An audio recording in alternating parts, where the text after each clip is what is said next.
wonderful electronic invention I want you to see.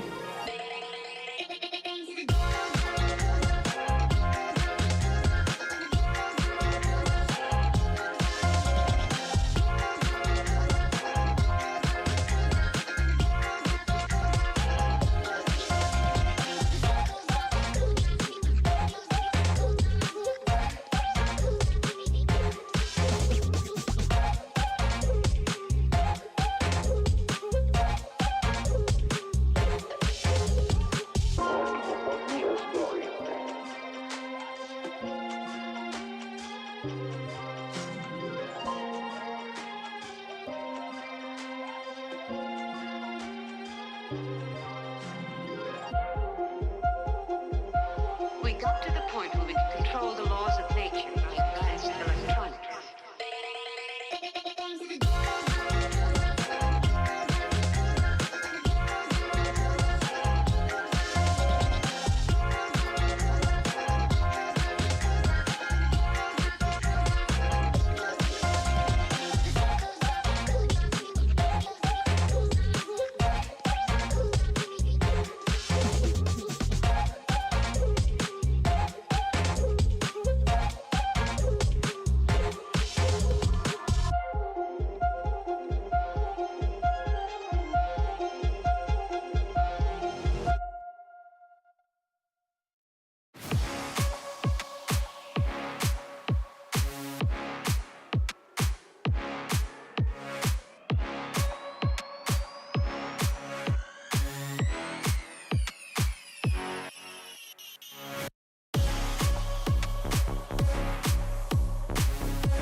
It's about that time of year. The iced coffee starts coming out. You know, the sunscreen gets applied more and more, and it's time for Verizon VALORANT Game Changers. Welcome. I'm your host, Elizabeth, joined with Dryad and Wyatt on the desk. Now taking out Star Wars left is down, and they have the other time it's been gone. Yeah, and the smoke coming in a bit too late. The time is there. They cannot leave that spike, or it is game over for this 1v2. Waiting for the timing and slowly repositioning themselves. We're now seeing at least the 1v1 happen, but Starbound stronger. Wrapped up in yes, now the pop flash comes through. Goes on Trailers. Too much firepower. I mean, I guess they were expecting a big push. 5 players just left on the B site. Not a good place to be, especially with every single component coming on for FlyQuest right now is working. The fusion is beautiful, and they have just one out. They're 2-0 here. FlyQuest dominate, I guess. Dude, wait a minute. Nice shot. There's a lot of noises we're going to be making, and it's Miara. Not going to be easy. Going to try to isolate using the smoke. Now surely the stack. Wait, we're all lining up for wow! Square Catface are not going to have a safe place to stand in. Nice 3K there at the end. And Puppet Thieves hope to surround them and find the timing. A big double coming through the top of the side. Scary Shard this space while they still have a chance. From Yara lines up on the pins. Oriental crossing in, and everybody's lined up in the cutlery. Catface on the retake. Paranoia comes out now, trying to get vision. Raven fade to black, and let's just roll the credits at this point, because Oriental is absolute cinema. Yeah, it's thawing up right now, though. They should be able to break it, and St. Claus, again, she does what she does. Laborate, at least damage. It sends the Brave Garage together, clearing it out as gives an in to Puppy Thieves to scratch the surface of this. Even now, it's all denies the ace. 1v1. Not able to get a better weapon at the moment. Force Puppy Thieves to be antsy. Oriental, that turns Hero Vandal left in. Ton of it. Let's flash out, another one to go. Blue Owl playing with cover well. Paranoia as the Puppy Thieves surge. Catching the R in the second of 4K. Blue Owl. Now this is where all the cards come tumbling down. This is for the win, and Puppy Thieves have done it. They've cashed in their ticket to the semifinal. Well, if you thought we were done, baby, we are just getting started. Welcome to Verizon VALORANT Game Changers. I'm your host, Elizabeth, joined with Dryad and Wyatt once again on the desk. And if you missed us yesterday, that's okay. Take a seat, get some water. Well, that was the most Jersey water I could have given you. Come sit down and get comfortable, because we have some amazing games today, y'all. I mean, Wyatt, we were on the desk together along with Dryad yesterday. We had some, I would say, upsets. Right. We had some, both on-screen and off-screen. We had... Truly, the game was changed yesterday. Yeah, some sick games. Like we talked about it at the beginning of yesterday. Obviously, we're looking at the bracket. We're looking at the teams. The competition is so stacked. This feels like, and I think it feels like, just is the most open in terms of potential results bracket that we've seen in an NAGC event, maybe ever. Like, these teams and the top end, the quality is so high. They can all exchange maps with each other. And even when you're looking at the teams in the lower bracket, like we saw from Catface yesterday, yeah, they lose 0-2, but they have serious upset potential as well. Like, there are no slouch teams. No one is getting ran over. Everyone is dangerous. I mean, Dan, you have been with Game Changers for a very long time. It feels like the parity of this scene has quite literally never been better. Yeah, absolutely. And part of it is because of the teams that have been able to stay together, to keep that core together. So we were talking about Puppy Thieves, for example, keeping 3 players. Of course, Shopify Rebellion, keeping 4 of the players that we've seen and we saw last year in the international stage. Then you also talk about a Ghost that has been grinding in the offseason for quite some time, and it's finally proving, and they're getting the results that they want. And of course, a Warada that went into that LCQ and just make that one change. So a lot of teams just getting more experience together, getting more comfortable with each other, and I feel like that is the connection between, you know, why everybody's doing so good right now and why it feels so competitive. Game Changers doing the dang thing, and I'm looking over at chat right now. Hello, chat, and I see you all already talking about the first game of the day, so why don't we talk about it all together? It is Warada versus Shopify Rebellion Gold. Dan, I never thought I'd be saying those words. I never thought we'd be covering a lower, like a first round lower bracket game, and it'd be Warada versus Shopify Rebellion.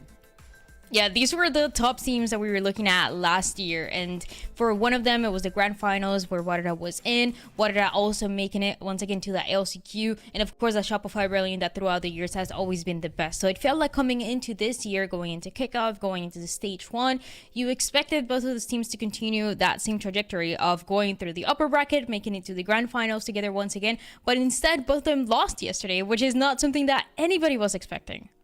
I mean, we weren't covering it on this stream, but on the side stream, Radiant.gg, you better be there as well. Why? I think I looked over and I said, you guys, I think SRG about to lose. And kind of almost there was an incredulous idea with my voice. And that's kind of, it's history making, not the greatest kind of history for SRG, because they've lost before, very rarely, but they have lost, but they've never fallen to the lower bracket.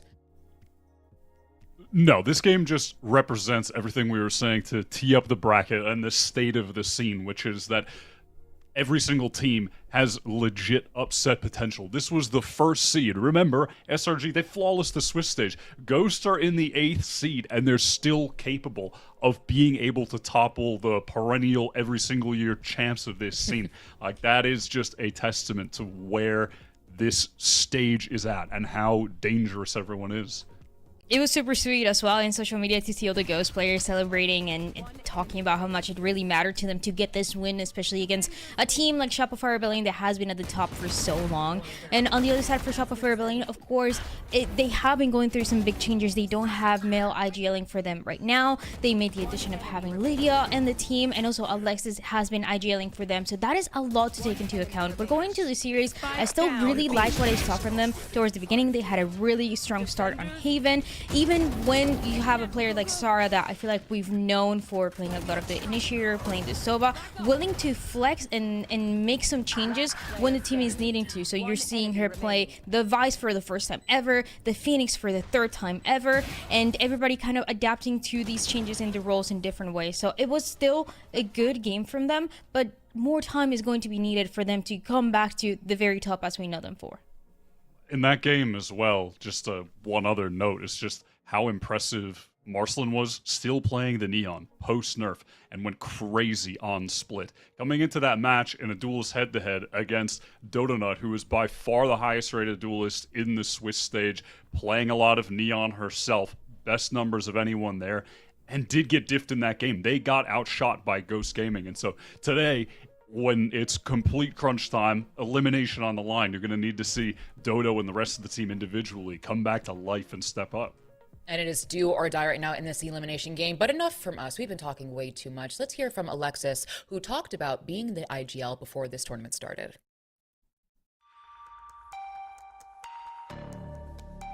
Hi, I'm Alexis from Shopify Brilliant Gold. I am the IGL and Initiator player. Shoulder comes through, forcing Alexis into a weird spot, but takes the win. Now to a 1v1 situation with Miara.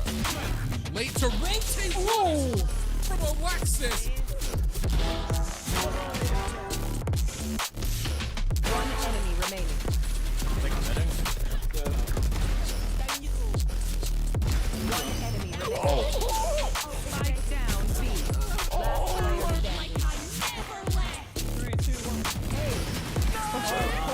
Everyone's feeling really confident going into main event. We're really excited to boot camp with Lydia, see how she is as a player. We're also really confident because we had such a dominant Swiss stage. We were saving a lot of strats for the main event and things like that. So going into main event, it should be smooth sailing, but we are a new team as well. And with every new team, there's ups and downs and, you know, kinks you need to sort out. So we're confident, but we're not tweaking if we lose a couple rounds, you know what I mean?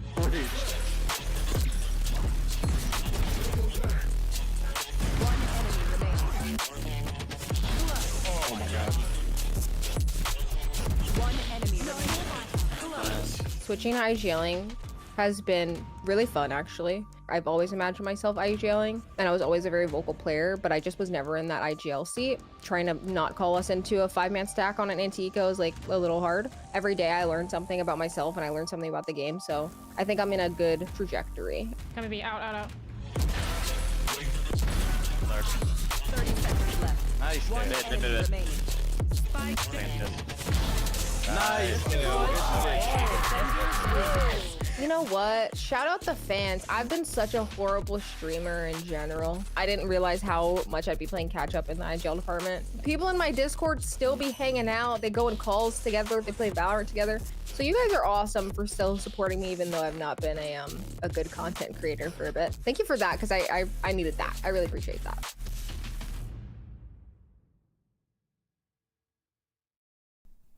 It is true she hasn't been streaming because she's been currently boot camping, with her team, Shopify Rebellion Gold. I mean, Dan, she highlighted on it. She is hitting that IGR role for the first time. She's meeting Lydia in person for the first time, seeing how she is as a player.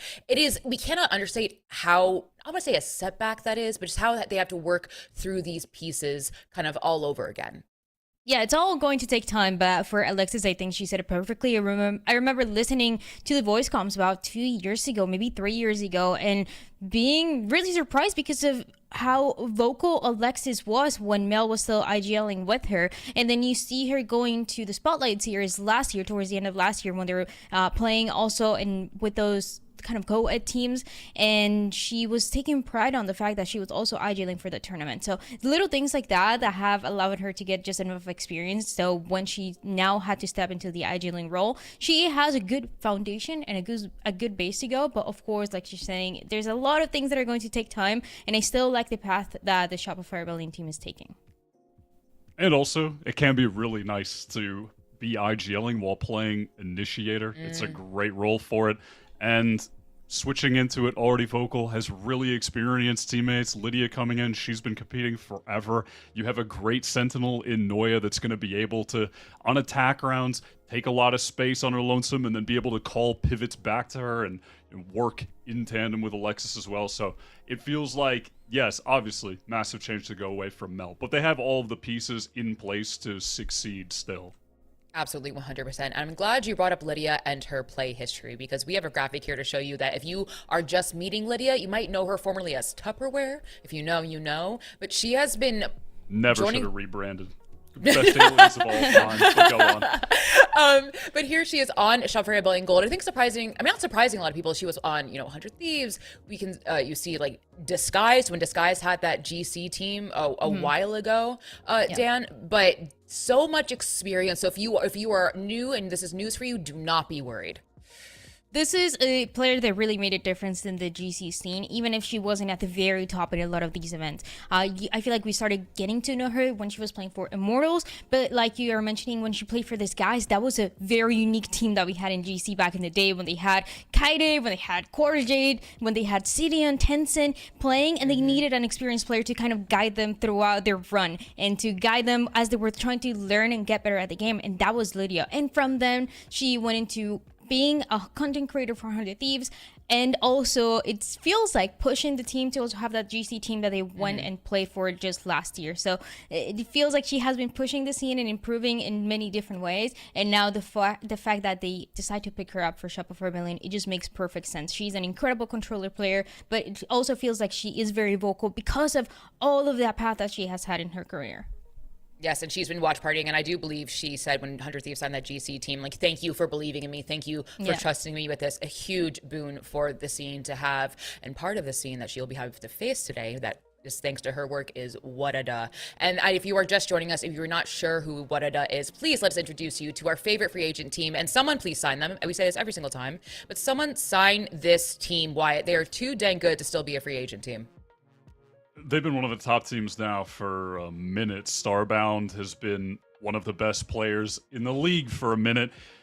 Always locked in on the chamber, except for the first time not yesterday, but, Jet close enough. They've been so dominant. It's a team that has their own unique style, running a lot of double Sentinel looks, which has always been the hallmark of their play, and they've stuck to it this year on maps, even when it's completely out of the meta. So it's just really sick to see a team like forge their own identity and make it work. And of course, Bunny B stepping into the role that Sleepy Aria when they left the team, kind of that duelist, raised, super explosive role. But they fell to the lower bracket yesterday in a game that I think surprised a lot of people with their performance, Dan, something that I think we expected them to keep on moving within the upper bracket, and just immediately down to the lower bracket. It was a it was difficult to know exactly where that was going to go, because we look at Warada and how they were getting pretty far into the tournaments every single time last year, but also we look at FlyQuest and what they didn't kick off, the changes and the upgrades that they made. So we knew it was going to be close, but I think it's just a fact that we know that Warada and Shopify are in the lower bracket at the same time in that round one. If it was only one of them, it's like, okay, well, that kind of makes sense. But both of them and going against each other, that is what makes it so insane. But the thing is, these teams have met each other before. Never in lowers, I'm pretty sure. But obviously, that would be the history. But they have met each other before. And the thing is, Shopify Rebellion Gold have won every single time. And we are talking these back-to-back. Like, if Shopify Rebellion Gold is one, Wyatt, Warada was their number 2, trying to fight for that spot. They took maps off of them, but they never could take a series off of them. That's kind of the key, though, right? It's like, yes, Shopify won every time. They're the most dominant team in NAGC history. Of course they did. But Warada were close to beating them. They have taken maps off of them. And right now, we are seeing an SRG that are in a more vulnerable state. The cracks have shown. They lost to Ghost yesterday. So it's like if there were ever a time for Warada to finally get the W and end this loss streak against them, surely it is right now.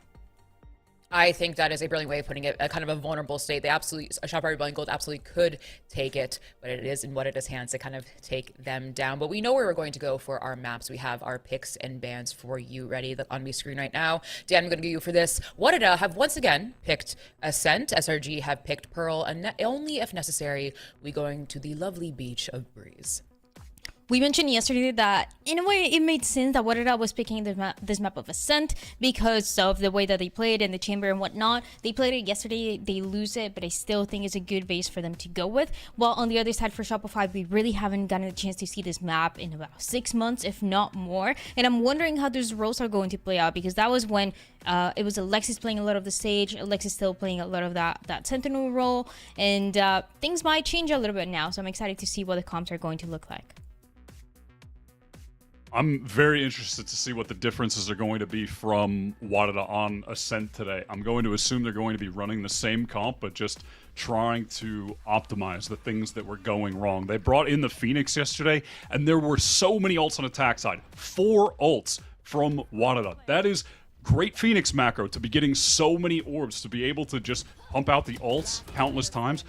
But they were always being used in situations like we just saw, in the middle of a round, in a chaotic situation, and so there just wasn't value being extracted from them. Again, in a retake, in a chaotic spot, and Bunny B is just downed immediately. They had interesting ideas with the walls with the Phoenix as well, using it to try to get into sites, cutting off half the site, and then pop flashing through it. Some of the walls looked really cool, some of them seemed like, at times, they're honestly helping the defenders more than their actual effort to get into the site. But I felt like overall coming away from it, I saw enough good things and good ideas that if there were just a few tweaks, some more purposeful Phoenix ults with better setup rounds, they could have looked great in that match yesterday that they lost. It ends up being a 13-5. But yeah, I don't think that scoreline is representative of how close it could have been. Like, they were on the knife's edge of being great on that map. Well, they've had 24 hours in everyone's kind of defense here. They have been able to fix things, been able to talk things out, maybe change a comp. We saw Starbound on that jet. We could see them back on the chamber. Stranger things have happened, but maybe, like Wyatt said, they will still be on that jet as we eventually move into Agent Select. I mean, this is, I think, Dan, you hit on it. This is the map, and I mean, Wyatt was sitting on it as well, that we saw the right ideas from Warada, right? We are seeing everything. It just, they need a little bit more, if that's the right way of putting it. Especially because of exactly the fact that they're always going to be playing a little bit different compared to everybody else. So, I mean, when you heard those interviews, everybody just having an understanding when the win conditions had to be. It just felt like they had right ideas, but they struggled to stay one step ahead when they were going for the post plans, when they were going for the late round. So that is going to be their biggest challenge going into today against a Shopify Rebellion that when they lose, they do get a little bit scary, and that is just not something that you want to deal with early on. All right, I'm glad to see that Warada aren't changing the comp. I think this is, for them, their win condition going to come down to having better rounds around the Phoenix ults, coming into them with a set idea as to how they want to use them, and removing some of the executes where their Phoenix walls were not placed optimally. That alone, I think, can make a huge difference. And honestly, yesterday, they weren't hitting too hard individually with the aim. Kind of needs, just some level of individual step up in that regard as well.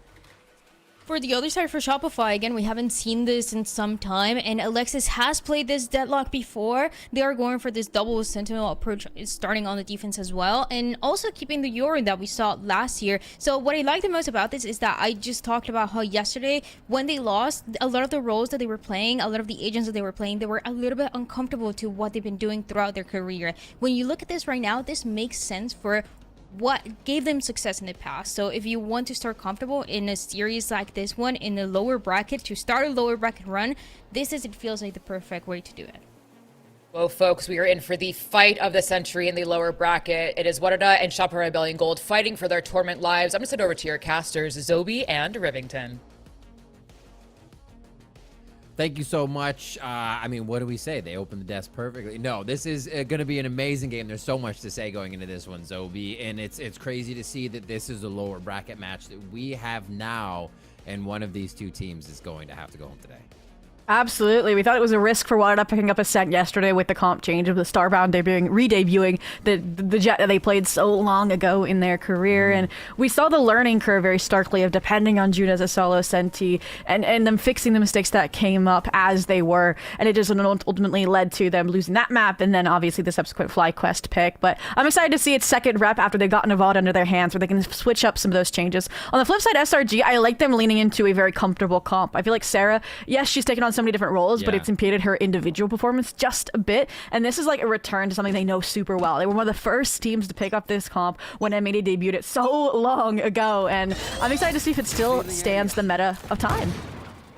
A check to see if they do want to encroach into mid real quick, as it looks like a little bit of a B walk here. Coming in from Warada. Looking at SRG's comp, those Sentinels, feels like they got to get a lot of rounds here on defense to make that attack work. But we'll have to see as they start now. Sarah, good work of the quick first blood, but Warada floods into the site and takes out a few members of SRG.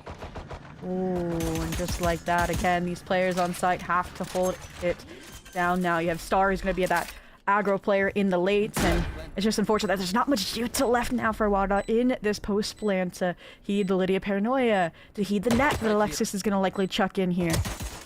Trying to draw some eyes. Starbound on the alley side, dips into sight, looking to stay mobile here as everybody holds a position.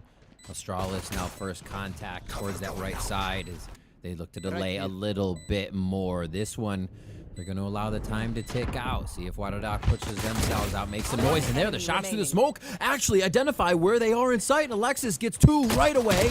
They're going to go ahead and rush back sight here. Quick kill. PowerPixel is only able to get one as Lydia and the rest of the team swarm in. Defuse there. Shopify take their time and collect the pistol round. Wow, if Lydia wasn't swinging into both there alongside Alexis, that could have gone very poorly, right? Donut limping out with 14 HP. A great attempt, but ultimately hand-in-hand, SRG carry on through that retake to get the pistol on the table. So very well done to that Accord. And honestly, I think that's a great pistol showing because Water are able to strong hand their way through the Cypher setup, but then the retake ability for SRG is going to come through. And honestly, we didn't get to see too much, I feel like, of the retakes yesterday successfully from either Team Fly or Warada in that upper bracket quarterfinals matchup. So I'm excited to see more out of both of these teams in that regard. But for now, aside from the 4-step Marshall by in favoring SRG, and so does the opener. Connects with two there. First one through the wall. Right here. Nice clean shots. And they're going to keep pushing that. Let's see if they can actually get right in the face of this scope and pressure the rest of the map. Calls out the drone from the side of Sarah here as SRG understands something funky's going on, and they got to be wary of every angle here. Oh, and a big point of this attack was Juna not really able to shut down Jazzykins when she was pressuring into B main. So I like that once again, Senti head-to-head between Noya and Juna there over B main. Again, Juna learning when to survive, when to push further, and now the regroup towards tree is would have been nice aside from the plethora of util Alexis is just dumped in as this deadlock that Lydia can now play around. It's a great point. It says we're going to be Wadada homework to do too, as they're going to have to take the rounds to figure out where Alexis is playing that util once they do start to get guns. So an early round like this is a good one. Ooh. Juno clapping one on a lady with the bandit there as Alexis gets 2 more back, bringing that annihilation from 2 to being online. And it looks to be now the bonus round. They're pretty well off as they're going to go against Wadada 5. Yeah, SRG just felt like they went through the paces here. Like, everything gets checked off for how a second round should go. The opener off the Outlaw. Really nice util trading here in a tree between the deadlock between the Omen, and the shots follow. So, all in all, again, I think now that the guns are in hand, it's still going to maybe lean Wadada's way, since they have kind of been able to go where they want to freely. But we're looking towards some creativity then on the SRG side for some disruptance. That dart that Wadada's been sending mid stops for this round. That the push from SRG actually comes out, and they finally get the drone, but it's going to be a little too late. The fight ensues. It's just a 1-for-1 for now, and drone back and forth to reset the action here as Wadada looking to make a little fake on it. Ooh, they spotted Alexis out in hell. Hot Hands trying to flush her up, but she disrespects it off her sensor, off her net. Almost. Yeah, they're playing around each other's util perfectly here. The flash comes through. Oh, they're able to get one out of it. Bunny B actually resets for a second one there. Opens up A site, and they're like, wait, why don't we just bring the spike over here? They transition now and are rotating quickly to get that dice plant and seams down and get that ultimate back, or ultimate online now for them. Yeah, just the trades favoring Wadada in some of these more creative plays we asked or demanded for SRG's bonus, right? You lose one, obviously, on the side anchor. You lose one on that catwalk fight. And Sarah felt pressured before Noya had completed the rotate to find her own impact. And low HP here now with still 3v2 favoring Wadada slightly. One enemy remaining. Little peeks, little stabs, nice control. They didn't give up too much. The rest of Wadada were holding those angles tight, and they do grab the bonus round away from SRG. Now we see both teams with guns. We'll see how they both come online. Yeah, and again, looking back to Wadada's game on Ascent versus Fly, they were really good at identifying those weak sites, taking those sites. It was the post point where things were kind of hit or miss, where those aggression points bounced out with nice util investment, or if it was kind of solo engagement, because I got pissed off.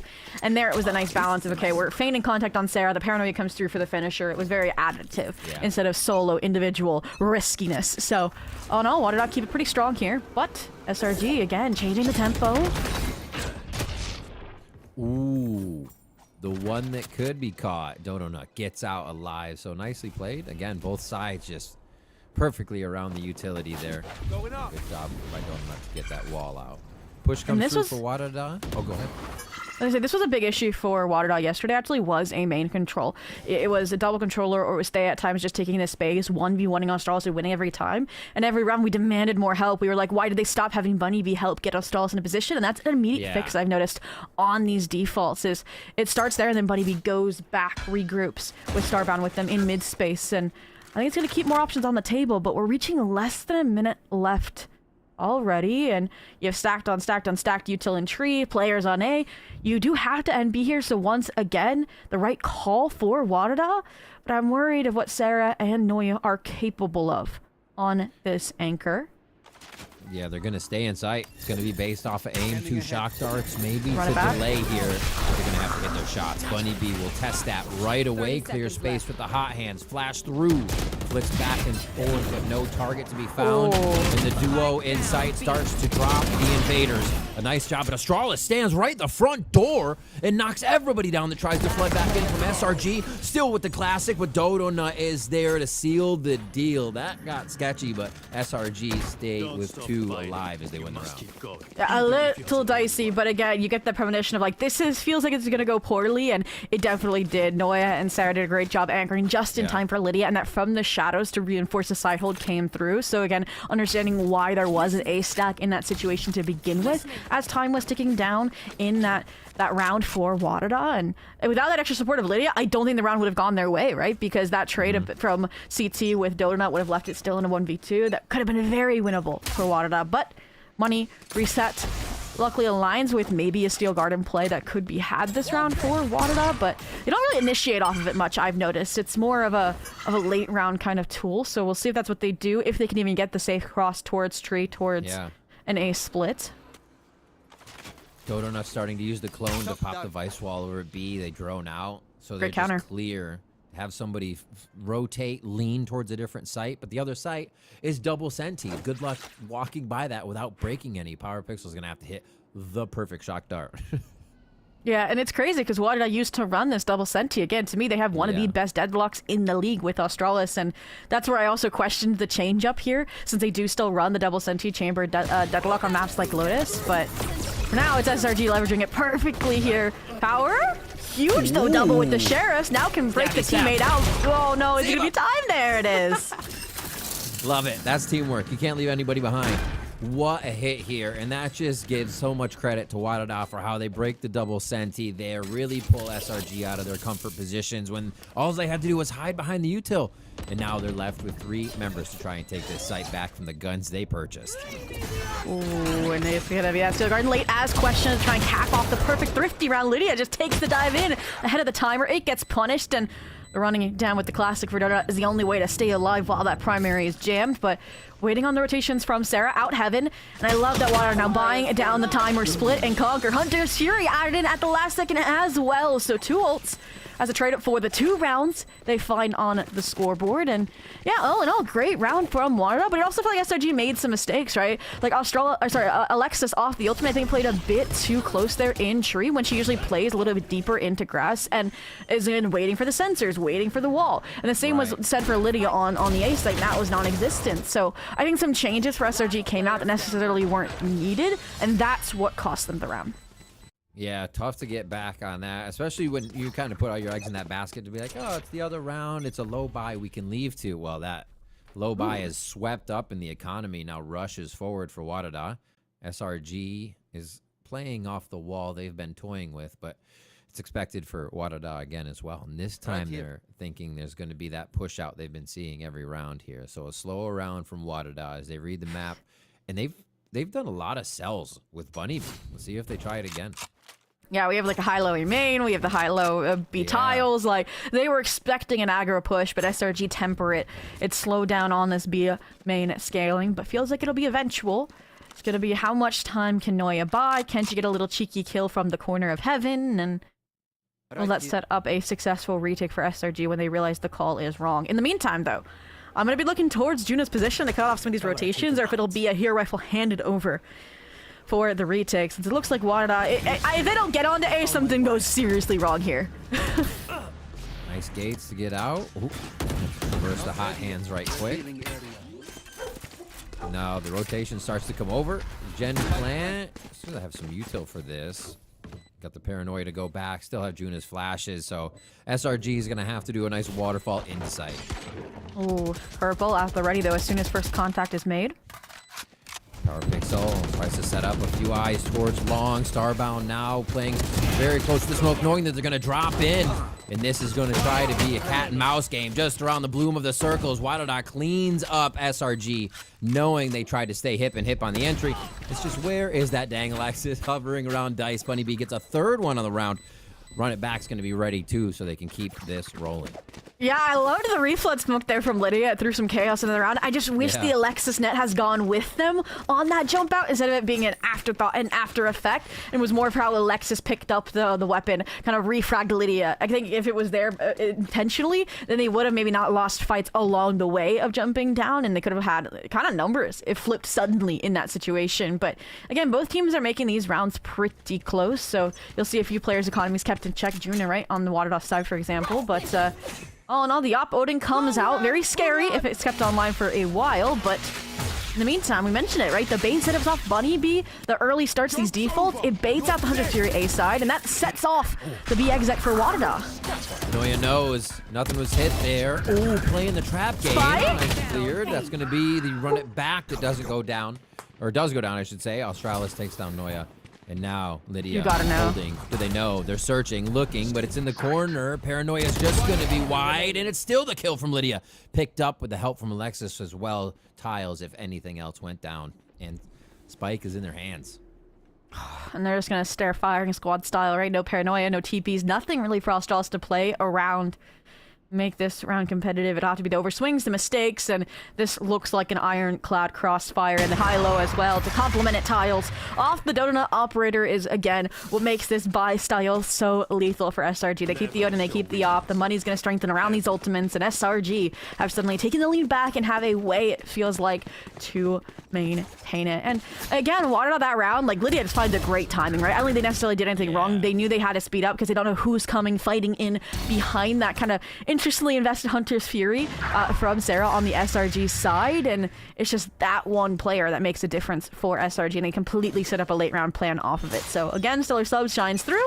Lydia 11-4 right now, and ooh, we're again changing things up. SRG, the depth of this strat book is impressive already, Rivington, for their first Ascent rep. Yeah, round 8, we get another look from them, and it's going to be right in the face of Waterdon. This is the uncomfortable strat, right? Make them sweat. Now they've identified the operator, too, as there's an operator also sitting in the hands of Noya, so they can hold a hard line there and know everything's over towards A. And they're gonna know. There's like 3 players in mid. They're gonna hear the rotates. They're gonna be ready to reflood off of this kill trip. Spams through. The site's still going to be divided vertically here, so it looks like they'll get some space. Waterdon gains what they want, but it's going to be a tough hold here. Util's low, and they're going to get smoked out on the way back through. Yeah, info for SRG on the raid tick as well. Flank for encapsulation. It feels like SRG have all of the time, all the cards to work with here. Even the doubles in main, Alexis now knows what she's walking into. Smoke just came up for Lydia. This is going to activate SRG on the way back. Alexis as well on the other side, just waiting. Takes one down. The call hasn't even come through yet. Alexis still makes it within the timing. The third one from hell, too. And that's where Alexis puts them for this round. Lydia going for the half defuse. Why not? Bring Annihilation online. Everything on this round for the IGL to bring in the flawless for SRG. Yeah, completely. I love the, again, proactivity and planning around the ultimates that SRG has. That feels like a big difference right now between SRG's calling and Waterdon's calling. Again, Donut, the Dimensional Drift got so many answers, so much space that they then could tip numbers and the retake plan and the Odin, right, over to this A site to completely dismantle the take and set up this flank crunch post plant where, again, we kind of mentioned it felt like an off day for both of these teams yesterday. SRG are hitting the shots, the leader, Lydia, and all. So 5-3 now. Again, Waterdon, I feel like 4 or 5 is enough. I really just want to see how their defensive half goes since we didn't see enough of it with a second round Thrifty going awry yesterday against Fly, but we got to get past that benchmark first because, again, Odin ops so hard to find a solution around, and back to default so that Power can maybe try and figure it out. Donut down low here. Spike is dropped as Waterdon walking around looking for these opening kills, seeing how much SRG will feel like there's a big advantage. Oh, that one under the armpit. Juna taking down Dodo Nut there. 2 missed shots, and they start to move an advantage of at least numbers towards that right side of the map. Yeah, trade it out. And that's also a change for Waterdon. Again, you need to support Australis on taking A main. You need to support Juno on taking B main. That's what Starbound was for. Speaking of Starbound, again, with this jet pick, it's weird. They almost play it like a chamber, just putting Starbound on an extremity, looking for that opening kill to pivot off of. And now it's like, okay, now you have to entry alongside Bunny Bee with an operator. And that's where things kind of feel awry with this compositional pickup. But Bunny Bee, I think, can do it on her own. Let's see here. She's gotten past the net, but the Annihilation is what actually ends up coming through. Knows one snuck in just on that left side. Easy to go through. Using that's a bit of cover. He's going to try to shoot it out. Oh, Alexis on the dice. Rolling it back and forth for this game. And it could be... Oh, saw the hair. Oh, no, you saw the hair. Deadlock needing a haircut. Might get one here from Starbound. Oh, too quick. 4K for Alexis. 7 in the last 2 rounds for the IGL. And even getting that ultimate kill to bring 3 more pit points back in. Big string of rounds there for SRG as they seem to find the momentum. It will guarantee at least a tied half here. A little tech pause that will work on through with you all, but it gives us time to analyze the rest of this half could go, right? Yeah. Waterdon, a few off from some big swing ultimates, which again, they've used really reactively, and that is a strength, a trade-off. Like I mentioned, intentional planning, but again, now the issue isn't really post-plant, it's getting onto these sites. It feels like these anchors, Lydia, Alexis, are starting to step up, and this defaulting is no longer functioning, and honestly, we do really then want to see a change of pace from Waterdon. I might even be behind like a little death ball for the eco, maybe even the rifle round following, just so they can maybe get that confidence, that wind under their sail. Yeah, looking at, I think, this is probably their best chance to get these rounds. So right now it has to be 3 more. Otherwise, SRG, they are going to feel very comfortable getting onto the second half with what looks like to be the rest of the rounds on this half. If this, I mean, tech pause, they can't say too much throughout it, but it doesn't kind of reset the mentality of what's going on. I think SRG is doing a good job of adapting, reading, and even if Wadada wants to get aggressive on the rounds, they think there's a little push out. This SRG back up, and they'll just absorb util and make everything so much harder. It's a really good read from SRG so far. And I guess it's some time to talk about like the behind the scenes for SRG. Talked about the boot camping, what that was going to bring. Yeah. We talked about the bounce back mentality of, again, being dropped to the lowers for the first time, losing a match in main event for the first time since 2023, right? With this roster, with this core, and I think it's been fun to explore and like go through all the SRG content, including like the DOQ podcast, to see like what the changes have been like with Alexa stepping into the IGL role. Again, the desk talked about how much work she's been putting in behind the scenes, but then who's filled the void, right? We see Alexis, we know she's the silly one, but now she's got to lock in and call, and it's been kind of like joint between Lydia and Noya, right? Lydia's fit into the culture, into the comedic style of SRG, and Noya, that usually stoic clutch factor, has actually been the sillier one that caught everybody by surprise at the Shopify Rebellion Gold office. And it's, I think, been nice, and I think it's developed in the well-roundedness of this squad again. Yeah. It's definitely changed their identity from a team that was very dependent on either a strong caller or a strong central fragger, and everyone has come off better for it. For it to stay at such a high level is incredibly impressive. You know, being able to change in such a pivotal member as Mel, and even then switch roles around to make sure things are working, and bring an IGL online so quick. You know, Alexa says, I always wanted to be an IGL and saw myself in that position, but even in her words, it's kind of much different trying to figure out, do I get everybody to 5-stack? And I go around kind of just, and furthermore. So really to see them do that very flawlessly almost throughout this, in these now losses that they're experiencing, I think become a big learning point for them, because a lot of times you see teams in a winning position find that complacency or not know how to improve since everything is working, and then the losses kind of bring something else online. And I think that it might be something they almost need at the right time here, and lower bracket might be a little scary for the fans for a way to do that, but yeah, they've shown so much in the past to make that happen. And on the other end, Wadada hasn't been through that as much, and they still are showing extremely quick, extremely fast. They've done their international plays, and or some of them, I should say, and are finding their success. Yeah, and for Wadada as well, again, this is your 9-to-5 squad. Like they don't have as much time to invest as a full signed team, and they still are able to have those developments, learn from the losses, and that's usually Power who's able to put in that time to review and spread that info with the team alongside with the coaching staff. King Fred, again, who went back to school, also putting in that time where possible. And we'll see then if at least the introspectiveness of a tech pause, I think it was a timeout for Wadada as well at the tail end of it. Yep, to get those words in, can change things up. And we mentioned it for the eco, trying to death ball somewhere. I do think mid is where it's at. They've noticed how it's not as strong of, I feel like, util stacks in a tree. You realize how it is just that kind of laissez-faire tripwire that's been left in mid round after round, and that could pose an opening for exploitation. Drone herd on the left side by Juna. They've moved the wall out as well. Get a little more commitment on that, as the mid commitment is big. Now they move in with a wall. A lot of the action on Cat trying to distract here is so much space has been gained. Will the rotation happen that they want, though? Oh, looks like it. Little fake cloudburst. They can full focus through market, and this is where again Noya and Sarah have to shine.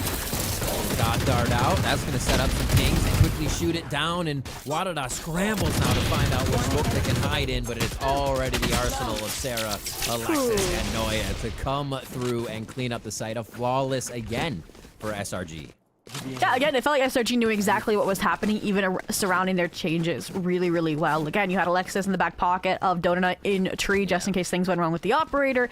And then you had, again, a spawn hold from Sarah. You had the hard anchor from Noya, and Sarah could pivot as needed with that retake dart. That was perfectly timed alongside with the cages, so Noya could play around said dart alongside the Odin spray. So again, even though SRG haven't played this map because they qualified out of Swiss super fast and didn't really elect for it in Promo Rally and VCL, this looks like a very, very well-repped map in their pool. And even now, again, they're consistently changing the pacing on the defense. And once again, I feel like this Yoder is so equipped to handle Juna and this Vice pickup. How do you know? Is it the drone? Is it a person? Did they jump the wall? Gotta check. Dang, it's an op this time. Like, they've switched the op around too now. We've got that, so Dodonut makes use of it. And now they have to clear this A. It's gonna be Wadada trying to push through. All the pings come through again as the kill feed lights up.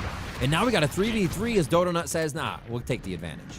Yep, and now it's gonna be, okay, let's just give up the side, play the full retake here, play for some late shocks to maybe finish the job off. Wadada, aware of that, get the plant down, but still a 2v3 with, again, not much util to work with. Someone's gonna have to play Heroics, and Bunny tried to, but it's even read by Sarah on the counter spam. Still red, right? Just holding back, knowing the push goes through. Rest of them are gonna push door. Wow, that's even red. They pause, right? They hold. Understanding that as soon as that door is broken, Australis might go for a solo swing, see if she can pick off a solo player. SRG, every step of the way. Again, this loss, this lower bracket run is a wake-up call. They're going to make no mistakes. Even on Wadada's map pick here on Ascent. Guarantee a firm lead. We'll have to see if Wadada can find a similar 4-8 to what they found yesterday, or if we might even see more dominance for SRG on the 9-3.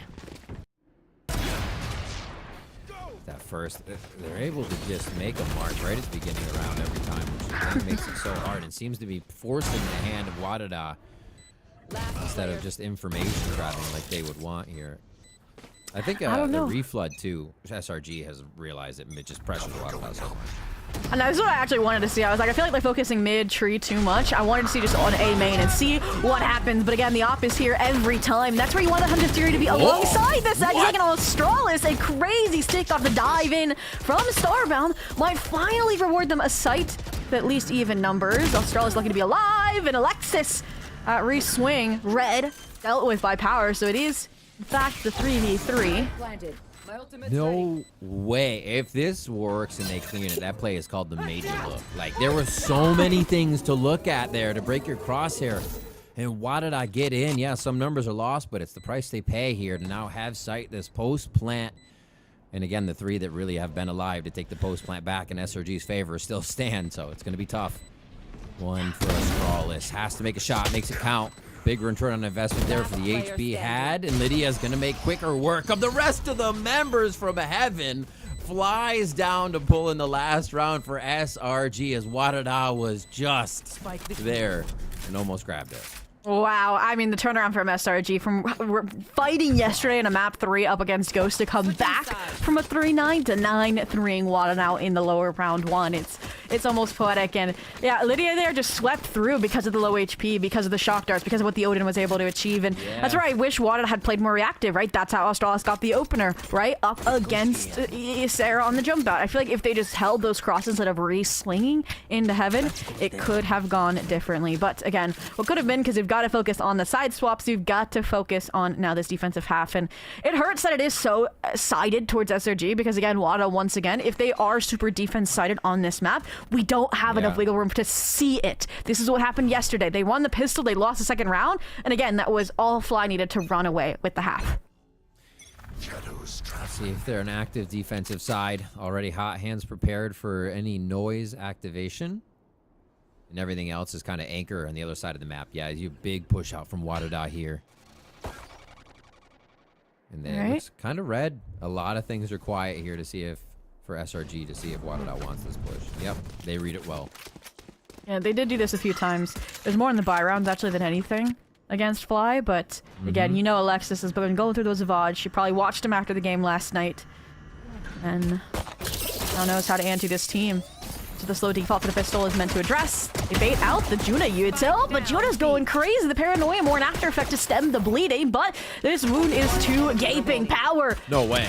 Proceeds the net, and the numbers are there. Wadada, a flawless pistol round to kickstart their defensive half. That's crazy. Just the vines mixing up SRG that much. and they could not get into the site. Beautiful shooting by Wadada inside the site. Nice use of util, and that was just a no panic situation. Not even that much needed. Just boop, boop. we wait.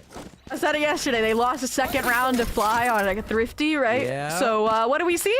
A second round Odin. A very, very aggressive style vibe. They do not want to lose this. Now, if that falls early, I'd be a bit scared, but SRG looking for that death ball approach, trying to make this second round pretty quick. Yeah, insta stop for the Zerg too. Quick hot hands down. Vines are already up at B, so they're making sure nothing funky is going to happen right off the rip as they set up a little defensive in the back of sight. Saves from the up of exec. Oh, those are crazy shots. What? One enemy remaining. Was that legal? What we just saw? What in the heck? Right. Pops out of the gate crash and there's falls down to the Guardian. Quick shooting from Wadada's defense.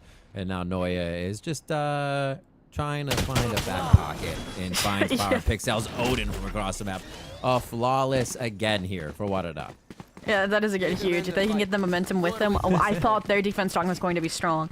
But let's just say that might have triggered some PTSD for SRG. Again, Marceline Khaleesi now rebranded. Was hitting some crazy Guardian shots like that yesterday in that map 3. So if Bonnie B can do the same here, it is going to be a bit costly at times. Yeah, that was crazy reactivity. And again, these players know how to hold their own ground. That's what Audit in my mind they excel at. It is, again, just playing very reactive, and that's why the defense favors them so much. And all right, once again, default, wait for these early fights, and they're like, yeah, sure, dump util into us. It's gonna make it that much harder for you to retake later when we get onto his site. That's the big caveat, when you get onto his site. So SRG poking and prodding, Donut. Deep mid hold, but even Bunny B repositions to try and handle it. See, they're kind of sticking together. I wonder if all three of them were going to push B main. They were on A side last time. Now they're on B. A push here from Dodo Nut. Takes up quite a bit of damage towards mid. Yeah, really nice dual setup. Yeah. Okay. Less than a minute now left on the clock. The stack, the Thorns still here on B. I'm surprised that they're trying to follow through here. I guess they saw, okay, we see Bunny B, we see Starbound. If you have your double duelist here, maybe the Vice isn't, is the idea. But I don't think they also are going to account for Australis here. And the only downside is there's no paranoia maybe to hinge on this choke off the Thorns, and that's where numbers may favor SRG on this fight. Gonna run in the pistol round strat here. SRG floods in. Oh, they're meeting the same fate. Oh, it's happening again. Oh my god, deja vu. Almost a ace this time from Bunny B's Guardian. 4K there, picks it up. Wadada get another round. And I think SRG might start to rethink things. I mean, I was gonna say, you guys still got 2 timeouts. It might be time for one just to shut down Wadada. And speaking of Wadada, actually, even though it felt one-sided at times, in that series versus Fly, they were able to actually, on Ascent, start out with a 3-0 start with that bonus conversion. And it's off of plays like this. Again, we mentioned it. Individuals felt like they were having an off day on both sides of this matchup. And Wadada, that's equal told then that they can step up when need be. And Bunny B now with the run it back as that trade-off for the heroics is going to be huge for her in shutting down this eco if things get dicey and denying the next buy. And honestly, get these next 2, it's like, okay, might have a hand on her, or a game on our hands. Googly stepping in to chat with the team. Let's see what he can offer here to Shopify Rebellion. And it's been a crazy 3 rounds. To SRG, you know, they could be saying, hey, it's one person. Let's find out, you know, either deny, run away, or just kill Bunny B, right? But I think Wadada's going to make it so much harder than that. You know, the solution sounds easy, but, oh, man, they seem to be on starting this defensive side, which is impressive because you think, oh, that's the attack side comp. You need to get a lot on attack or it's not going to work. But maybe you just play attack from defense when they're presented with a fight. Yeah, and I do really like the Power and Juna pairing. Again, we mentioned Juna and being on this hard anchor Senti without a chamber for the first time, really. And Power is that stability element you think of when you think of Wadada. And so that's a great, great duo to have for this B anchor, even in this round up against the eco. Nice paranoia, nice net. Trying to take some space. Beautiful net follow up as well by Godom not knowing that was the play. they needed to happen. And they can disperse here. They still have a few littered through the front side of the site, which is going to help on stopping that Raidiant flood. And they have some time to get this plant down. Oh, huge info gap of the double dive in, but that's where the deadlock starts to break things apart just a touch. Crunch on to Sarah's position. Things are going pretty swimmingly, actually, for Wadada on this retake. The missed timing from Noya's position in main will make so many 1v1s that Wadada can win. Noya with one. The gun's so far out of reach, though, to be able to upgrade on this. Got it. So nobody was going to be able to push. Not sticking. There we go. 7 left. Oh my god, Starbound was just so calm in sight, looking left and right, clearing whatever needed to be cleared. And Wadada, it just looked like trust. It's one of the things that'll easily start to put you ahead in the game, is everybody playing off each other, and it's happening wonderfully for Wadada right now as they take another round here in the second half. Just that setup already lets you know that they have something in mind here to keep it going for SRG. Yeah, absolutely. I think for SRG, what we saw in that round is what they need to be doing every single round. Don't underestimate who is on that site, anchoring that site, even if there's a lack of a senti like they did last time when it was Bunny B and Starbound home on the eco on the bonus. We need to see that net. We need to see that flash. We need to see everything utilized to kind of incapacitate the Water Dot players on these anchor positions. In the meantime, though, Water Dot back to pushing some sort of extremity. And the duo here in a main. Starbound can't rendezvous away, so you've got to be careful here. You are very far committed, but the bait off Australis' position here could be nice. Like, I think I see someone up there. Just a little bit of the model. And now it's an easy hold there. The vines are already over towards A to give this anchor position so much help. So it's like having a third person on call. And yeah, Wadada, again, stay safe. Really good fundamentals to not just overpeak the person up here in the round. Yeah, good calls from both sides, right? SRG trying to re-clear a main, but Wadada backed out. They got the numbers, they got what they needed, what they came for, and now they can set up this anchor paranoia tag team play around those thorns. And with 45 seconds-ish left, not too sure SRG gonna have too many options if this annihilation misses. That's a big if, because it takes one down, completely dismantles the two anchoring, and Noya, the backstab timing is perfect on that mid lurk, so everything goes SRG's way on this A execution. Juna powered, the B-side anchor's forced to rotate and play now a 2v4 retake. The predicted annihilation is disgusting. To the shadow step spot, well, that's something else. Maybe would have bounced too, but we'll see if the retake works all the way. Noya with one, another, it just steps up and says, I'm sorry, was there something going on? Did you guys want this spike? SRG, use that timeout accordingly as it pays off here, moving it around 18.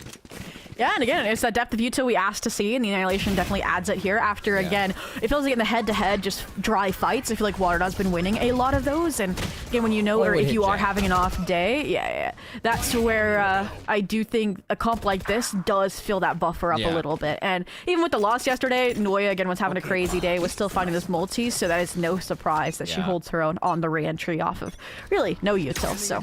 Oh no, that's a double-digit breakthrough for SRG. Wadada. Again, what could have been denying that timeout turnaround would have been a tie game, but now SRG on track. And they plan intentionally around these ultimates, and Dimensional Drift lends them another way to get into this B site. Spike down, B. There's a note in here. Yeah, I know. It just shot me through the wall. Still trying to calm everything, and Wadada defends like a brick wall on this. SRG had all the info, but they couldn't use it. Just a few left as they try to walk themselves inside here to reclaim the spike, but it's not going to happen. Wadada close in. Nice teamwork to grab a flawless round back. It's starting to get to that point where you don't know who's going to be getting the momentum on the next round. Yeah, 3 out of 5 this half for Wadada, flawless even so far. And yeah, this is hard because this is just really good calling from Wadada, like in the moment, right? Together between Juna and Power, say let's tunnel vision in a bit on to getting Donut shut down, and that's where you maybe needed that start calling to punish that a little bit quicker pacing out of main from SRG. But I'm wondering then with their thorns, what stopped them from getting a bit pacier there? And the closeout too, Wadada not underestimating Noya's clutch factor. So all in all, surprised to see SRG still poking and prodding B side here. It gets them at least a the jet here from the dash away, and they're trying to draw those numbers over, but Bunny B's about to make contact on a main, so I don't think that's gonna happen. Gets out quick. They have the paranoia read as well that came from Astralis just a bit ago. A nice dodge out by SRG. So at least 2 are here. We're unaware of what the last play might be. PowerPixel's just ready to ult B main. Like looking at the wall right now. Decides to not as they hear action towards A main. And now uses it there to kind of stop the hit right up the gut. I'm a bit worried about that. Yeah, I mean, it would have been nice space. But now they're from the shadows of the spike. Solo is backside. Even if you get one, it's just going to be waiting for the rotations to come through. Wadada now have Spike fully in their control. And at this point, this might have to be a safe call for SRG. If they can even get their way out of the situations they're in, the regroup in a mid is good. 35 seconds left. And starting to slow things down. Makes it seem like it is going to be the eventual save surrounding this B-side Cypher util. Yeah, they're only getting, what, 2,400? So to kind of just reset now the second round loss. So there's some money to be gained here. And we were talking earlier, Zobi, like, this map for Wadada could make the series pretty stressful for SRG, having not seen a few of the maps here for them in a while, and just the flow that we're seeing Wadada get into.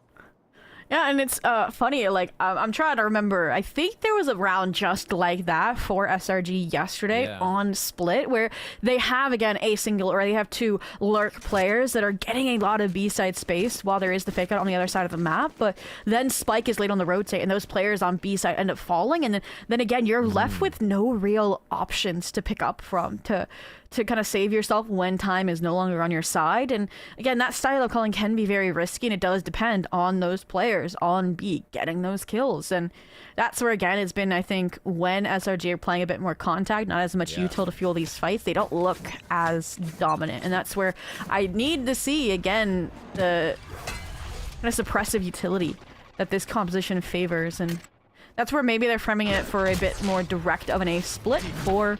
It could be the last buy before Wadada flips the script. Yeah, they decide to buy in here. So they're going to get most of them at 3,000 or 4,400 next round for maybe 2 of them, 4,900. So this has to be a good round for SRG in both getting kills and staying alive throughout the round. At 10-9 now, Wadada putting a ton of pressure on.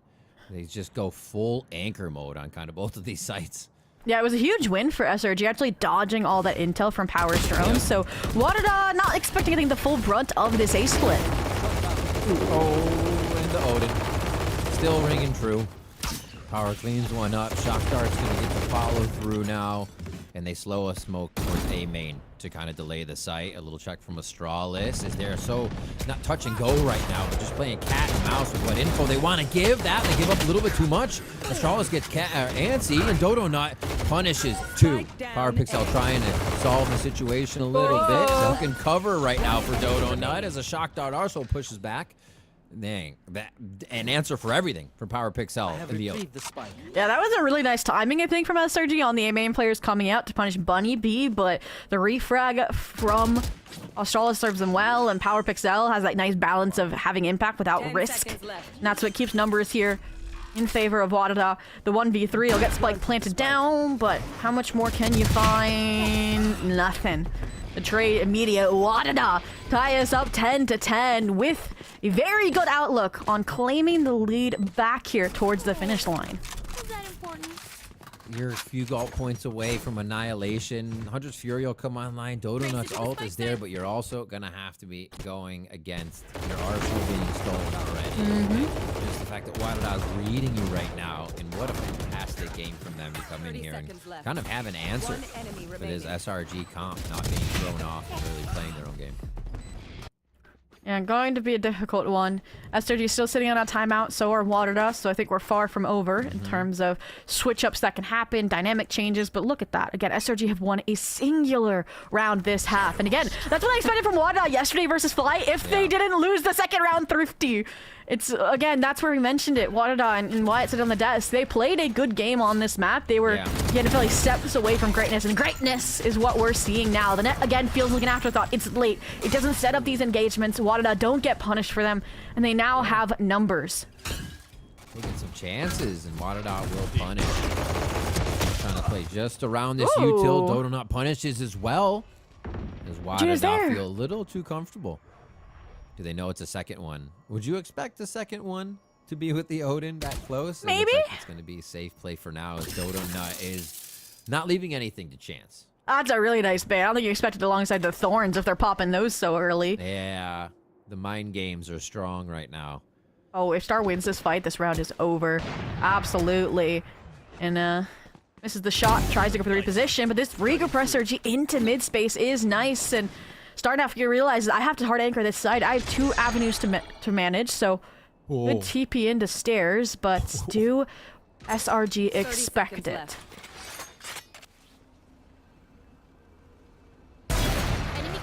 Oh, they want it from blades. Just on the corner, easy model. Another shot's huge. You think it's activated right away?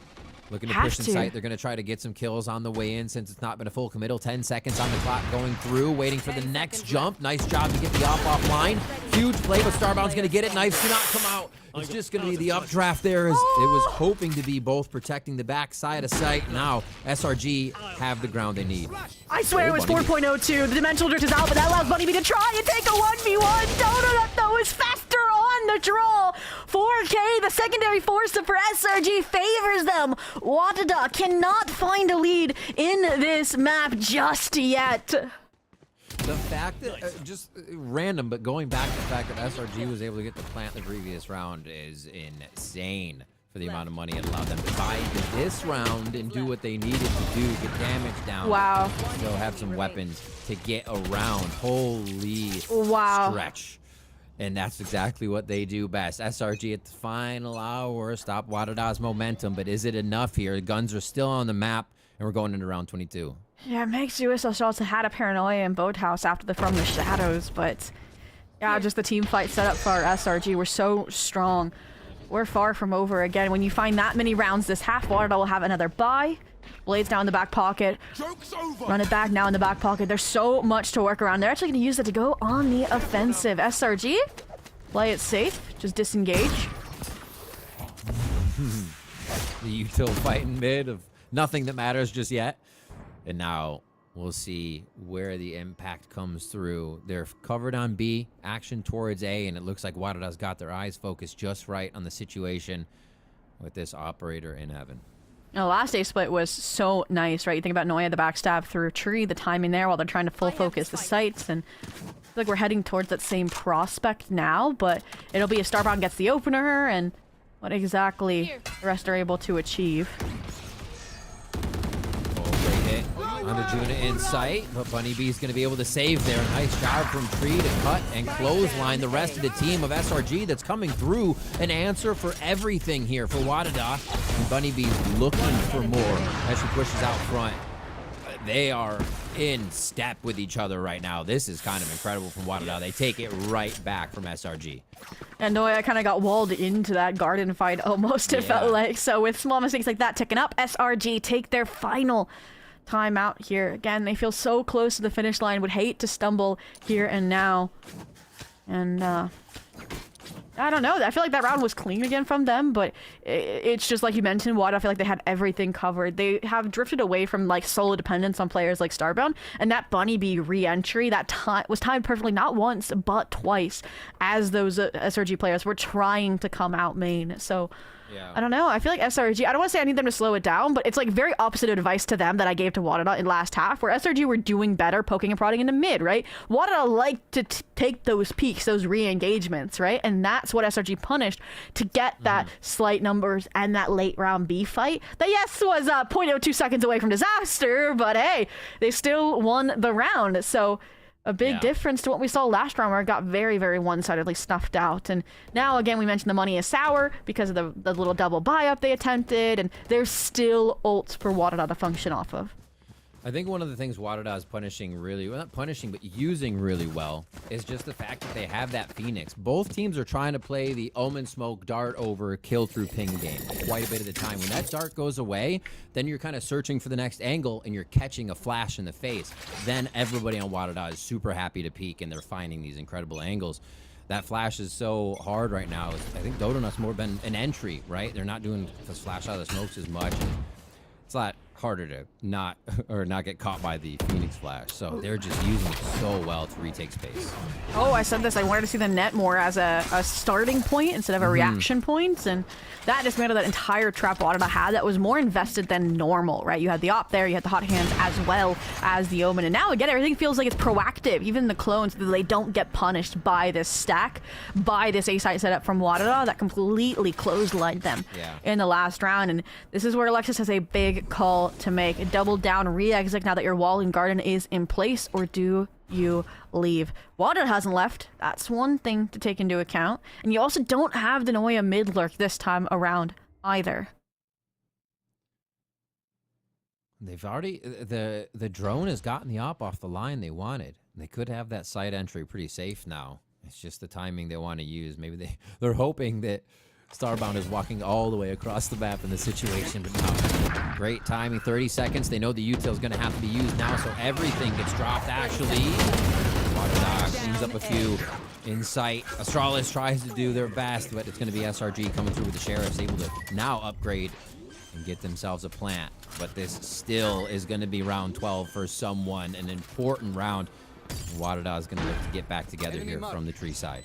You have to use the steel guard at this point. You should know they have the upgrades. Here it comes. Break the door in the meantime while they're on that run away. But one player still has a weapon. Noya here from main is going to be so dangerous, Rivington. Not looking to the right just yet. They try to get a defuse on right away. Power picks on the first one. Spamming the corner, looking for the pre-fire. Noya here to pick it up, to be the cleanest, and it's Power picks out with the Odin, ramps it back up, 15 HP. The defuse comes through, and Wadada will continue the momentum. They were getting those flashbacks to a Thrifty being what undoes their win, their chances, and Power Pixel locks in.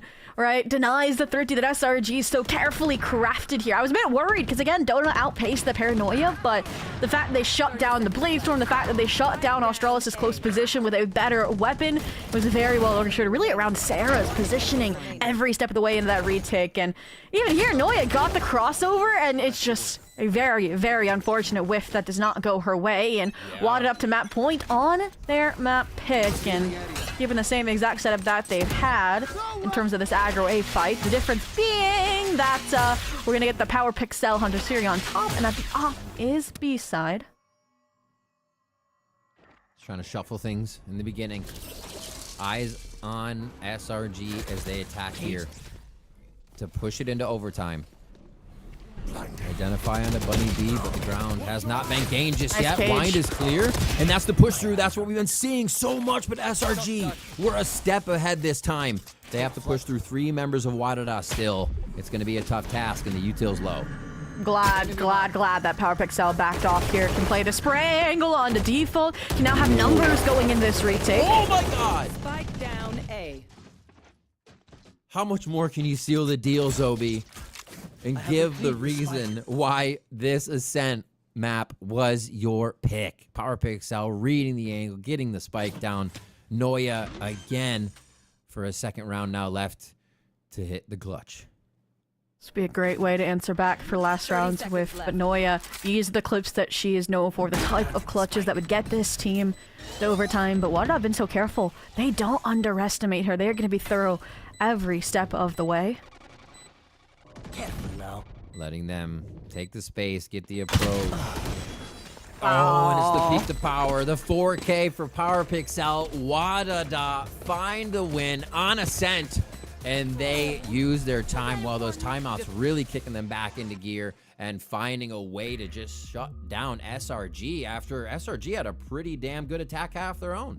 Yeah, again, I think the fact that that was a 9-3 does not feel like it was that until it came down to some of those last round double-digit versus double-digit rounds. And again, it was, if they finished off that 30, I think SRG would have won the map, which shows how close it was. But Rivington, I said it before, even Ascent started, and I'll say it again, the fact that Pearl is up next, that SRG picked into that when that's also been a really strong Wadada map, to me shows that I really could see Wadada 2-0ing in this series, and that is a scary, scary thought for Shopify Rebellion Gold, who again have never been in the lowers and are now down 1 map already in an elimination series. Well, we are going to take a quick break. The desk is going to break down that map, get us ready for Pearl. So don't go anywhere. More Valorant Game Changers right after this.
Red Bull gives you wings.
Well, folks, it is 2026, and the 9-3 curse is alive. And, well, welcome back to Verizon Valorant Game Changers. I'm your host, Elizabeth, joined with Dryad and Wyatt on the desk. And if you're just joining us, let me break this down for you. Shopify Rebellion Gold, our two-time world champions, three-time world champion finalists, are now on the brink of being eliminated from the lower bracket for the first time. On the other hand, you have Wadada now on the brink of making history for themselves. They've always lost to Shopify Rebellion Gold, and now for the first time, Dryad, they may have beaten their demons. They have a couple more maps to get through, or maybe just one, but this was close. This was a knockout drag down fight. It started pretty similar to what we saw with Wadada yesterday, where they started on the attack side. They couldn't really get things going with that 9-3, and then we go into that second half, and finally we get the chance to see that game plan. I know the casters were talking about it. The problem is, yeah, if you're playing this Wadada composition, you are relying a lot on the rounds that you're able to get in the defense, and honestly, it felt like the 9-3 maybe was not going to be enough, but Wadada, they got some momentum going early on. They had some hero plays at the beginning, and then they just never let Shopify get comfortable at all. None of the clutches were going their way. A lot of the openings that they were losing, a lot of the fast plays that they wanted to do on A got denied, and it was just really, really good for Wadada into that second half.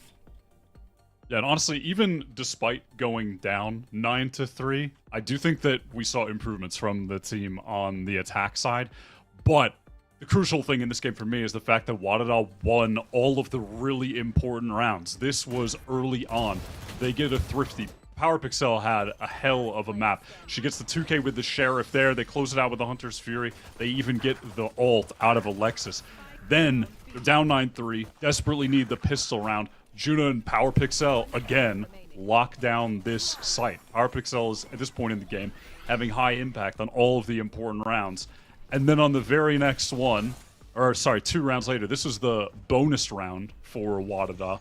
You have Bunny B just waiting in this smoke, off the contact, peeks out crazy on the third to get the shot, but then adjusts back to Lydia, insane. Again, another important round 1. They win a thrifty, they win the second half pistol, they win a bonus, and then late in another round here that they were about to get eco'd, PowerPixel wins a 1 versus 2. Like, whenever an important round came up, Wadada were able to get the W, and that is what brought them across the finish line. In a 13-11, they were winning those important rounds.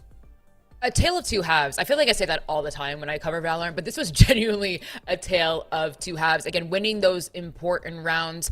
I'm going to go to you, Wyatt, again. You were wanting the Phoenix to have more impact and wanting to be better. Did you see that today from Bunny B?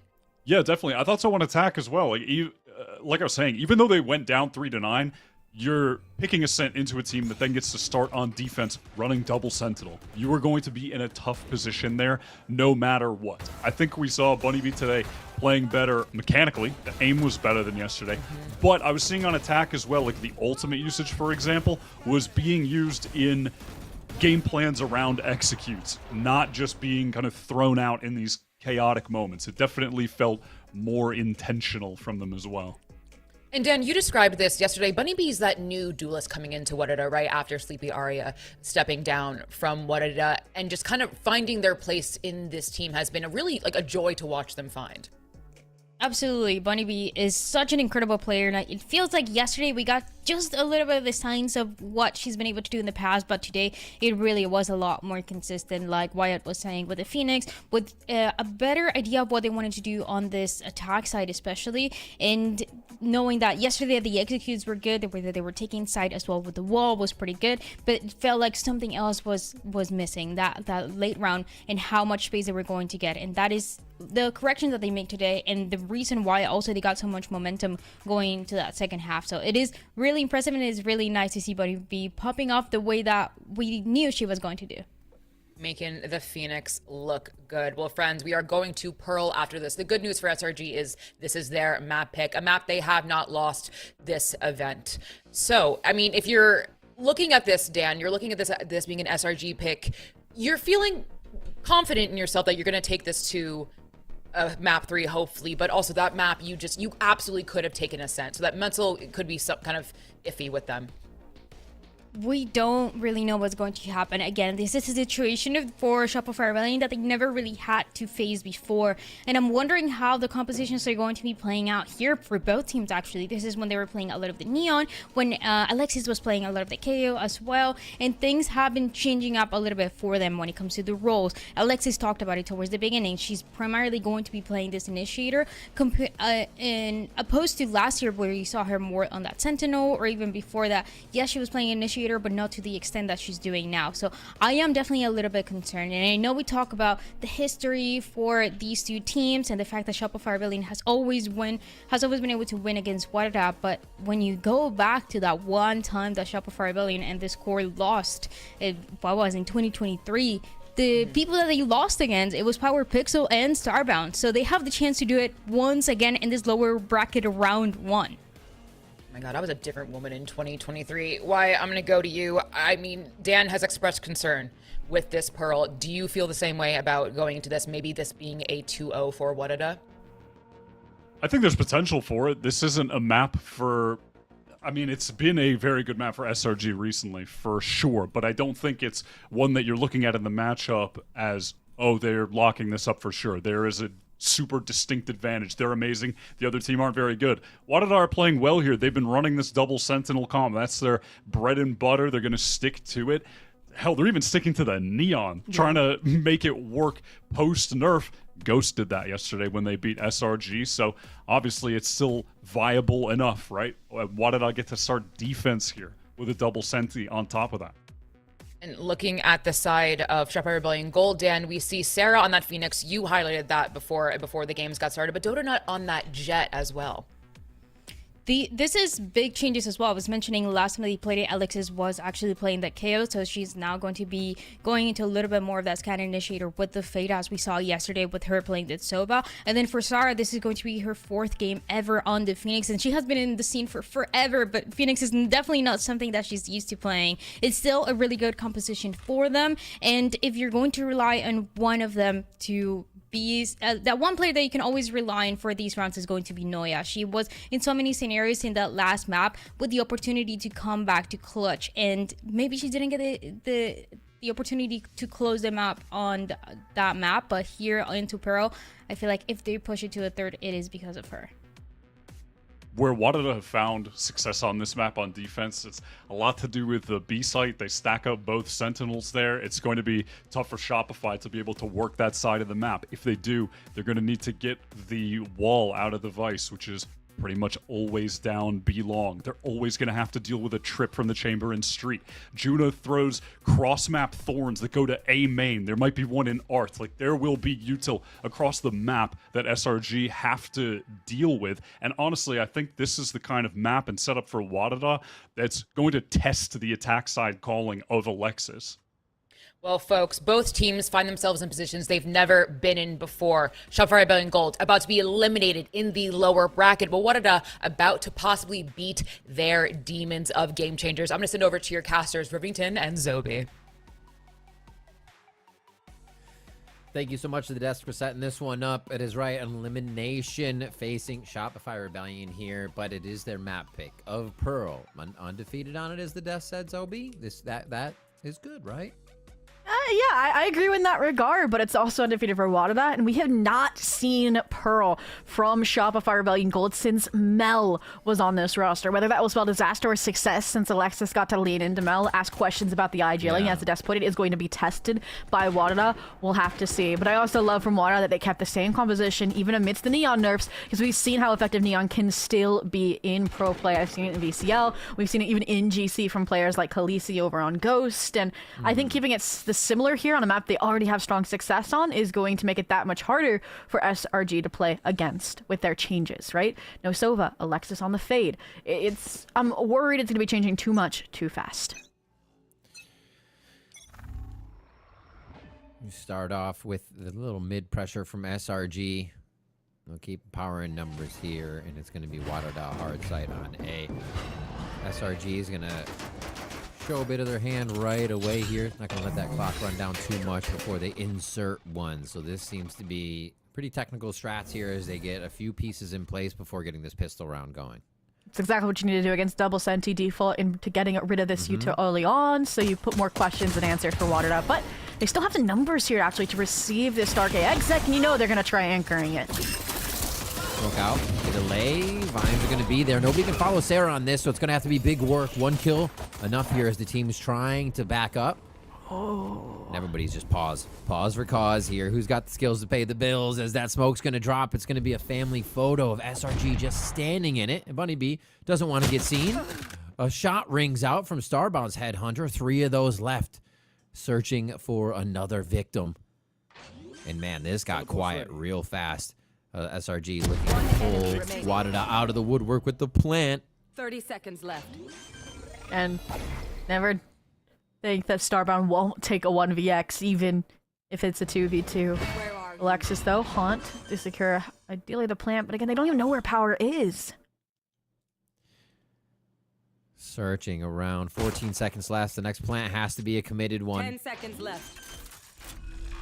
Gonna try to hide on the corner. Very nicely chosen by Alexis. A chance is actually given by the placement of that, and is now ring around the rosy with a double swing. The double face is gonna be too much. Starbound with a 3rd on the round.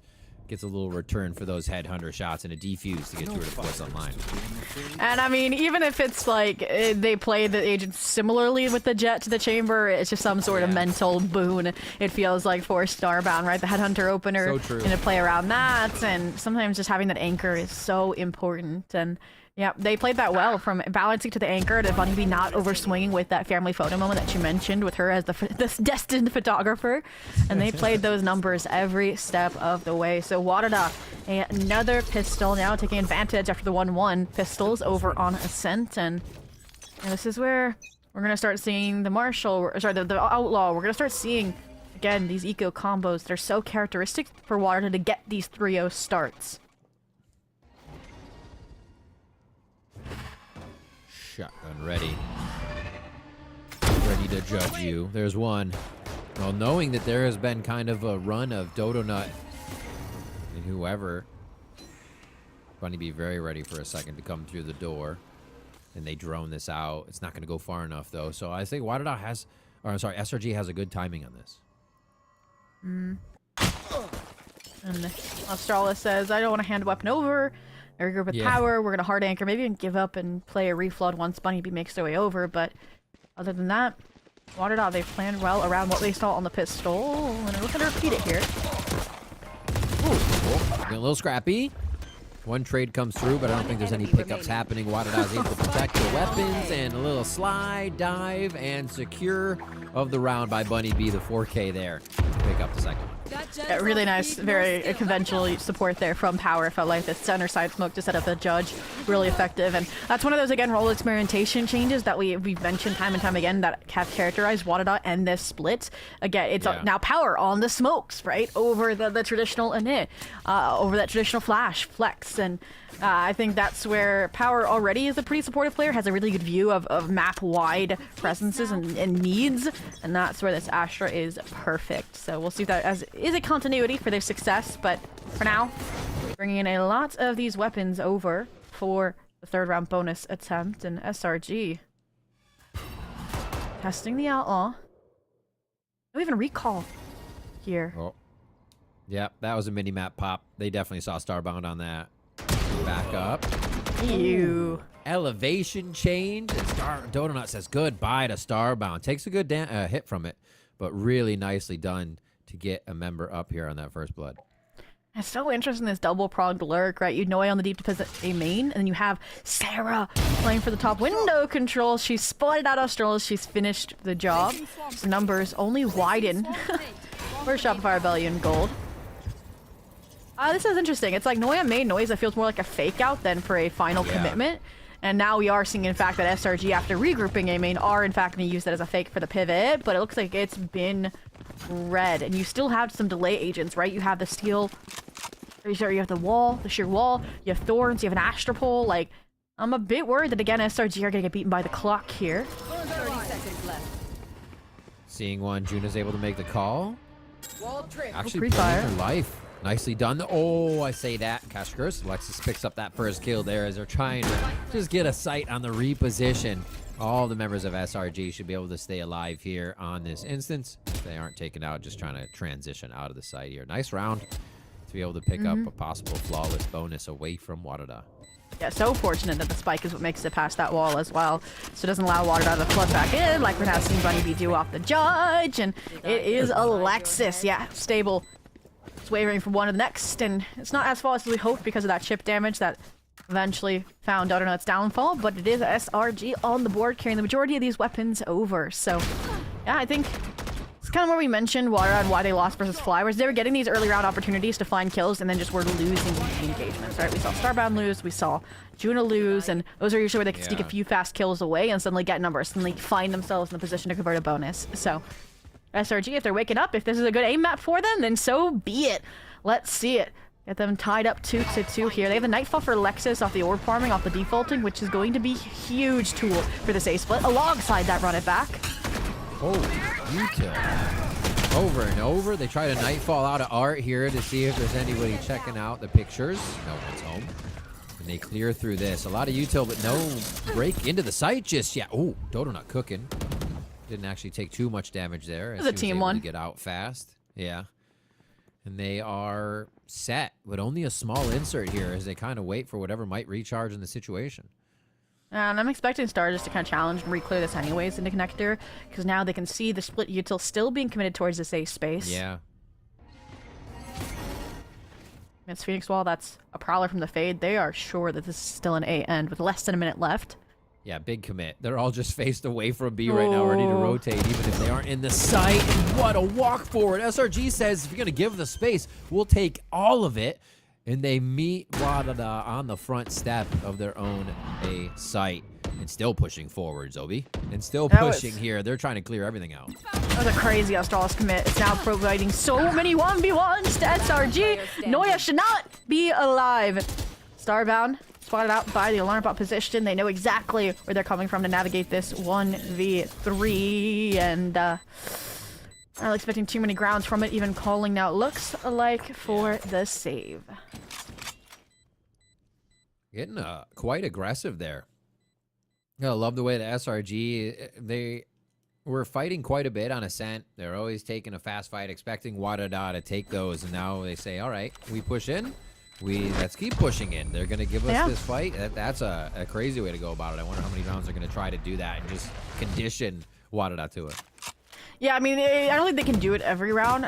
Maybe every time they have ults, yes. But again, they use the run it back. They use the Nightfall on dual avenues, and I think that's what forced the hand for Warada a lot further, right? We saw the early relay bolt investment. We saw, again, a lot dumped into keeping art. And SRG just respected it and then re-executed after that fact. So again, knowing Warada can be baited into it, I think they would be better just like letting them through and then re-clearing it together off that util. But we'll have to see if power identifies that same factor or not. In the meantime, though, they're going to set up an overdrive trap into A main, it looks like.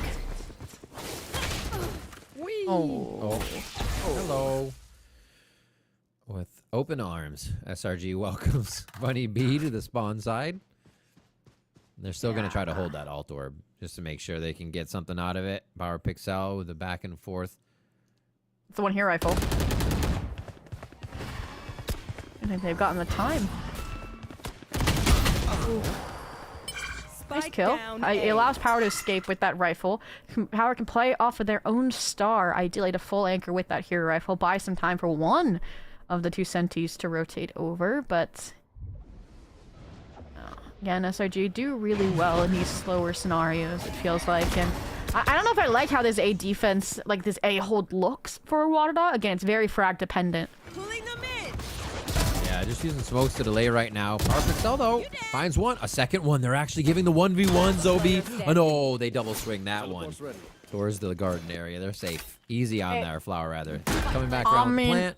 This is recoverable, though, for Starbound because the gun is in Flowers. Yeah. Alexis, the timing! Crazily done. I feel like we hype up these players because we have like the clutch players in the server between Noya, between Power, between Starbound, and then every one of them riv this series have just been anticlimactic. Like timing, the number one team with numbers up, just finish it out. that kind of momentum on a clutch too, right? You just see walking in. You're trying to catch the other team, finding those last corners, walk by them, but no, Alexis was ready. There was enough sight cleared already. They didn't get timed on it. And now they're having a time of their own. 3 rounds. See if they can keep the momentum. At this point, they were kind of at the same way, just flipped around for a SEN. So maybe SRG finds their groove here. I'm surprised we don't get the operator out or like saved for Starbound just yet. They're sending Starbound down deep, be long with that rendezvous at hand, can get the orb once they make a presence. And this is the switch up I wanted to see, a Senti dedicated to the A anchor.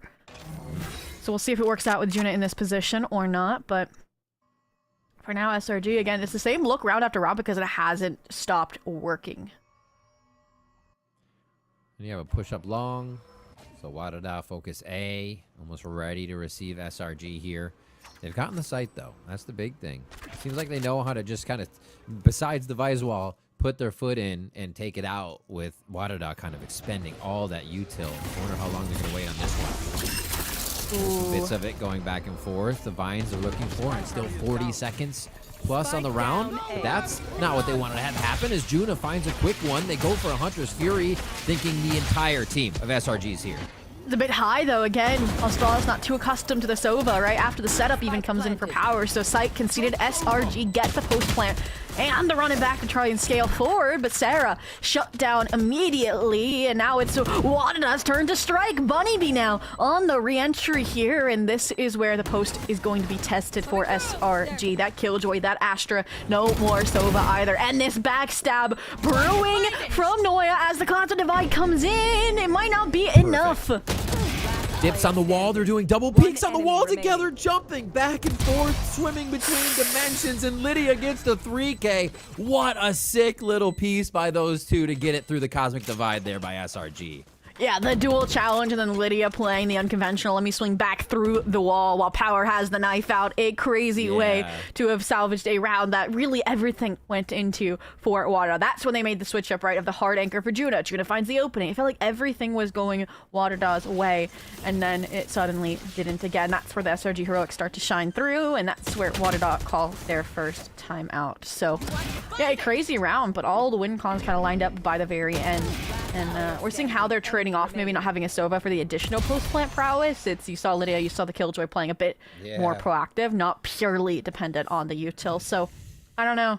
For Wadada, again, with Starbound having a slow start, still does not have that tour de force online, which I feel like the operator would add so much stability to their defense, whether it's on B or whether it's on the aggro A line, like we're expecting probably Donut to be next half for SRG.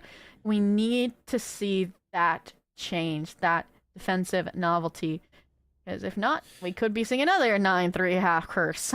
Yeah, and I've credit given where it's due. I think SRG is also saying, you know what, Starbound's going to be over there with an op. Let's just not.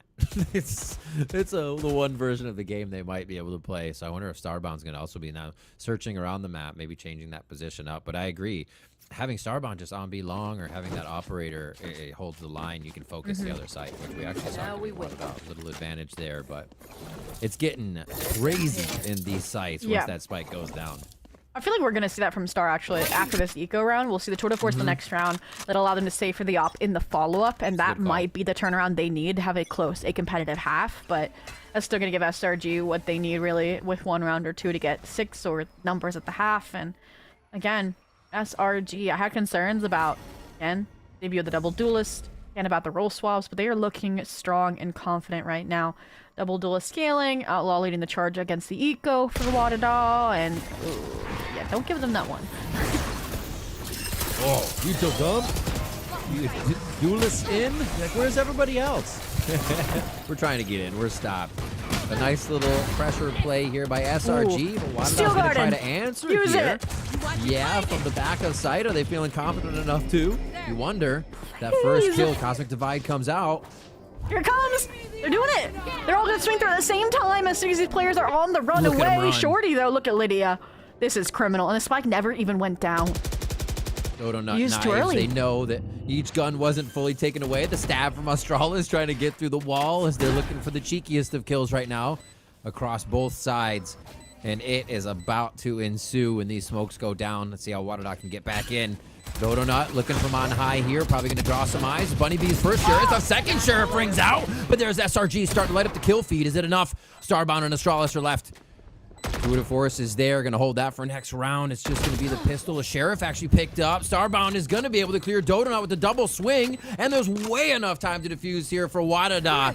Dancing it out to get that a third round in their favor. And now Thrifty going to the defensive side. We always love a little duo clutch. The Thrifty for Wadada completely shatters the silence of an otherwise stable SRG half. And I like the confidence, like you mentioned, not to pull the Tour de Force out there. And this is what I wanted from Wadada. What's very anti-characteristic of them is intentional planning around the ultimates that they have. They don't like to take risks in those moments. They don't like to purposely give up space knowing what they have and invest it later on. And this is exactly what they played around. And I think that's probably Kid and Fred's calling, saying, hey guys, it's Nico, we have a Steel Garden, let's let them onto a site, let's play pure retake. And that's exactly what they did. And that goes back to Noya not getting that outlaw shot off against Juna, who peeked Secret first as well. Again, butterfly effect. Now we might even get a Wadada lead here before the half is up. And they tempt B. SRG finally tempt B, and Wadada are they're gonna move Starbound over to the other side. You know, they're just finding a way to do it. Is it enough to grab around? No. Wadada is still sneaking an advantage back in somehow in each of these. And it's going to be some numbers actually crushing over here for Wadada. Ooh. One from Power Pixel takes down Dodonut, and they are ready to stand defense here at the site. Clear back, and they're trying to get the spike in already. SRG is kind of all sorts on this one as they lose one. The util can't follow in from the others. Bunny B clears another as Sarah finally gets time. Oh, and Sarah tried to punish somebody over peeking yet again for Wadada, but it falters. And 2v3, Noya actually gonna call in the lockdown. Let Sarah try and wrestle these numbers back, give them a bit of breathing room here. Wadada just are gonna respect it, stay grouped, see if the spike commit is there. 30 seconds left. Oh, Starbound she's on for the ace. Had a good time with those shots. And you're right. One left, watching the crossfire, going to be a for sure contact point coming in. The first one steps to a nice step back by Power Pixel and trades the next one. Another clutch from Power Pixel at the final moment. Looks for where the op might be. Hey, there's guns, there's time. Gonna get the defuse and make that happen anyways. What a play. I mean, how many clutches at this point have come down to Power versus Noya? I don't even know this series, but Power is winning all of them. And that is another big swing round, right? Ults invested, lockdown, gone. Wadada tied us up 4-4, and I'm scared to see what the SRG money looks like after a round like that. And Starbound, we're probably going to see that op come online as the buy, and this is exactly what the path that was laid out during that timeout coming into fruition for Wadada to turn this half around. A half with the double senti, they should be favored on. Operator there, Starbound. Back to B, and SRG back to A. 4-4 now. 2 successful post-plant defuses from Wadada as they have the answer. As SRG keeps getting to the site. And Wadada conditioned this, giving up art, not fighting for it, just letting the wall get triggered and use that information. So Bunny playing close on the angle with a judge against the eco is perfect. Oh, try to get that smoke in to give a little hide room, dodge the flash, play the wall. What neat synergy going on here from Power Pixel and Bunny B in the moment. Yeah, again, Power. Already very map-centric, like we mentioned. Just one of the smartest to talk to about the game. And serves them well on this Astra roll. SRG's initial intentions of an A split still alive and well with Alexis deposited deep in A main. Again, Wadada haven't really fought for that space aside from the overdrive round that flopped. And honestly, that feels like a big switch up for Wadada as well. I feel like they're leaning into the retakes on A lot more, and they're having a good conversion rate on it as well. A few prongs to this attack. One's backed off for a moment. The rest of SRG able to crash into sight with more vines to slow it down, and now a big mountain to climb here with many in front. Noya just cruising through with the sheriff, and it looks like SRG might make a thrifty of their own work here. Weapons picked up. Bunny B's pissed, and that's not going to matter when the operator hits 1. 10 seconds Quite a bit of time left after the spike is planted. Let's see how. They're so low. They find Alexis on a timing. They can right-click the other. Have they called out the HP? Oh, yeah, absolutely. Headhunter body shot. Oh, they see the barrel. No way! Oh, right in the finger! That's gotta sting. A Starbound gets another one in Zobi. Another clutch round from Wadada. A thrifty at that. Yeah, you look at these clutch rounds and then yeah, they deny the thrifty. You're good. It was like SRG I'm we're just on getting track excited. for another. Yeah, we should be Wadada with the lead back again. Already up 1-0 on the series here, and it's crazy to have to be celebrating this right now, considering that it's like you need Wadada to have numbers on the half. This half, right? It feels like with a double duelist as well, and I feel like a Phoenix effective for reclears on that defense. But yeah, the way in which these rounds are coming together is brutal for the mental for a Shopify Rebellion Gold. Absolutely, and. Again, SRG, they're having good calls, they're having good opportunities, just the closeout factor right now, not enough. Yeah. That clutch factor is incredible right now for Wadada. And you say Bunny B, maybe putting a little bit of that nightmare into SRG from yesterday too, sliding around here, causing trouble. They're fighting some demons. And they're fighting it's been a nice way. Yeah. Pivot off the mid trips, repatch the holes in the defense. Speaking of patching those holes, plays while challenged, operator on the line. They still find the timing and the art here though, and again, it feels like there's a magnetic draw for SRG back towards these A splits. And again, Wada have the numbers here every time. Playing the anchor smokes right inside sight. That hot hand is going to go a little too far over. Beautifully cleared into the anchor smoke. Pushing through with the run it back. And now a second chance as SRG starts to pile in even more. But Power Pixel's ready for one. Drone goes up to identify the rest of the site. And the Wadada is positioned. I don't think they'll get caught in transition. But Juna is going to maybe hear them across the map. See here? No, nothing. I really want Good Juno to go timing from immediately back SRG. towards B long, right? The wall will ensure that they kept that long space, could go for the late backstab, but Noya is the variable unaccounted for. They're still not convinced that this is a B end because of her presence. What a good resell by Noya. Now Juno can maybe get the cutoff. Oh no, they're still searching. Turret's still up, hasn't sold that she's left the premises. Probably won't. She's gonna stay mid door to cut off the rotates, so Wadada really not gonna have a lot of time or power on this retake, it feels like. This has to be around SRG wins, right? The best situation they've been in for the previous rounds that they've had. All of these post plants have been successful for Wadada through the retake. But yeah, SRG is putting their foot down here, bringing the fight to Wadada. Will they let them? Nope. Alexis is hunting. Nope. She's the one that orchestrated that entire refight into CT alongside Bunny. They have enough of power taking these 1v1s, taking these clutch factors to the X factor, and we tie right back up 5-5. Why did I still have both timeouts, right, Riv? Honestly, I might want one right now, just to, like, ensure the rest of the half is correctly sold. Wait, that's gotta be wrong. That's gotta be backwards. We'll check it with Broad. I think SRG used one and Water to haven't. Right? No, I don't know anymore, Riv. It has been such a crazy series already. Again, back and forth. Each team trying to rewrite history, and all right.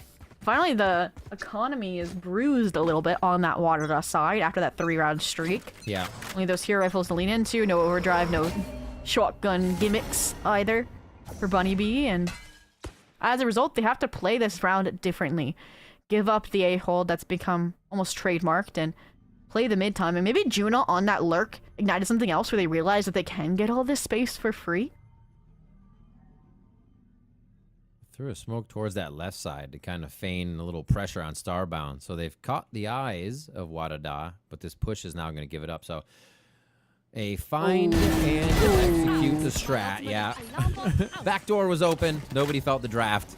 Then Noya and team walk right in. Look, you said on the last low buy round, you said we might see that again if Wadada doesn't have a buy or there's SRG ultra there. And yeah, they take that space. Yeah, you save the op again, you see what Juno and Bunny B can find, ult orb collection-wise, perhaps. Even maybe save the Phantom if you want. Yep, there it goes. So, yep, again, played for the timing, hopes that it would be that A-split again, but SRG, a very low-risk stack into A main. That's sort of Wadada on the now last round of the half to try and get that 6-6 through.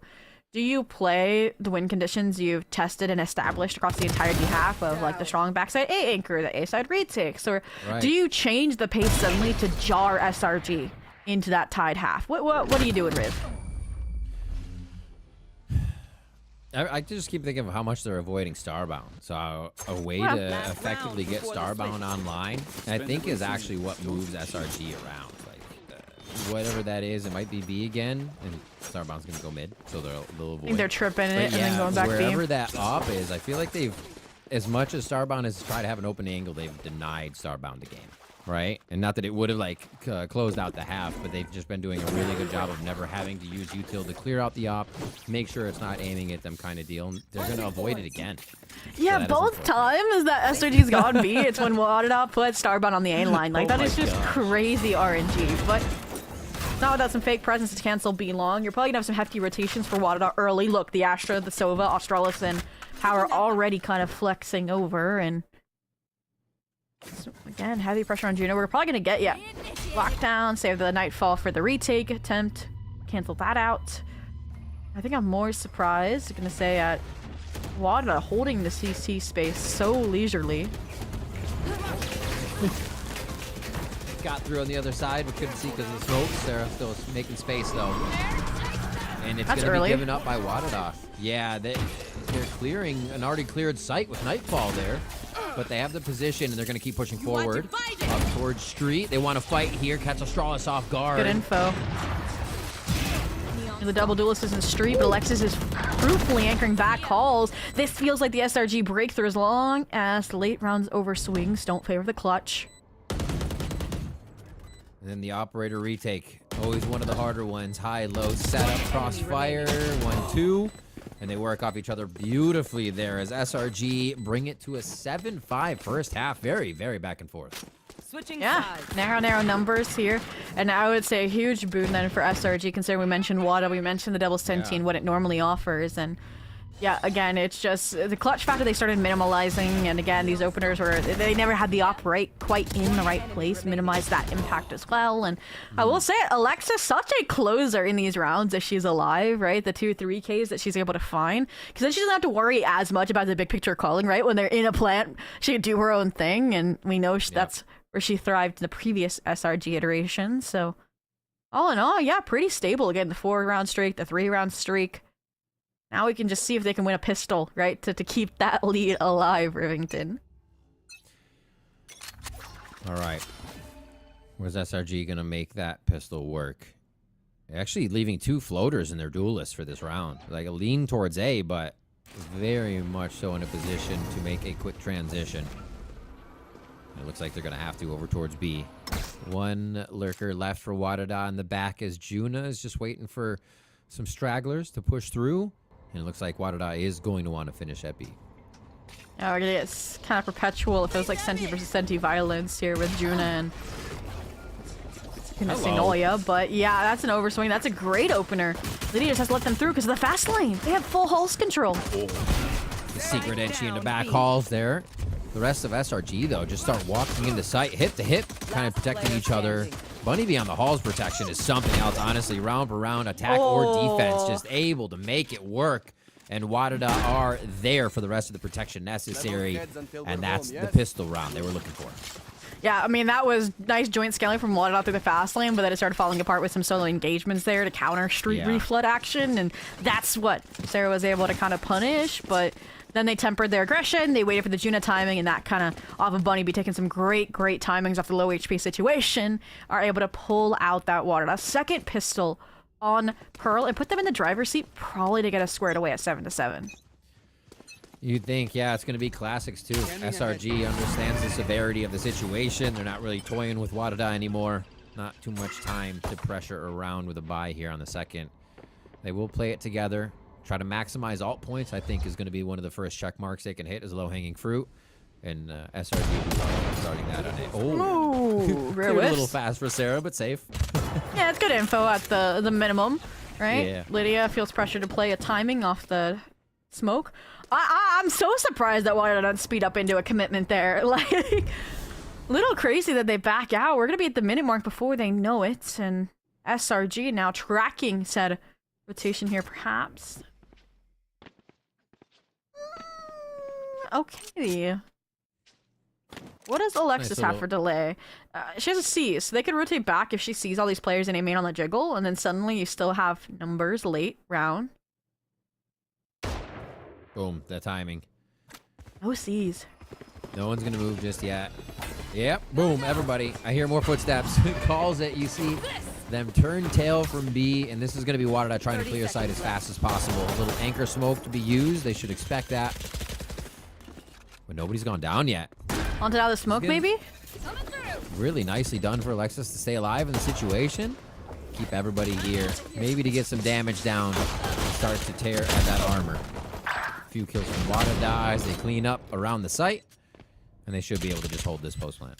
Yeah, playing very, very open here. And only thing that could betray would be long-range Spectre action for Australis. Usually Noya's really good in those refrags, but Australis was on for the ace. Unfortunately, at 20 HP, though, Power Pixel feels inclined to step in. And all in all, pretty seamless conversion there, with the bigger weapons being carried over, recollected, and little Phantom as a trophy to come into the bonus with as well. And yeah, it's just our refight after we mentioned that survival instinct for Alexis, right? They were going to have util to put back into that fight. Haunt, seized, the works. And with her being taken out so early, SRG didn't really get to even have semblance of a concrete plan.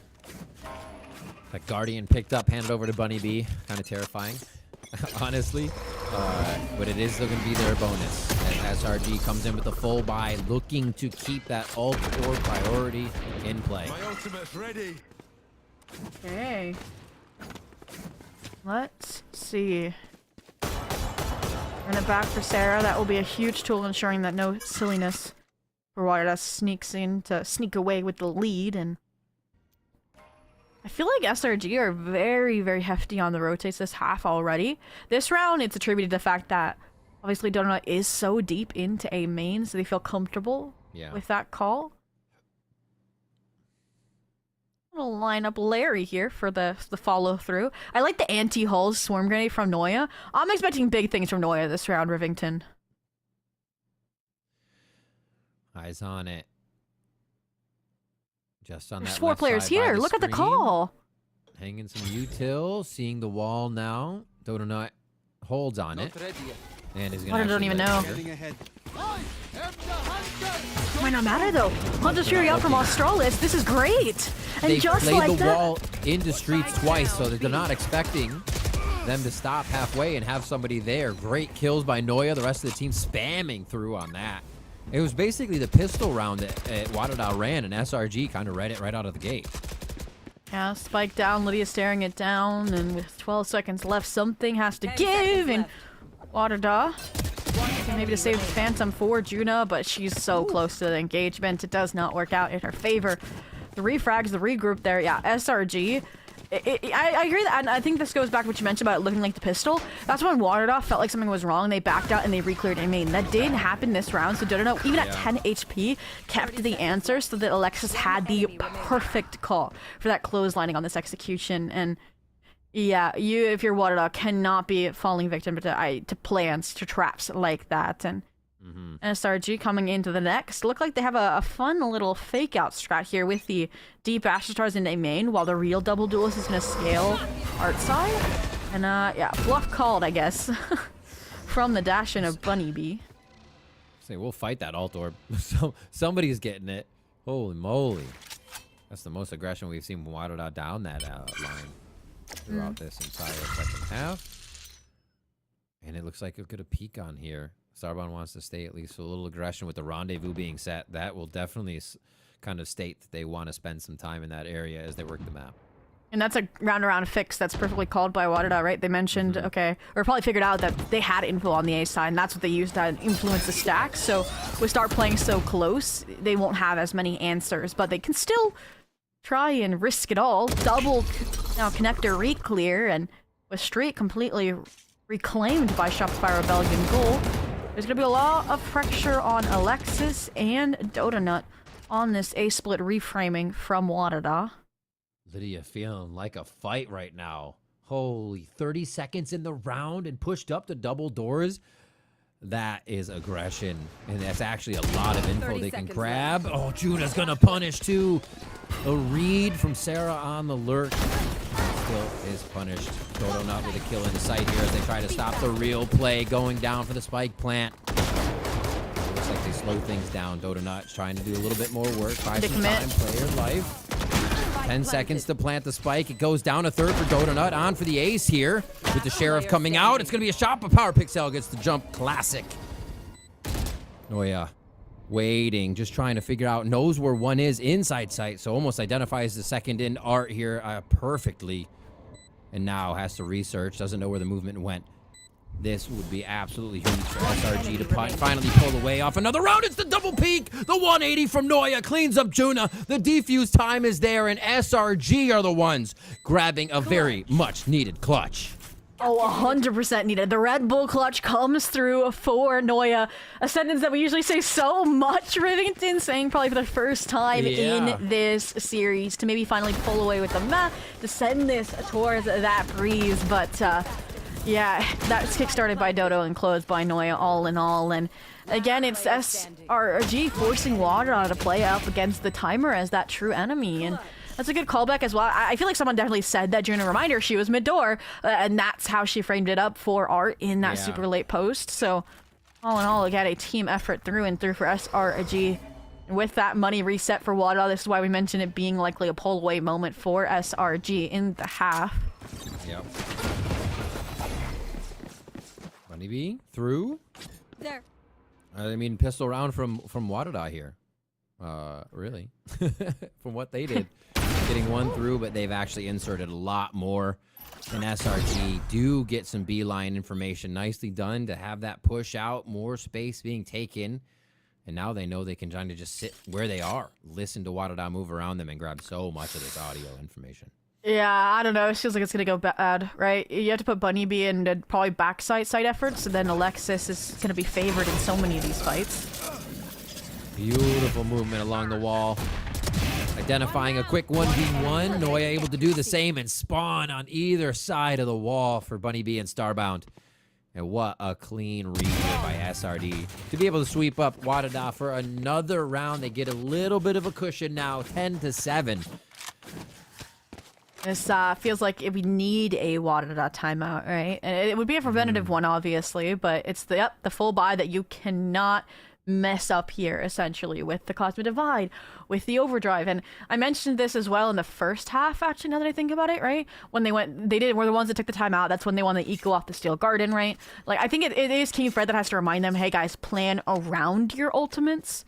And I think we're going to see then a concrete exit for it. And I have that same advice that I circle back to a lot for Wadada, is because Power is such a big brain in the space, likes to think through everything and have it perfectly solved.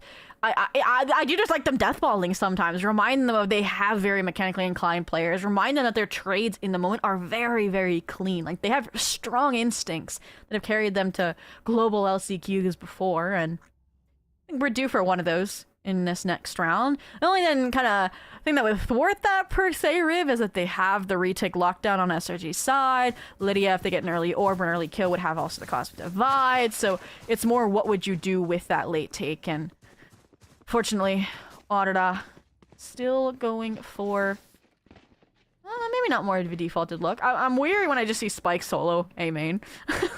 Yeah. This is like a fake pivot, like really, really fast. We did say SRG's been really fast rotating, Rivington. They have. They keeping the duelists in like lean positions wherever they can get too fast. This time SRG's kind of split that, as it looks like they want mid. But yeah, this round is a state of the game round, right? There's a lot of alt points that can come online with one kill. They have alt points to use. You have to be aware of where you're at right now on this second map. Elimination facing for SRG as Wadada took map 1. We're at round 18 right now. It's going to be a push long here for Wadada as they set up. But you're right, that spike is precariously on the other side of the map as it looks to be receiving some help now. Is it soon enough, though? I wonder, will Lydia and Dodo hear the pivot? Okay.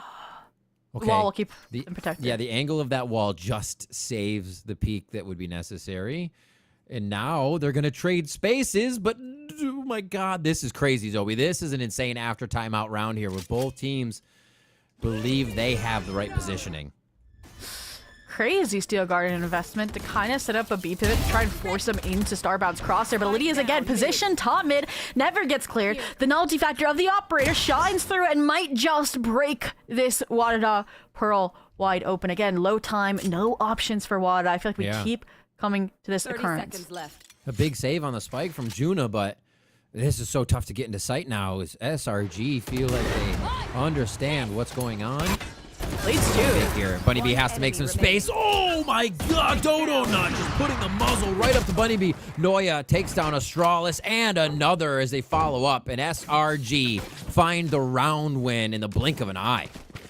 Oh, wow. Yeah, Shop Rebellion Gold felt that maybe pressure of elimination setting in, and they have switched on go mode. 4 rounds in a row, still leading to the ultimates. Money reset for Wadada once again. Without a thrifty, then that would be map point for Shop Rebellion Gold, requiring 5 rounds just to get to overtime for Wadada. And that's where we can throw back to the head-to-head between these two teams, right? Wadada have never won, but they've taken maps off. That's all they've ever gotten is a map 3 here maps and there. in 4 series. That feels like the track that we're treading down now. Yeah. We'll make it 4 now in 5 series. See if they can keep it going. No, the pressure from SRG just so strong right now after finding it. It does look like with this low buy, they'll be able to pressure that 12th round.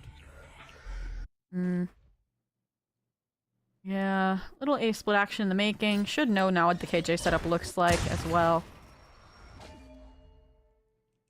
The op has added a nice stability element for SRG. It's kind of stopped the rotations more than anything. Allows now, right, not buddy-a-buddy with Sarah. And they can be in these pre-fight positions! Oh my gosh. Just walking straight up to each other for the first few kills, but Wadada, not again. Feel like in positioning, they come out on top of this one. Lockdown. Noya's got the ultimate. Yeah. Noya's got the ultimate. They throw that behind the Cosmic Divide. Even before the lockdown. Yeah, before the lockdown was proc, they were in art. A lot harder. Still gonna try to make the move. Defense. Oh, not like this. Push it in. Not gonna be gravity weld out of position here. Defuse goes down. Spams come through. It's not gonna be enough. SRG find game point on the second map here, keeping themselves alive with one more round. Oh no, and Power survives, wow. Yeah, 5 now needed. Great attempt at the eco for Wadada, right? Gets the spike down, gets some of those ults out, but yeah, the retake off the lockdown. And the body blocking Power friendship to completely disrespect the Gravel from Power is a great way to deny the 350 that was shut up by some really good team fights on that split, but Wadada back to trying to exploit mid, get rid of this KJ util early on, and SRG, again, when they need a pace change, they always have an idea, a strat to lean into. This round, it's the double duelist scaling into a little B main trap, and in the meantime, again, Wadada, what they do is they look for an opening for Star, they look for an overpeak on one of these extremities, and SRG are not giving them those opportunities, or they're winning those opportunities, right? Even look at this, the curveball, little re-clear in street. Yeah, and the op shots have not missed from Dodo Nut, right? It's like, Wadada have not departed from their strategy, even though that's not a winning strategy right now. Re-clear on Stree, over to Art. 1 minute left. A lot of these rounds have gone down to that 30-second mark where it's just a flood of util into the site. And they rethink again. I mean, they can't go too much further across the map. They don't have that space towards B, so they'd have to clear sight and long if they get in here in a very quick time. They're still Spike is headed street. It's a fake. Yeah, but there's still double swarm grenades here with 35 seconds left. It's gonna buy so much time. They popped it early. Oh, that potential gone. Very early. Wall goes up. They get into sight. Concuss on the backside. Everything for SRG here is in front of them, and that's all they have to shoot. 1-2. Noya finds a few there. Spike still going down as they're trying to pressure and flood back in, and it's a huge timing gain by SRG as they sweep Wadada off their feet. They find their defensive footing, and we are going to breeze a third map in this elimination series. Wow, and the no is for the Noya clip, by the way, guys, right? Beautiful, beautiful retake around there for Shopify Rebellion Gold. Again, a hand-on-hand took that every step of the way after the Cosmic Divide gave them that space that was lost previously from the free flood in from Wada that was perfectly placed. And again, it's that pace change of like, oh, we've conditioned you that we give up this space, we play a structured retake. Now this time we're gonna get scrapped, we're gonna get in your face. That was after the running back was already invested with no conversion as well, which flushed out a lot of that early turn comparing you to what I had, but all in all, you had that vision, Riv, of this going 3 maps, and it looks like you were right. Well, we had some sick retakes, particularly cool set plays throughout that one, so I'm excited for Breeze. The desk is going to break down that map and get us ready for the third one when we come back. Don't go anywhere more Valorant Game Changers after this. Hey, we got this old mattress. Waterbed. And the receipt. How about you beat it with a better deal on one of these fresh setups? We can't do that. Bring in your AT&T or T-Mobile bill for a better deal today. Guess you're not as cool as Verizon. I'm just gonna leave it. Red Bull gives you wings.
I hope y'all have been drinking your Red Bulls because we are going to a map 3. Welcome or welcome back to Verizon Valorant Game Changers. I'm your host Elizabeth, joined with Wyatt and Dryad on the desk. And if you're just joining us, it was brilliant from SRG. It's exactly what we were looking for to bring it to a map 3. Dan, I'm gonna go to you first. You expressed some caution, some hesitation when this map came up, considering a 2-0, but all fears assuaged. SRG performed very, very well.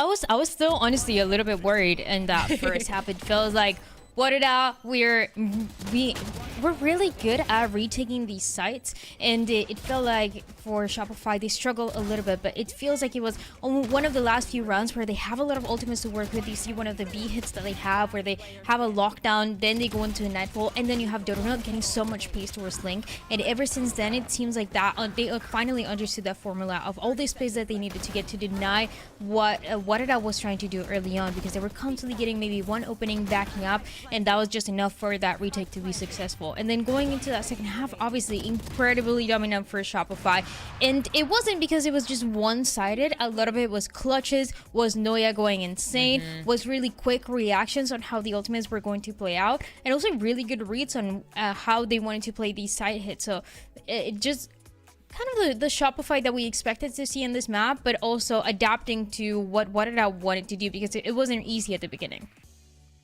Wadada start on their preferred side. The map is picked into them. You're a double Sentinel team, and you get to start on defense. That's the dream scenario when you're running that comp, and yet they're only able to get 5 rounds on D.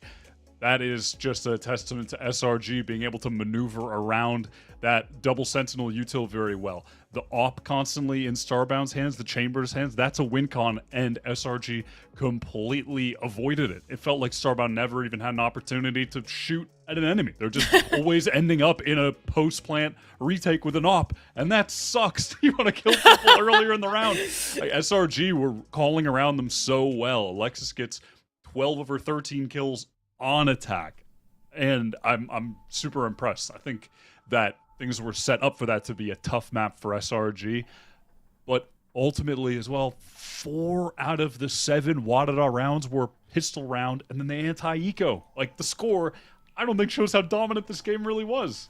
Yes, and if you look at that top left, you'll see an MVP, Killjoy, and underneath that there is Noya. We're talking about the clutches. We're talking about these multi-kill moments, Dan, and it is the president, I must see everyone salute in chat 07 right now, who delivered for SRG this map.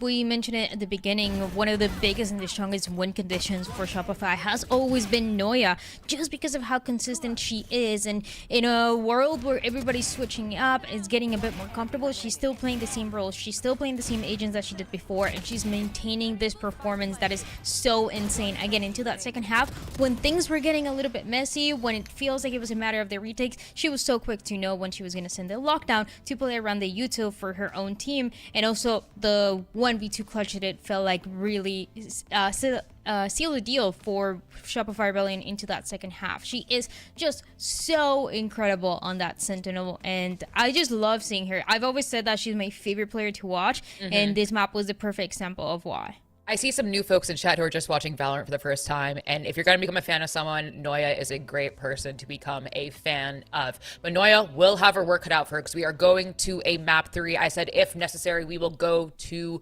Breeze, and that is exactly where we are going, the beautiful beach of Breeze. A map we haven't seen too often from both these teams. You've seen it, but haven't seen it too often, Wyatt. So there's some question marks, but it's kind of a semi-unknown, if you will.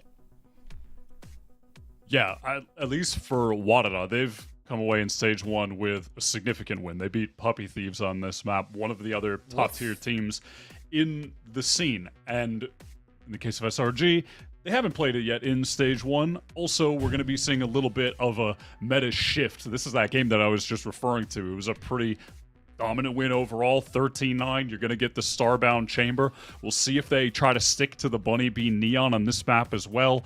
You're seeing Harbor in the mix. That's super meta, especially in just America's play in general. If you're looking at any league right now, our region loves running the Harbor. I would definitely expect SRG to lean into that. To me, they've always been a team that are pretty heavily indexed into the current meta at the time. So I think there's potential for that matchup. I think so, and there's a lot of things that Shopify can do here, and again, we haven't seen this map in so long for them. I think you have the possibilities of having something like Alexis on the KO. You can have, most likely is going to be Noya on that Viper, and you can put Lydia on the Harbor, that I don't think we've seen a lot of, but the way that Lydia plays reminds me a lot of Bang, for example. They do have those really aggressive moments that I feel like she should be able to bring if they're able to play this double controller. And it's also something that this team has always been known for, this double controller, and how well it has played on Breeze in the past. So the possibilities are there, and I think it should be a map that it should be comfortable for them. I think that's what I love. You know, this is a map that we want to see you go to. We don't want you to see you too uncomfortable. We want to see you at your best on Breeze. I'm going to go to you, Dan, to ask a question. Is there something you'd like to see different with the agent select, or something specific you'd like to see, or are you hoping we get a Bunny Bee Neon? What are your hopes, your dreams, and your fears? Can I dream of a Noya chamber? Yes, you can, my dear. You can dream of anything you want. I don't think it's gonna happen Well, at that's all. not happening. Keep dreaming, little bro. She's playing Viper. Don't crush my girl's dreams. Okay, Wyatt, what do you have to dream about? What do I have to dream about? An overtime, Okay. 14-12, maybe a 15-13 scoreline where all of us are winners, the viewers and the watchers of the game. That's my dream.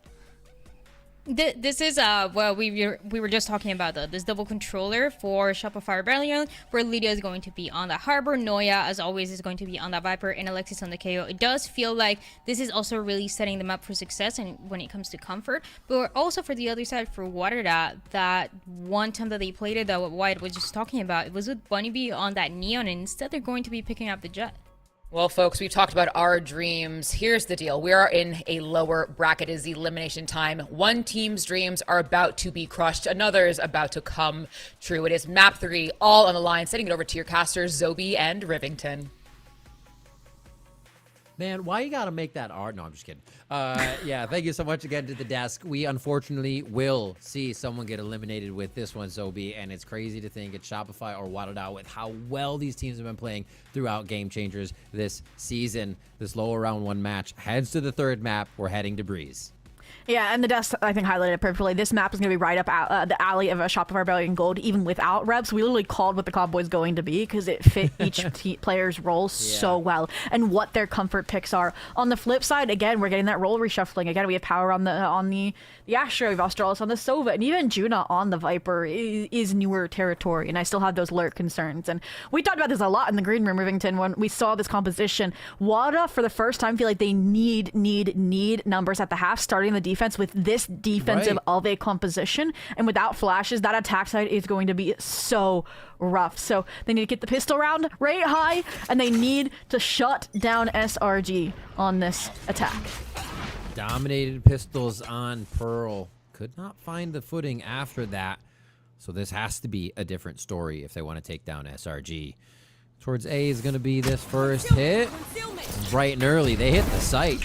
They're not wasting any time as Starbound plays the elevation accordingly to find a first blood turnover. Can they convert the rest of the round as SRG quickly goes hunting inside the site? Really nice regroup there on the backside fight with Lydia mid-pyramid as well. That gets substantial numbers, and now they're still searching for these rotations, for these isolated fights, and SRG are the ones looking like they're seizing full momentum of this half, about to win a crazy pistol, unless June has something to say about it. Gonna make a little bit of noise, see if they get a peek. A little mind games, but now nobody's feeling it. Dodo Nut with a quick peek out once the real drop has happened, and SRG do get that pistol round to start off Breeze.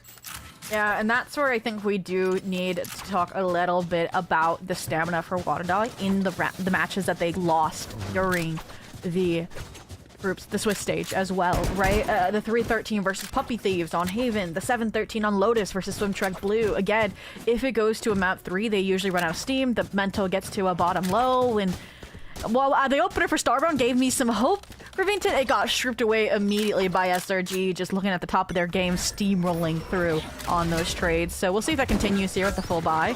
Even while not really able to seize off the one way because it gets stripped away by the 0 point. Very nice, catching quite a few in that knife. Like, wait a minute.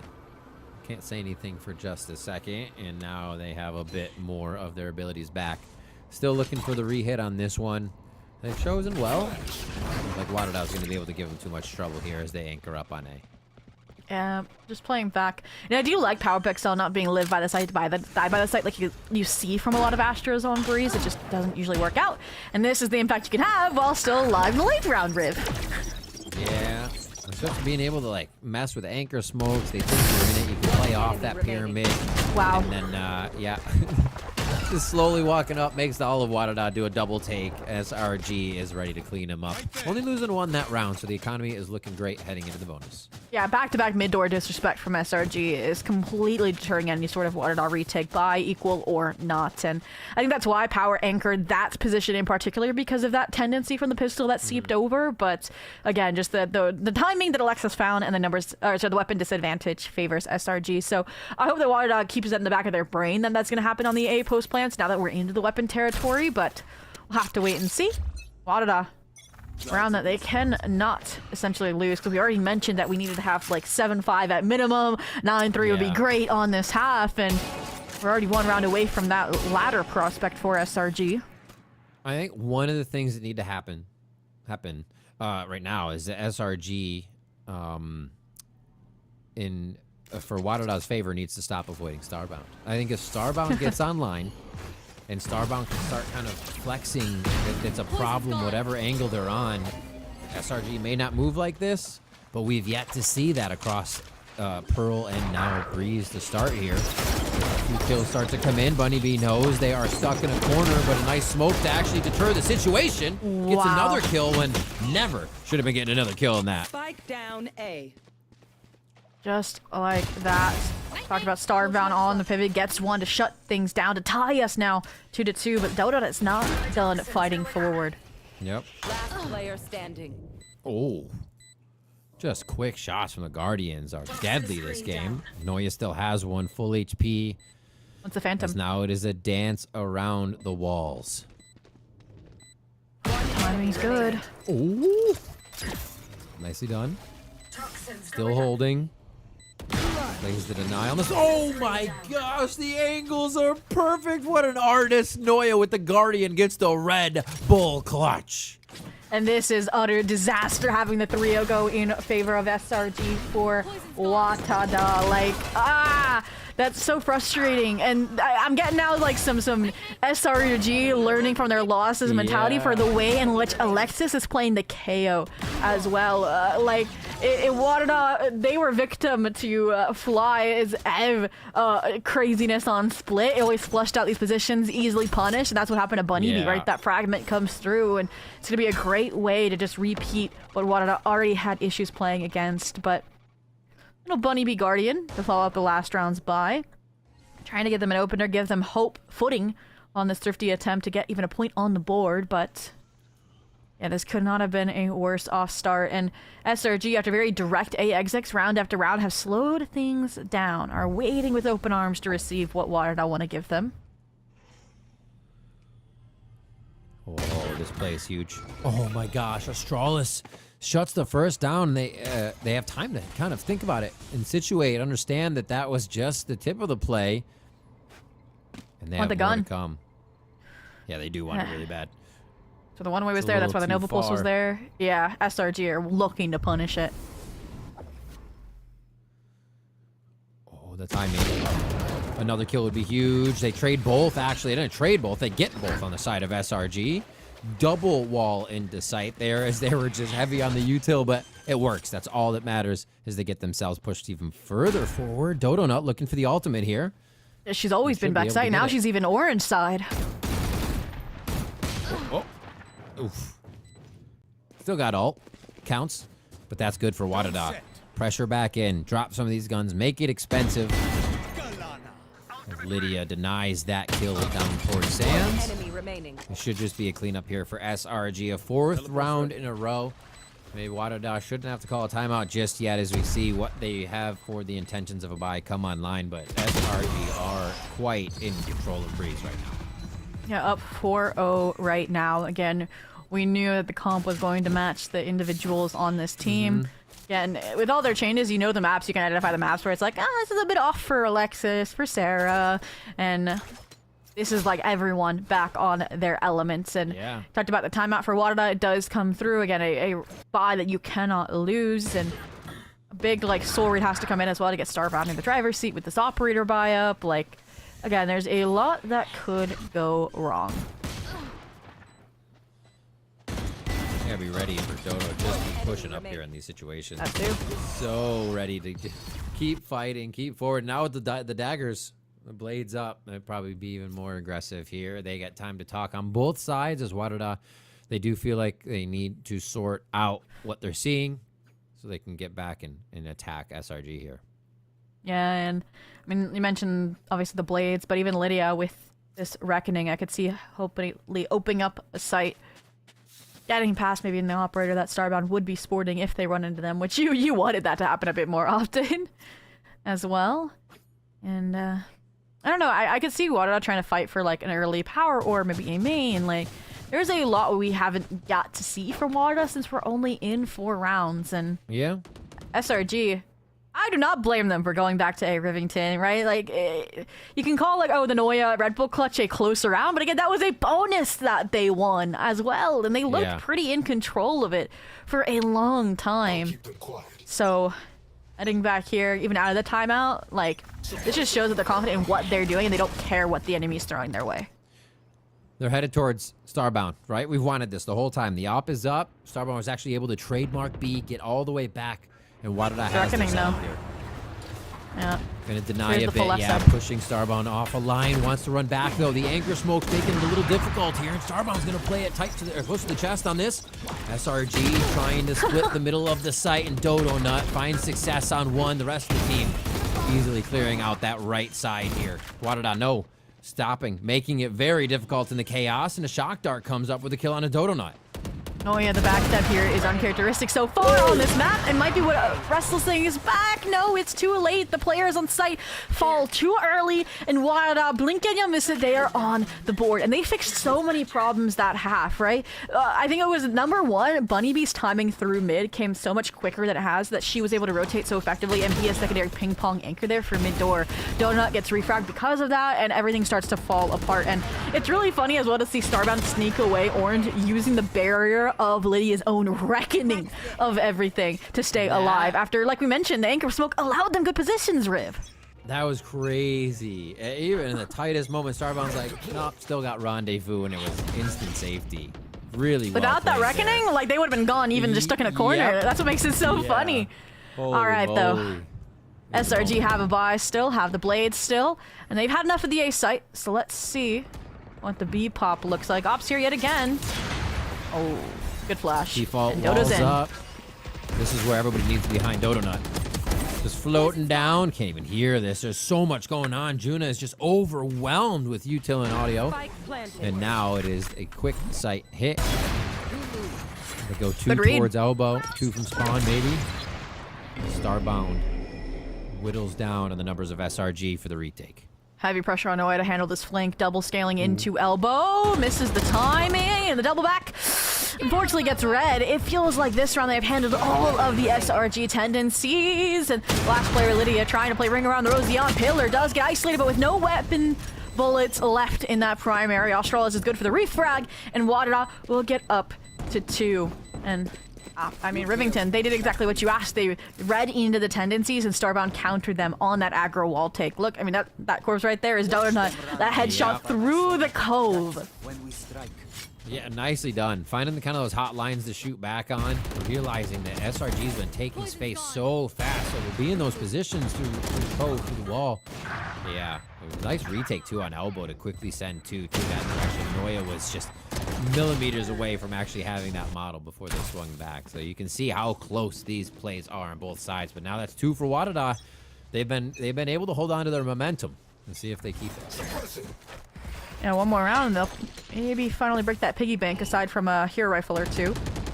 Talked about the Bunny Bee mid scaling. It was characteristic the last few rounds, and it might heat off this mid door tape. Easy. Back and forth, a quick trade on that as both teams were ready. Like I said, it's these plays known by both sides. It's just who can get out with the least amount of damage done to their team. And this was the first time we saw SRG attempt a very direct A split as well, and it was perfectly handled by Wadada. Even with Bunny Bee taking that risk, you had the double up between Australis and Power on mid door. You had the opt down the A main site. And I think the perfect call for SRG here is to abandon that effort, is to lean into B, which is pretty uncommitted hold from Juna. It's screaming retake, screaming maybe spike initial denial from Australis with the cross-map Hunter's Fury. We'll have to see what they opt into when the trademark is triggered, when the spike tap is active. Screen down.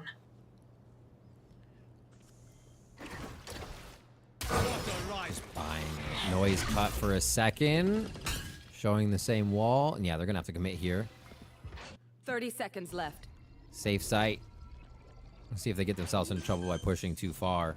Sarah's actually just going to head back. They're not going to lurk it out too much. The only one really might be caught out is Lydia here as the Hunter's Fury comes through. They'll be forced to do a little bit of dancing and show themselves. There's one that they've been looking for. Wadada haven't even started a retake into the site yet. And they're finding some numbers.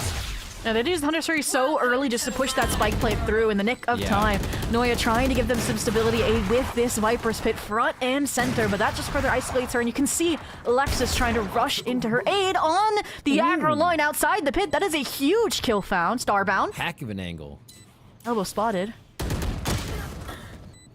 Ooh, that's a huge kill. Pit down. Another one comes from it. Yeah, it doesn't. They didn't know there was going to be another view from that side. The shots come through, and SRG is able to keep Alexis there after the scrappy fight in B. SRG pick up another one. This is going to be hurting the economy on both sides, though. That is a crazy round to have won, and I feel like that's a tendency for Warda, where when they get down to these clutches, if they already have like momentum under their wings, they speed through it too fast, right? Starbound had so much time to work with there, and they're just over swinging into the position where they knew that last player of Alexis was. So all in all, yeah, a rough way to lose that round. After so many ults got invested by SRG, it would have been more catastrophic for them to lose it after all of that was thrown into the fray. So now, operator deep on the A space. Again, very reactive stance from SRG before ending towards a site. Another eco for Waterdaw. And just knowing they have sheriffs now, so everything is going to be by the book for SRG. Is there something else they're covering? A little util dump to get one of the guns that SRG have? No chance here. They're moving together with that death ball to the left side. I mean, that was your calling card was Starbound on that Court of Force, and now it's going to be even lower HP for this retake because SRG have fully encapsulated this B site. Juna, with that high tide, can't even get an opportunity to maybe swing through it with an advantage. The timing off the Sheriff that has usually made these circuit round close for Waterdaw. Can anything happen with the Tour de Force? The operators, the Tour de Force, the ults for Chamber rather, just always avoided by SRG here in some way, shape, or form. And already bringing Starbound down to 18. Dodonaut on 1 as they start to crash back into the site. And there's just too much space between Wadada and the members of SRG for the distance to work for their pistols. SRG with a cleanup 6-2 here. Yep, flawless anti-eco, and I like how we can see that both sides of SRG on opposite ends of the spectrum. Again, A is very fight into your face, not relying on utility. It's Dotonut. Here, everyone was in those assumed post-plant positions with delay on the mind on those choke points, not giving these sheriffs the time of day. Right? We saw the fragment, we saw the cove cycling, even an off-site player like Sarah who can maybe chuck some shocks in. So all in all, that was a very well encapsulated way to minimize risk and maximize rounds in this half that we otherwise said Waterdaw need to have a substantial lead on. And now the best they can do is tie here. And SRG of Reckoning, why not deathball into the site you've gotten how many times before already? Yeah. Cruising into the right side. They have the only real difference they make in this is to send Dotonut up through the middle if that anchor smoke comes through. If they don't, it's a right side wipe, and then they're already back towards orange. And they adjusted the Reckoning as well, so it takes deep orange space for Dotonut. Yeah. Now she's on the backside line, so it'll be very difficult to retake into this. Oh, so much smoke kind of just distracting, covering the eye of the line of sight of these players here as it rings back and forth for both teams. Another shot, Starbound actually able to get a quick one right around orange. It's now a 2v2, but they have so much to scale before they get to the spike here. A slow peek. Oh, and Starbound stops just short of Lydia's crosshair for a heck of a shot. Noya onto 1. The ops are going to have to fight it out back and forth at A main. Starbound finally gets the sights through the scope, but it's not going to be enough time for the defuse as SRG was scattered throughout the site. It's crazy. Another posthumous Red Bull clutch for Noya while sporting the operator from the darkness in a main. And that's a frustrating one because it's like Donut and Starbound went blow for blow on that post and on that retake. And even just the awareness that Lydia was tucked mid-door is such a crazy late round call that's predicted by Starbound. And if Star had more than 45 HP left, I think they would have been able to, again, jump into that snake bite. It's been nerfed a while ago. It's weak, but just could not. And that is how SRG get a confirmed lead at the half. It's another mental killer kind of round for Wada that they should have won. That replay shot with the rain is just metaphorical here for Wada. The rainy Andy round there as they try to defend. SRG definitely raining on the parade right now as they come in with their strongest showing of the 3 maps. I mean, they did this on Ascent too, so actually I can't say that. We had a 9-3 first half on Ascent and a comeback from Wadada towards the attack side, so this could be a repeat, but right now the momentum looks different. Nah. Back to some mid-split action, trying to get around that Viper's pit. That's why they framed the sniper on that line. I like the reposition too, right in front of the pit. I like the orb cycling. I've seen a one-way there that I really wish was in effect here for Wadada, but for now, they're just gonna puncture on through. Again, they have not backed down. Dodo not Yuto self-push right into sight through both of these avenues of wall. And they're kind of playing a reverse sight here as they flip the sides. I pit down off that refight. The Guardian almost made work by Bunny B. Yeah, easily res back up. Alexis back in the game here. And now the rotation over is Starbound solo for the time being. Spike planted. Looking for overswing now that SRG have numbers. Last player standing. Youch. Didn't even get to scope in. Super ready. Yeah. Noya's been into the end of the second map and the third one, from the clutches to just the overall mid-round shots. Noya has come on, very on fire. Yeah, 100% highlighted her last map and now completely. And it's crazy to see that even with her being so locked in, she's still not the top frag, right? 11 and 5, 13, I think it was 8 for Donut as well. It feels like every player for SRG are doing their job. And that is where this does look like that superpower team that you don't expect to be in the lowers this early on. And that's where, again, the adrenaline of elimination is probably what has minimized the mistakes that we're seeing on this map. Get out of my way. We have not seen a lot of mid-play from Wadada to pressure down, to walk down. I mean, neither is SRG, really. Yeah, they double door quite a bit, so fair play to both teams for keeping it to the sights as power picks out. This is an opener, not something that Wadada usually play with the advantage of, and it is turning SRG away from the site immediately. A great start to set everybody up at B for Wadada on that call. Yeah, they knew they had to back out here. And Alexis staying mid, I questioned it first, but when you're down this many numbers, you do need a risk factor to equate. And this would be it, the leader trying to do it herself, while the A site is fully confirmed by Noya and Sarah. And I love that Noya as well is also getting aggressive, so if Alexis misses all those timings, all those rotations, Noya hopefully can scoop them up. Ouch. And look at this, double flank. They know Hunter's furious here, so yeah. Wadada. Again, this is a round they should not lose. The 1-3-1 retake. Spread it all across the map. Leave no stone unturned. And a quick one from Astralis as the noise was made by everybody running through double door. Draws the eyes of Noya. They identify a quick last position, and Wadada grab a third one and do keep 9-3 in the books. One more round. One more round. Hey, they got map 1 off of a 9-3 Curse Rivington. Yeah, I'm not saying to throw in an extra round, but we'll see. Are the moons aligning? The question is there. I don't know. SRG, they are, like you said, we're mentioning it. They're firing. It seems like it's taking a little bit more from Wadada to get these rounds, as if they're kind of almost out of gas with what's been going on. But it's still anybody's, like you said, with what's happened here. All right. Wadada, we mentioned you needing to be in the position SRG is in right now after the half, but get as much as you can here. Get the 4-8, get the pistol, and prove us wrong about your attack half without flashes. And talked about the mid activity. Buddy B's been the only one really to step foot here right? And this time it's framed around Starbound also on the op line. Drone debate that they are here would be huge to have shut down the Blazes early, but that's where the Harbor utility is coming in clutch. Noya on the backlines for support as well, and that now is the B side anchor. Feels like weakened, and maybe that's the call for the pivot. A little bit of mid play dabbled in here as we get into the final round of the first half. Why are we rotating Now, off? Okay. Yeah, the rotate back and just play life because B feels safe to play inside. I feel like it's a little backward for him, but Wadada feels comfortable. They have the operator to scope sight, so I think that's all they want to play off first. Missed the timing on the Sarah cross. Maybe they were worried about Hunter's Fury. Who knows? But now it's typical call. deep high tide, deep backside fight for Dodo, and now Lydia's joining her.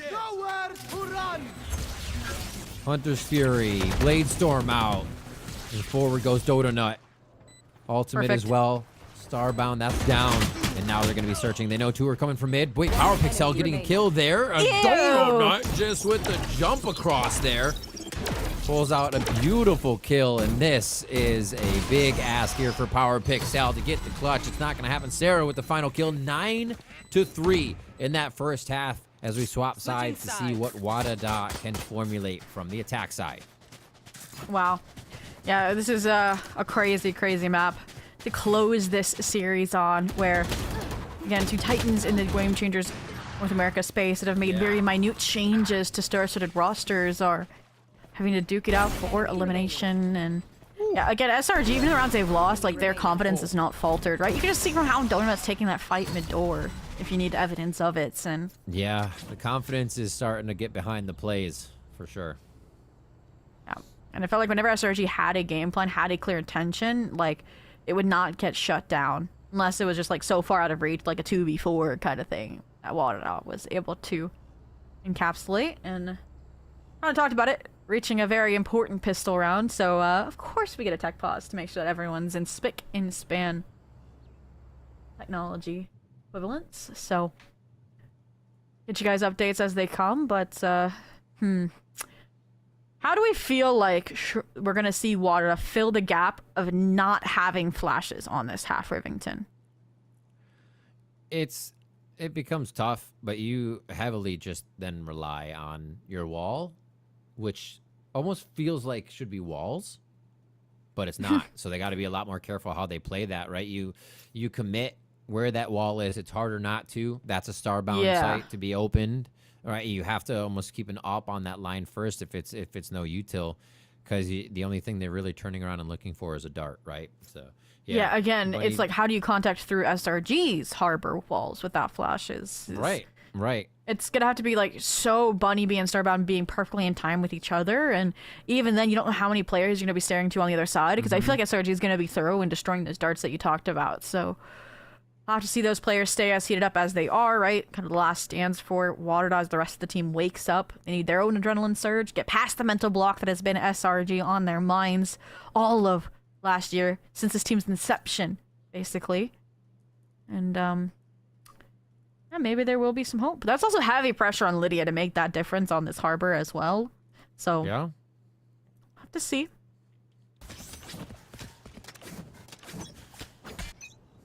Maybe they'll do a little bit more lurking or leaving Juna for transitions to see how SRG plays mid. Maybe they'll get a good idea of it here, at least on pistol round. Very important coming into this elimination match. Last half to be played in this series, and Dodo Nut starts off with the first blood, but it's traded across the map. Okay, they know that Dodo Nut's still down mid. Do they expect Alexis mid-door? Won't get the answer as the toxic screen fades. I like the regroup for Australis here, but with Spike in our hands, it becomes a bit too high of risk. So going for the 3-1, leaning heavily into Starbound.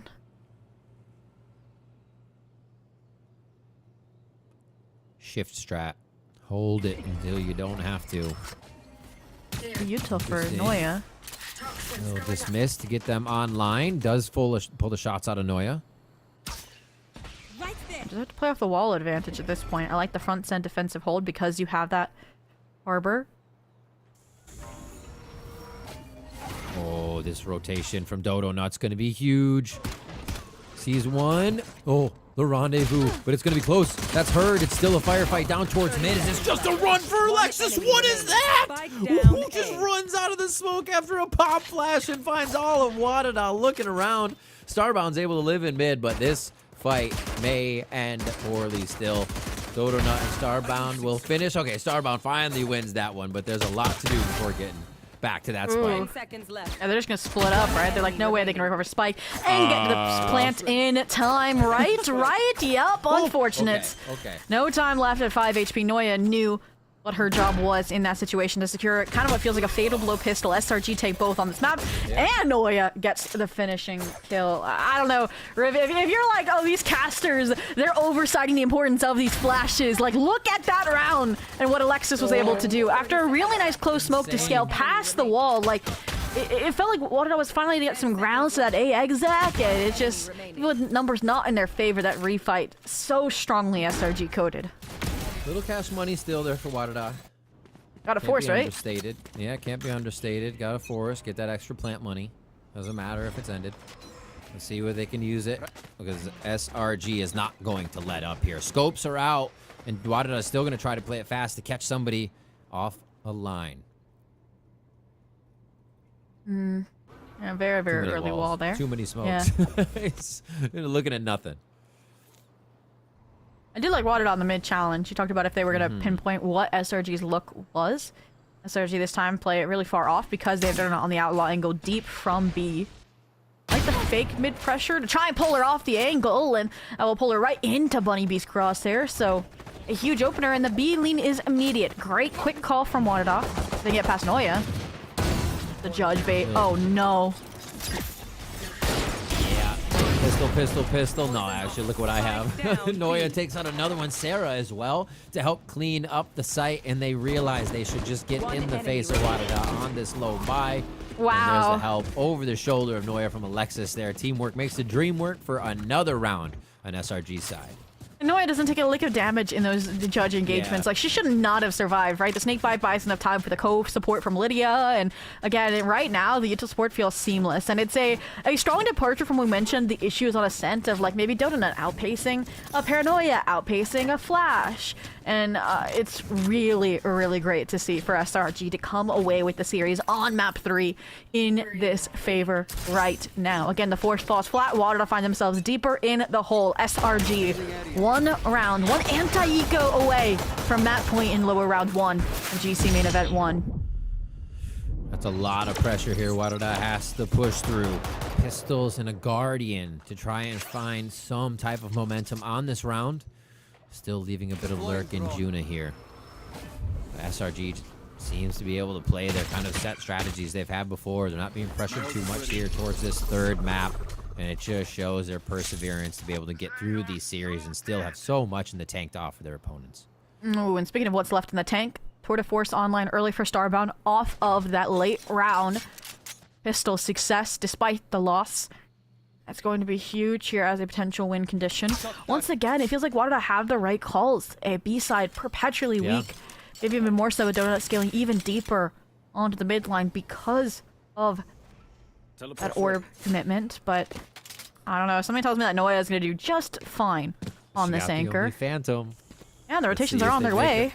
Yeah, let's see if they make it work. Got that help from the right side cavalry coming in. Dodo Nut's going to try to break this. No pop flash to happen, but not needed. Noya protects the backside of the site, gets the hop up too, and starts to sit down Wadada. And that could be the final one. No, Starbound gets out on the rendezvous, but everybody is ready to meet them for a quick day outside. Easy peasy. And there it is. Noya getting the kill as they squash down on a Starbound, the 3K. And yeah, you're right. Noya did fare okay in the side. Yeah, the timing there of realizing Donut, like, hey, I'm a bit far down mid. Let me get back to mid tunnel. And yeah, all the shots for both sides of the line. And again, credit to Starbound for trying to navigate that with only the Tour de Force in hand. Nice little shot through the smoke, but that's where the crunch of multi-angles comes in clutch when up against a operator, a sniper of some kind. So Wadada now needing 9 rounds in a row to keep their main event dreams alive or risk exiting in the earliest they ever have since inception. And yeah, I mean, it would be a miracle kind of comeback here, Riv. It would be a storied way for SRG to have their earliest elimination ever, but Wadada, what can you do to convince us?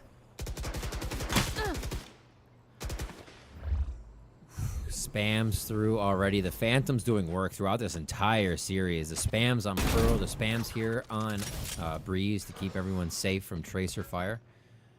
And now they spread to the middle of the map. Somehow SRG2 is just keeping themselves hidden in safe spots as Wadada is looking every which way for at least one peek. Indoor regroup looks good, but it's always dangerous here with Harbor and KO. You to go for the reflush. As we line of sight on that fragment, no damage done, and they're just going to start anchor smoking and protecting this entry into the site. The turnaround from Alexis is insane. Starbound's able to clean that up, though, as it's just a firefight back and forth to the front side of double doors here. Wadada creep into the site, but wounded as SRG come back strong to take the game. Juna has to be perfect on this timing, and Starbound needs to bait and rendezvous without losing their life to set it up, because SRG are going to be aware of the possibility. Noya already keyed in on it. They're ready to leave it. And Starbound to draw the eyes here. SRG have a moment to be separated as they're just off of each other's angle. Noya gets one of the shots they need. And Juna has to get all the way around that left side before finding the last one. No, Donut's going to be able to get the kill. Shopify Rebellion Gold will find the win across this series in the third map to move themselves through the lower bracket. Oh, a huge turnaround win. Again, that bounce back adrenaline, the expectations upon them this time allow them to come out with a win. Again, a comfortable way, I would argue, to kickstart their lower bracket journey. Despite it going through maps, it was an opponent they knew through and through that had very little changes along the way. And Wadada, again, experimenting amidst their own changes within this stage. Unfortunately, just were not able to find that perfect form, and the slow start on some of these maps just could not be circumvented. Crazy stuff. I mean, we saw Pearl coming down to a lot of the clutches. Huge stuff, as well as Ascent with Power Pixel and the rest of the team being able to grab it. And then it came down to some of Shopify Rebellion's clutches. We saw Noya coming out huge, Bunny B with big mid-round things. So yeah, it really pulled a lot out of each player to make this work. Yep. Well, with that, though, unfortunately, we have to say goodbye to Wadada in that lower round matchup, and SRG live to fight another day. Rivington, that's all for us on the caster booth. We're going to throw it to the desk to break down what exactly happened in this map for Rebringer and set up your second game of the day, since that was only the last one. So stick around. The human body was built to move. Not trapped at a desk in one singular posture for 12 hours a day. It's time your chair evolved. This is Secretlab Titan Evo. Ergonomically engineered for you. Gamers, hybrid workers, artists. Backing your every move. Not much longer now, and I will also take to the skies. Me too. You? No, you will always be a worm. Just wait and see. Red Bull gives you wings.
Well, just in case you had any doubts of SR Gold, put them away, just like my cat is going to walk away. Welcome or welcome back to Verizon Valorant Game Changers. I'm your host, Elizabeth, joined with Dryad and Waya on the desk. If you're just joining us, any fears you had about SRG, put them away, box them up, put them away, because they take down and eliminate Wadada 2-1 on a very, very convincing Breeze. Why we were in the green room, we were watching it. That was brilliant from the folks on SRG. Yeah, they played insane. I think this map, one they have not played recently, is definitely up there at the top of their map pool. And if you're a team matching up against them in the future, you have to be really concerned with it when you're in the pick ban phase, even if you're just going to leave it as a float to the end of the game like this. You really want to go 1-1 and play them on a map where they look this good? No. And like individually, they were showing out as well. Like Noya just continuing the dominance there. It was incredible, and it felt like a lot of what Shopify was doing was exactly what Alexis was talking about in that interview that we heard from her, of being able to save a few of the strats for this main event, and it definitely feels like Breeze was one of them. They played so well on that attack side. They had a lot of different pathings as well for Dodona to take, and it's just one of those maps that it feels like, for the amount of layers that we saw, it had to take so long to get it to this point, and it really looked amazing. All of the players got the chance to shine into that bonus run in that first half. You see Noya clutching it once again, and then from that it was just everything was going exactly the way that they wanted. Yeah, I was like completely blown away by the way that they were playing out their attack rounds. From round one, could just tell that they were about to run away with the half. The way that they were using their utility was really fantastic. Always choosing the right rounds to go for the deep walls, cycling the wall with the Viper one close and the high tide deeper to take space. They were always fighting forward on these post plants. Players from Wadada always trying to anchor on the site, like in that tucked right corner where we saw Starbound, and they were getting farmed there. This util usage was so sick. And on the last round that's going to come up in a second, they will go for this split execute on the A side. Alexis throws the pop flash for Dodona, backside, who's coming out of doors. Then they KO ult, fight through the Viper's pit while splitting the site with the 2 in main. Bunny B gets 1 kill, knocks Alexis, doesn't matter. They just go back, clean them up, and are able to take the round from there. Like, this was such good attack side play. Genuinely puts other teams we have watched this year on this map with Harbor to shame. They are so good with it. I was really blown away. And that's exactly what we want to see from them, excuse me. And for a Verizon post-match interview, I have none other than one of the women of the hour. It is Lydia from Shopify Rebellion Gold. Ma'am, come to the front, take a seat, and get comfortable, because we have to talk. Hey. Because, hey, girl. I mean, I'm gonna bring us back. I'm gonna bring us back to yesterday, after what a lot of people was surprised. A lot of people with that loss to Ghost Gaming.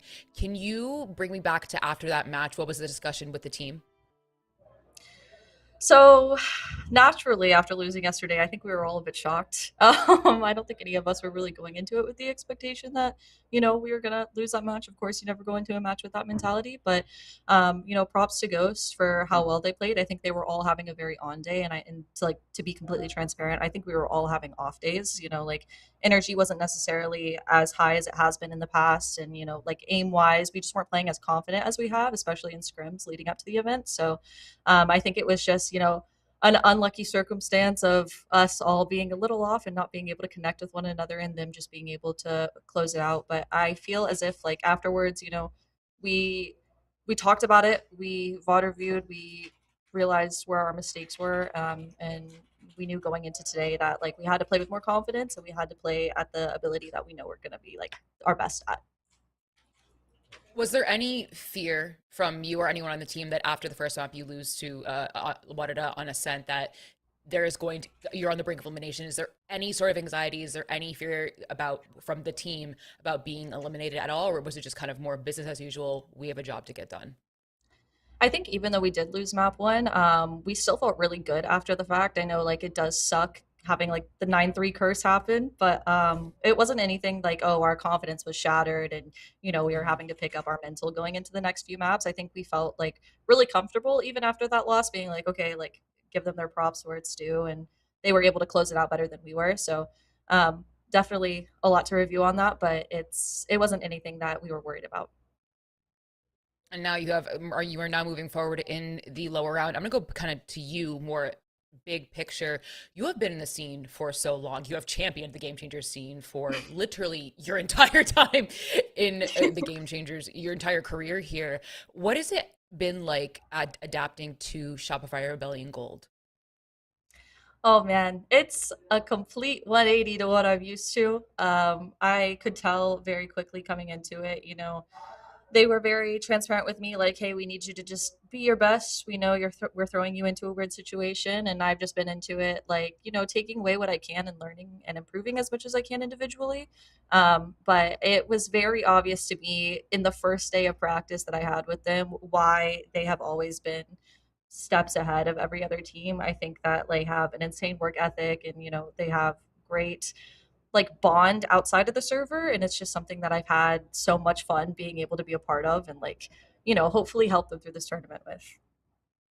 Let's talk about you a little bit more because, again, like I've said, you've been in the scene for so long. You've championed to get that 100 Thieves GC team. You've gone from DSG to like Immortals, etc. What have you brought to SR Gold? Oh, you know, I'm just a goofy little guy. I think that's all we need to be, you know?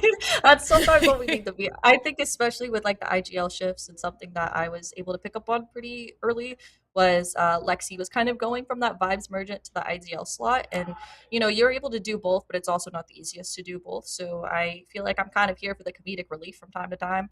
And I do my best to, you know, shoot my gun and communicate as best as I can. But I'm kind of happy just being the jolly little guy in the corner. It's not something that bothers me any. I am going to yell at you a little bit, Lydia, because I want you to know how damn good you are. All right? You are blowing people away consistently with your mechanics and your decision making, okay? So yes, absolutely, vibes are super duper important, but let's be very, very clear about who the hell you are, Lydia. There's a reason they chose you, correct? Yeah.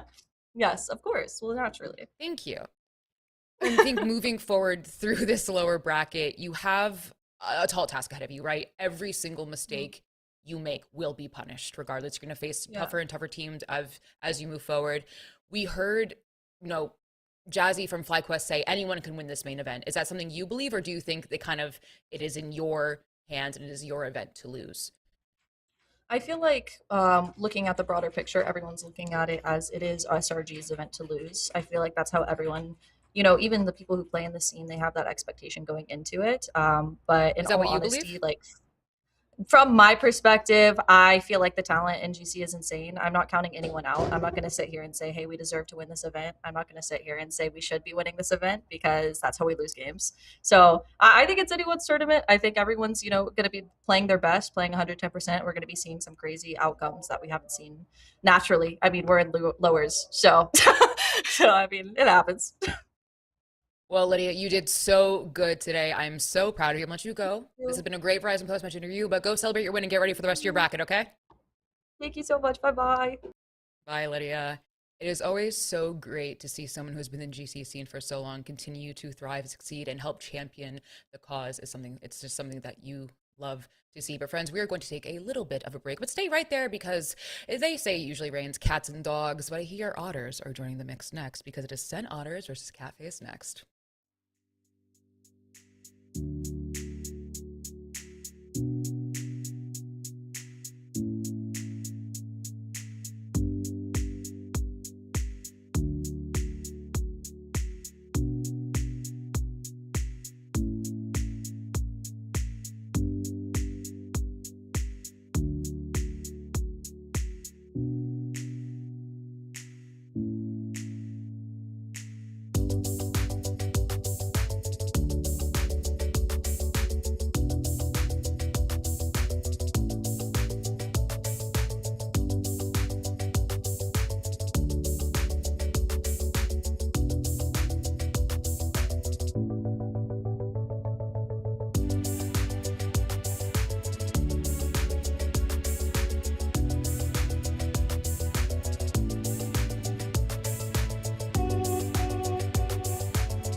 dando fuga, vai!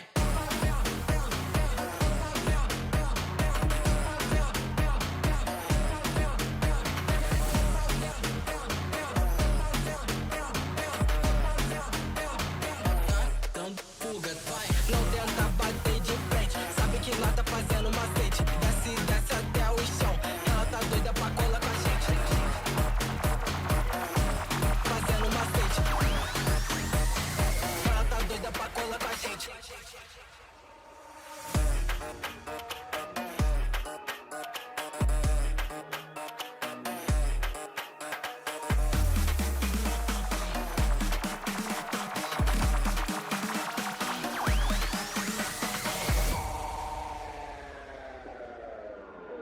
Tá dando fuga, vai!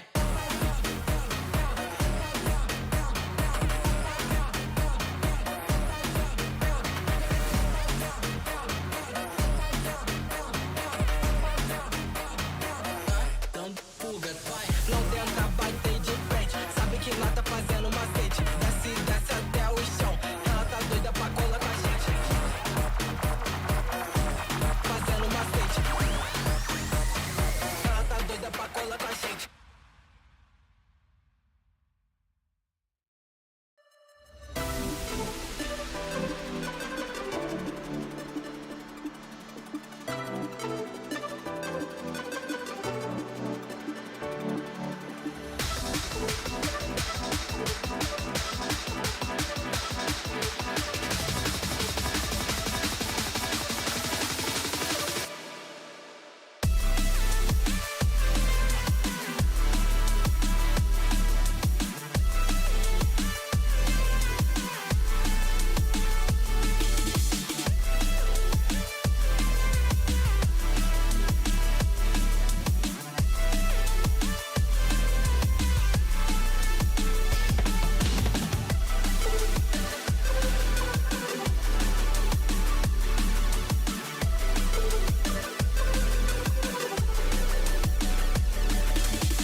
hope you all are ready for our second match of the day because it is about to be a zoo. Welcome back to Verizon Valorant Game Changers. I'm your host Elizabeth, joined with Dryad and Wyatt on the desk, and I am not kidding about the zoo, but we got to check out our bracket first, to see how things are shaping up. We just watched Shopify Rebellion Gold defeat Warada, sending home our formerly number two team, Dan, out of Game Changers for, I think this is the earliest they've been out in a very long time. Yeah, super early. It felt like if there was any other scenario, any other kind of bracket, this would not have been the score for Warada. The worst position that they got in the past for a main event was third place, and now they get eliminated pretty much right away. So it is a bit unfortunate, but you know, that's how the bracket ended up playing out in Shopify Rebellion. They're going to stay alive and maybe having a lower bracket run all the way to the finals. Sometimes, as the kids say, that is how the cookie crumbles. Also, on the other Radiant GG stream, which you also should have on your other monitor, other tab, whatever it may be, FlyQuest defeat Ghost 2-0, moving forward in the upper bracket. Wyatt, FlyQuest looking better and better every single time. Yeah, they are insane, and one of the teams that you're definitely favoring for winning this tournament, and there's honestly a few of them right now, which is crazy. And maybe if one of these teams can go on the lower bracket run, it's possible. But it's so sad, Liz, that we're going to lose one of the animals today. The zoo. The dogs, the cats, kicking someone the out of the otters, zoo. Someone's... Which, you know, realistically, that's a good thing for most animals to get kicked out of the zoo and go back to be fair. to homeland. But in this case, not a good thing. Well, we all love cats here. And Catface is, I think, is a roster, Dan, that has been kind of... it feels like they've always been in the GC scene. I remember I was talking about it yesterday. We used to call them :3 because we weren't sure what to call them. We said yesterday there's a mix of the old guard versus the new guard, but now they find themselves in the lower bracket altogether. It's like you're saying, a mix of the players that we've heard of for so many years and kind of players that we're just getting to know. Luna Fox, I remember playing for Misfits in one of the early Game Changers. And then you have other players that are really the first time they hear from them. I think Blue Owl, for example, really surprised us yesterday.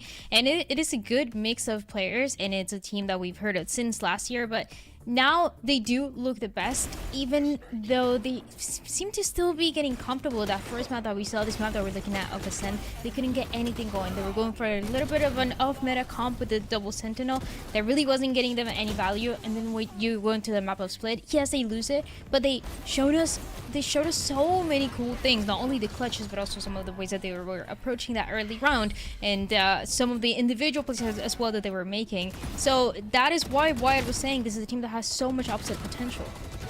I'm going to shoot them a little bail over on Ascent as well, because they pick the map starting with double senti, so you don't get to start on defense.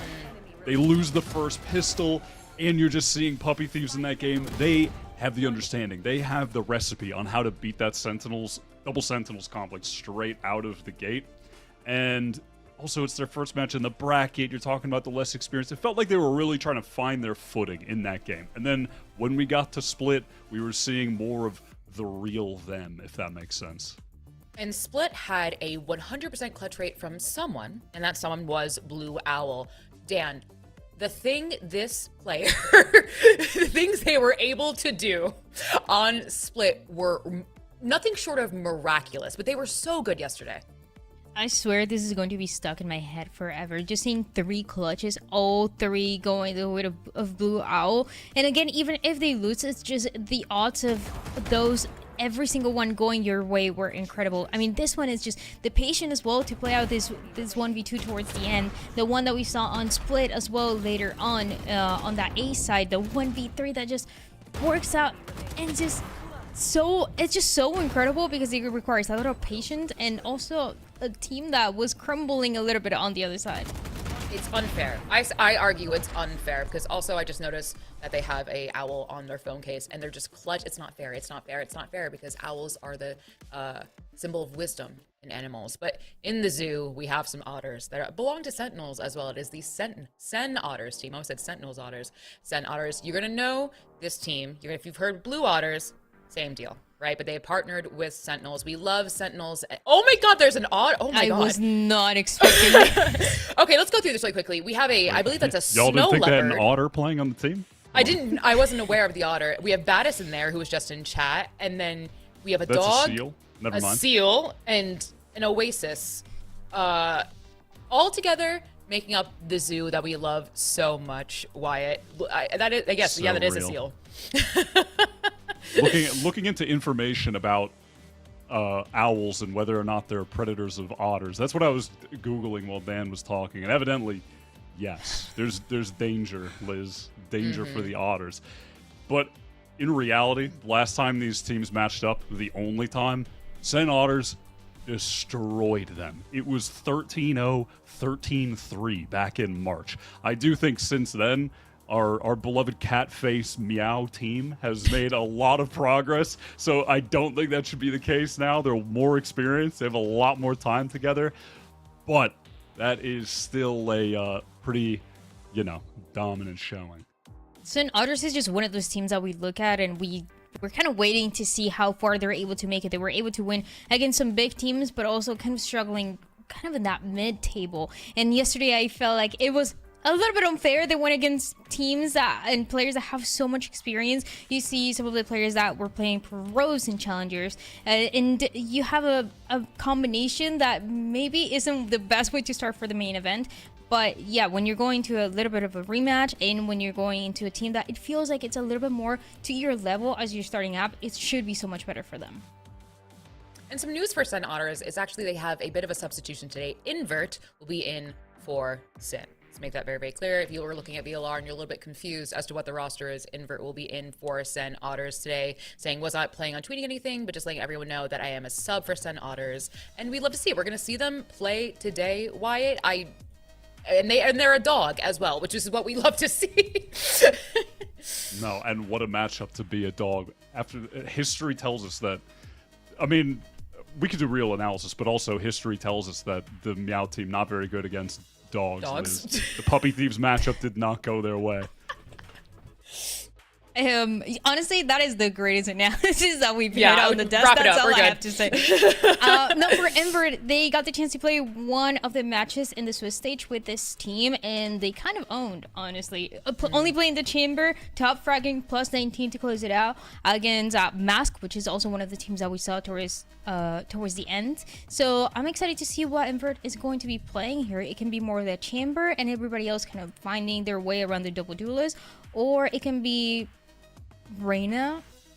I know sometimes I sound crazy, but they have been running it. And they so do play it Reina is on split. it is actually possible. It's not a joke.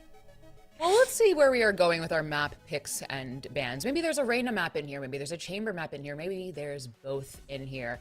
Why? I'm going to go to you for this. MEOW pick Pearl. We're going to Ascent on behalf of SEN Otters, and if necessary, going to Split. This is looking pretty all right for MEOW, I think. The Pearl map is one that they got a dominant win on in their 3-3 Swiss game to qualify for the playoffs. And Ascent, I understand why it was picked into them. They got dominated on it yesterday 13-1, but if they continue to run double Senti, they get to start on defense. Maybe they win that first pistol round, and all of a sudden you're looking at a completely different result from what they had yesterday against Puppy Thieves. And that is something that we are going to need, because as a reminder, this is our second elimination game of the day. It is either MEOW or SEN Otters going home today, which is just so sad. But it is the price you pay when you play a double elimination bracket in GC. Dan, looking at these map picks and bans, do we feel any which way? It's a little hard to tell. I'm leaning towards Catface, and again, the biggest question is not only the map of Ascend that we saw for Catface yesterday, where they couldn't really get much going with this double sentinel comp, but also on the other side, when we saw Blue Otters play this, on the attack side, they could barely get any space to work with. You saw the amount of times that they were trying to get that A side, that they were going for the 4-1 splits, and they were getting shot down every single time. And again, it was a little unfair because the players on the other side were very scary to deal with. But maybe it's one of those where it's whoever gets away with the first map is going to get just enough momentum to get things going on Ascent. Low-key, this pool, though, could make things easier for the sub-in of having Invert playing. If they want to just force Chamber as the Sentinel, these are 3 maps where you can get away with that. Opposite side, I think Elaborate is a fantastic player. Their Vice in the Swiss stage was super dominant. aside from one person that played one Vice map, so they had crazy stats, Elaborate was leading all 16 Vice players in like every statistic category, and these are 3 great Vice maps. But as we're getting the comps here, no, we are not getting the Chamber. We're getting the Classic KJ. They're running double Duelists, and that works too. The Phoenix Jet is just super meta here. Well, Dan, I'm sorry, there is no Reyna there, and I apologize. I asked, they said no, but we are running that double Duelist as Wyatt said. Almost identical comps, but not really, actually, when I'm looking at it more closely. I was wondering how Catface were going to be leaning towards here as well with the double duelists that felt like gave them a lot more success. And again, seeing the Phoenix a lot in this map that also just works out with that playstyle that they've shown us. But for the other side, for SEN Otters, you know, it's okay. I was honestly expecting, like what I was saying, because of the maps that are going to be played, a lot of the Chamber. But Invert is so incredible. Again, the top fragger, that one game that they got the chance to play with SEN Otters in that Swiss stage. And on the Phoenix, if you want to set up somebody to just run it down and get the kills, it feels like it's perfect. Oh, folks, it is a zoo, as we are calling it, but only one team can be on top of the Animal Kingdom. Listen over to your casters. I hold Shift and Athena. Yeah, we hate to rain on your parade. Haha, no rain on this double duelist. Oh, Athena, no. I know, you asked for bad wordplay segues. I'm going to go ahead and tally that one out of 1 right now. How are we feeling about this one, girl? I mean, after that pun, I'm really excited to get into the game because I don't want to hear you making any more of those. But I'm really excited about this game. This matchup is going to be so fun. And I think with these rosters, as well as this agent select, it's going to be really explosive to watch, Shift. Yeah, it really will be. I mean, it's crazy to think, coming off of our first match from today, that we're dealing with these 4 teams in the lower round 1 elimination series just to get us kicked off so quickly. But for the SEN Otters, it's about trying to get themselves kicked off on the correct foot here because, yeah, I think, you know, Wyatt brings up a really good point that for Catface, they've played this map quite a bit, and they are coming off some very successful results here. So confidence has to be flowing, whereas I think, you know, talking kind of the counterpoint of that is for SEN Otters, their pistols have been pretty solid so far through Game Changers, and if you can come out and really kick this thing off with a good defensive win, you're already putting the pressure on MEOW. Yeah, and I think with that momentum coming in from the last time they've played each other too, where we've seen SEN Otters kind of come out on top, it's going to be really interesting to see how much change Catface has kind of added into their roster to make sure that they're countering a lot of this. And as I say, explosive Shift, we're starting with a pretty quick pistol for a lot of that aiming control from Catface. They're going to get a little bit of that info, and the Prowler's going to go in for 8. Voluntarily given away here, though, by SEN Otters. You know, largely it's just going to be Baddison playing with the backside over at Dugout and has stayed relatively safely tucked here to this point. Now pressure starting to amount, a little bit of chip damage, but nothing significant as Luna's able to find the first blood. Spike behind that going to be planted, and it looks like for Sauter, they're just going to try to get their way in by brute force through art. Yeah, pushing through. This is a really good post plant because they want to take all that space that's been given to them. Kestrel is about to catch off a player here. Luna Fox with that pick on Avery. Oh, man. What a wrap. That is just absolute poetry right there from Catface, kind of negating the fact that Otter is going to come back over through mid. You take away Flower, you take away Seeker, and all of a sudden, the rest of the SEN Otters hanging over towards the connector are just stun-locked by what's happening in front of them on the site. Yeah, I think Catface yesterday, when I did watch them play, it's kind of interesting to see how good they are and how it took them just that one map to kind of warm up, which unfortunately for them, falling on that split game, they made it so close. They came back and they kept kind of playing into the server, and I think now we're going to see kind of that expertise come out, that pistol looking really nice. But of course, this is now their buy round. They have these really good weapons versus the pistols on the side of SEN Otters. Yeah, and why not just run this straight down B long? Trying to establish some aggression, but SEN Otters are just going to heavy rotate early. They've made this call correctly, but the noise is killed. Doubt now starting to settle in. Just a little bit of tertiary information gathering tools. Now the full burst. Again, the SEN Otters, they are all here. They've got utility of their own, and they're able to hit the shots with the Sheriff. It's 3 down in the feed. Spike is also dropped just outside the site. Elaborate trying to work to collect it, and that Astra Star will at least allow a chance for MEOW to respond. Yeah, that was a really good stack. They heard that information. They immediately rotated. And for Otters, this is looking really good for them. 2v5. MEOW's going to have to try to get some sort of pick here. Or shots going to land here for Elaborate. Switching between weapons. No secondary challenge yet for SEN Otters until eventually Oasis takes away the angle. Now up top. Yeah, good counter peek coming through. And what about that? Opening thrifty. SEN Otters respond to the opening pistol loss. Oh my gosh, you know we always talk about game changer sheriffs, and this is the reason why. They're just so good with it. Oasis and Verizon getting those picks in order to pull the game back into their favor, and just like that, it's equalized. I didn't think we were going to see this so early on in the game where the rounds are going to be back and forth, but it's happening already. That being said, we're going to be looking towards MEOW being on that thrifty now. They have just those sheriffs, 3 of them on the side of them. They're going to look to maybe get some of those orbs, maybe try to get some ults online so that they can set themselves up for success for that next round when it comes to their buy. It looks like they're actually going to opt for a lot of this mid control, trying to get those picks in. Try to get a little early frag from Kestrel. Yeah, try to get something, maybe even take away a weapon if there's someone standing a little bit too far forward, but Invert will kick things off with first blood. That shuts down one play over through mid, but the rest of MEOW are still thinking about what they want to do here. Long lurk on the way through B long, but honestly speaking, that is just a classic for Elaborate, so really don't anticipate much damage coming through. Luna trying to create something out of nothing. That won't work. And it's just going to be down to the last 3 members of MEOW. Pretty much separated right now, except for Kestrel trying to work with Blue Owl through the middle of the map. But yeah, SEN Otters are not going to make any mistakes here. They're not going to overpeak, and they will find the easy punish. Yeah, the discipline is really nice. Chasing for this kill right at the end. The second that I say that, it's still worth because they know that there's that spike over there. But of course, Elaborate made their way all the way through B.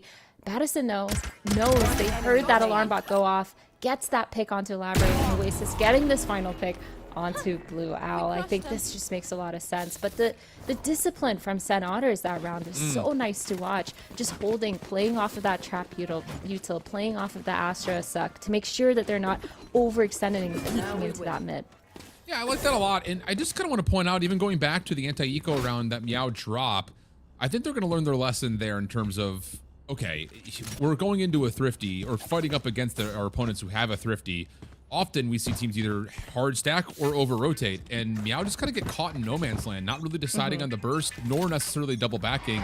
Whereas SEN Otters just show their discipline, hold their lanes, and the same thing comes true there in round number 3. So now we get into what will be more of the full purchase round here. Still a bit of a bonus though for SEN Otters coming off the flawless. And it'll be just a couple of orb collection positioning spots here for MEOW to work off the get-go. Minute 20 on the clock. Yeah, SEN Otters actually putting down those deep Astra Stars to try to fake any A main control. But actually, Catface did not get worried about it. They just pushed through that A, got that orb. And I think now they're getting a really good idea of how SEN Otters are playing. Not aggressing mains, but they're taking this mid space because it's worked for them a little bit before just to get some of those picks. And it's looking like they're going to walk into this trap. Yeah, this is a bit of a split high-low setup, but all it takes is an opening peek from Kestrel. Dashes out of the way. That's good information gathering. Now 50 seconds on the clock. That's going to have MEOW forcing their way over towards the left side at B. Mid doors currently halfway being watched by Invert. Most notably, though, on the cross, it's going to be Badison. Oasis going to kept interested at A. That actually moves the defense around quite a bit because that's the Phoenix that shows themselves. So now all of a sudden, you turn your attention to Badison, who's going to have to stand tall and use this back Hall's position as their Alamo. Hit is on the way. Badison has stayed safe for now. Here's the jump, finds the first, many more. Yes, how about 2? Third in the way. Able to get the third, but Blue Owl able to respond now 2v3. Problem is, Diffuse is on the way. You've got to come back to help out. Vacuum will expire. Badison able to get their 4th, looking for the full ace. 1v2 situation, but Blue Owl able to clean things up and take 4 of their own and save the round for Catface. Holy smokes. Oh my god, Blue Owl was doing this all day yesterday, constantly clutching every single time. I really need to see the clutch percentage on this player because it has to be 100% at this point. They're so good. She's constantly getting those 1v1s and positioning themselves in such a good position to take those fights. That was almost an insanely well-played round by Badison, clutching it out, anchoring, but the rotates, the pulling from Catface, and the IGLing that round really messed with the way that Otters was playing. And this fast A main control is going to come in again. They've been getting it for free almost every single round, so why not? But it's going to be a super fast A hit. Ball behind the Cosmic Divide. Kestrel trying to be the first one in, shut down, but the trade is there. 4v4 on top of the site. Avery able to get one, stay alive, looking for more, lots of damage, but not a secondary kill. Now it's just down to are MEOW going to commit for this plant, and they will. While Miz was a lockdown immediately involved. Run it back also going to be called here for SEN Otters, trying to clear as much space as humanly possible. Baddison once going to be called upon. Damage starting to come through. Invert in some trouble. Able to find some information though. Baddison's still pushing out, but the lockdown gets destroyed. And Catface were able to hold. Now all of a sudden you go into the garden. And with time ticking, this last 2v2 has to start to turn up for SEN Otters. There's the smoke. Oasis going to try to hold. Weapons recollected. Hard to say what's going on right now outside of what we're seeing on screen. Invert over the top with a nice curveball. Does he get the second? Oasis with the elimination. Time? Ooh, it's gonna be tight. I don't know. I think they got it. They got it. Oh my god. That was insane. That was such a back and forth round when you were casting it. I had no idea what was going on. I was still like locked in trying to figure it out. But that was wild. The full fast exec with that Astra ult and the Nightfall, it looked really good. Avery being able to anchor for that one pick, but then dying almost instantly. And then Baddison putting down that ult, but none of SEN Otters were around to kind of help defend it. But instead, they sped up on that retake from the other side, pushed through spawn, and made sure they could at least get the trades on that setup. It was really nice to watch, and the little micro adjustments that this team is making, specifically on their retakes, really goes to show why this team is so good and why last time that they played Catface, it was such a blowout. Well, right now it is about as tight as it could possibly get through 5. Full weapon purchase involved here for SEN Otters, including an Odin and an operator. Pending Barracks is not giving us the clown face right now.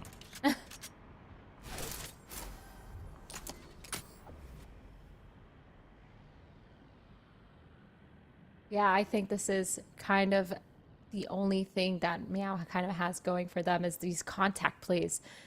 They could get these orbs. They've taken A main a lot. They know that they could split, but they know that SEN Otters are so good with that discipline, especially on their thrifties, not overextending, setting up some sort of trap plays. But they got so much space for free, and they're looking to do this split towards A. They're going to get delayed a little bit. Looks like they're not going to back down, though. No, actually can commit through that. Already diving on in. Luna also taking a lot of damage. You're able to follow up, find elimination. Now looking for Kestrel, who connects. Invert trying to stop the reinforcements and is successful in their feet. Kestrel still alive and kicking, though. Good help from Blue Owl. And all of a sudden, you're looking at a 2v2. The last couple of defenders trying to work their way back in. One important one is Oasis, who does have a knife. Potentially pull. Madison, first one in. Able to find the elimination. Leaving Blue Owl by themselves. But again, are they just the absolute clutch master? 1v1. Oasis, I don't believe, has pulled the knives yet. Doesn't need to. Oasis able to find the blind shot from the side. Blue Owl will drop in. SEN Otters get to 4. Kind of an insane round. Really close again, even though that was a thrifty. These rounds are just so tight. It's so hard to kind of predict what's happening. But I think that was really good. The economy is going to be a little bit shattered for SEN Otters. They do get to keep that operator online, which is huge because they can hold down a line by themselves, especially on a map like Pearl where you can get that long B. It's really nice. But I'm looking for Catface now to be able to do these things on their gun rounds, being able to just stay together, bait a lot of that util because they know that SEN Otters like to have that trap plays, and then being able to just group almost instantly.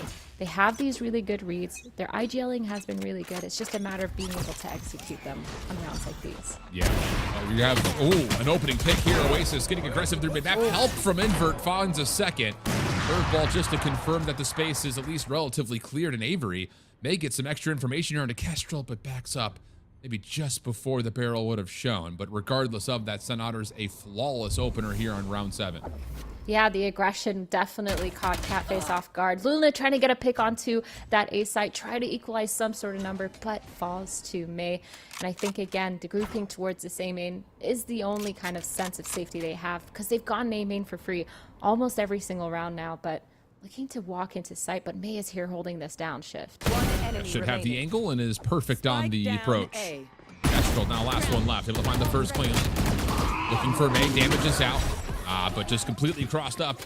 Nowhere to go, nowhere to hide. SEN Otters a very clean gun round there against MEOW. Has them up 5-2 and has Catface, again, looking at some dire purchase precisions.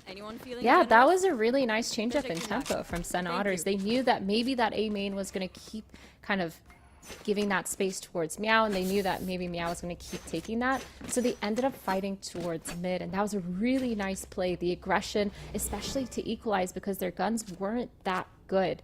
And now forcing MEOW back onto this eco. They haven't had a chance to use either of these ults, but maybe now the jet knives come online. And as I say that, they do, trying to get some sort of space, take this A main fast like because this. they know they have that. It's going to be really nice. Yeah, you've got the Blade Storm, but you also have the hot hands and the run it back ready to go. So you've got a lot of opportunity to clear this space out. Kestrel already jumping on into the mix, able to find one onto Avery. Follow-up starting to come through, but May, just inside the Nebula is able to find two. That is an important double. Gets us to a 3v3. Oasis with knives of their own. Dashes away, not able to find anything. Invert is holding their lives. As now the post plant is set up. Oasis the first one in quickly, and whoa, I thought initially that the shots were going to be way too wide, but RAR will lose their head. Now it's going to be all of a sudden Invert on a run it back. Elaborate able to stop the first instance of the Phoenix. But to a 2v2, it's knives in op against just Stinger and Sheriff. Invert down to 6 health. Blue Owl can pick their poison on what they want to use, and all it needs is the pistol shot. A Thrifty comes through, and MEOW are back within 2. This is exactly what I was asking for. Just a full SEN group take into sight. And that was so nice because they've gotten A main again every single round for free. They don't have any challenge there, so they don't need to use any util, and they used it all to get onto site. It was really nice. Obviously, Otters, they reused some of their ults. They used that Phoenix ult and the Jet ult to try to get back into that site and get that retake going, but it just didn't work out for them. And now I'm looking at MEOW to keep up this pace of staying grouped, making sure that they're, if they are trying to split towards mid, just holding a little bit, but being able to bait the util, get those trap plays out, and just group instantly. And I think it just works out for them. Their firepower is so good. It's really nice to see. How about RAR's already just 2 away from another run it back, which they used last round. So lots of opportunity to keep the tempo up here if you are Catface. Moment of pause, though, just kind of playing for the orbs, and this kind of just has SEN Otters playing in their playbook. This is exactly what they rolled out of spawn with, so they're comfy. They are, and Elaborate with this operator is going to try to get any of these picks. Going towards that door, the flash unfortunately bounces back into everyone's eyes, but it's fine because Elaborate's still holding this door, tries to get a peek. No one's overextending though. Again, Otters, really good discipline, getting that information mid-round and being able to play off of it. I think maybe more importantly right there, Athena, like look at the counter ults that are available here for SEN Otters. They can stall for forever with the Nightfall and the Cosmic Divide. So the fact that they've denied so much early space kind of upgrades the potency of those ults, but a blind Nightfall gets cut through over to Art. No one's home. The Cosmic Divide for the attack will allow entryway onto site where honestly, you really can't do much here if you're able besides wait for help.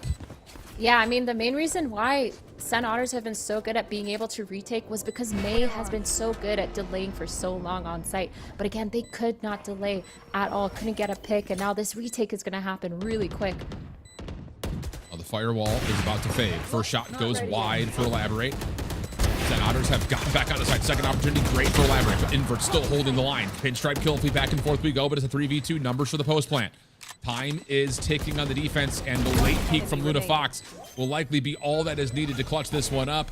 Madison hit by the Nova Pulse. No time anymore for this 1v3 to come through, and that is a beautiful round from MEOW. And I don't know, do you kind of want to get your take? Is that Nightfall a little premature, or do you kind of applaud the effort from Otters trying to stall out a little bit preemptively?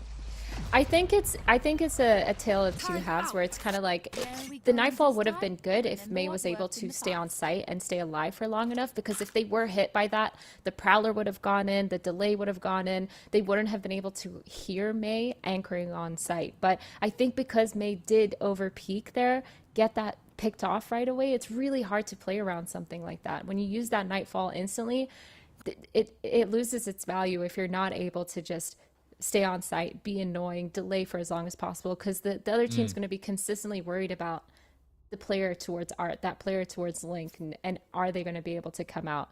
So I think it was okay. I think it was valid. I just think maybe May overextending, or maybe the miscom maybe between Avery and May was there.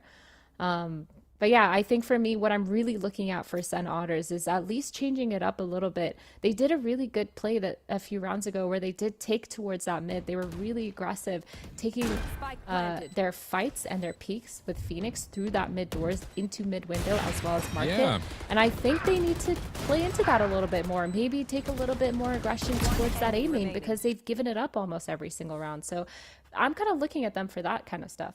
Yeah, I hear you. And I think that's an important timing on that timeout as well. It's like, we're not losing the farm here if you're SEN Otters, but that is 2 gun rounds that have gone against you out of the 4 so far that have been, I think, total played. So you're not loving that statistic if you're SEN Otters. I think a lot of that is just off of some ultimates that have come through and not quite connected or given you the power boost that you're hoping for.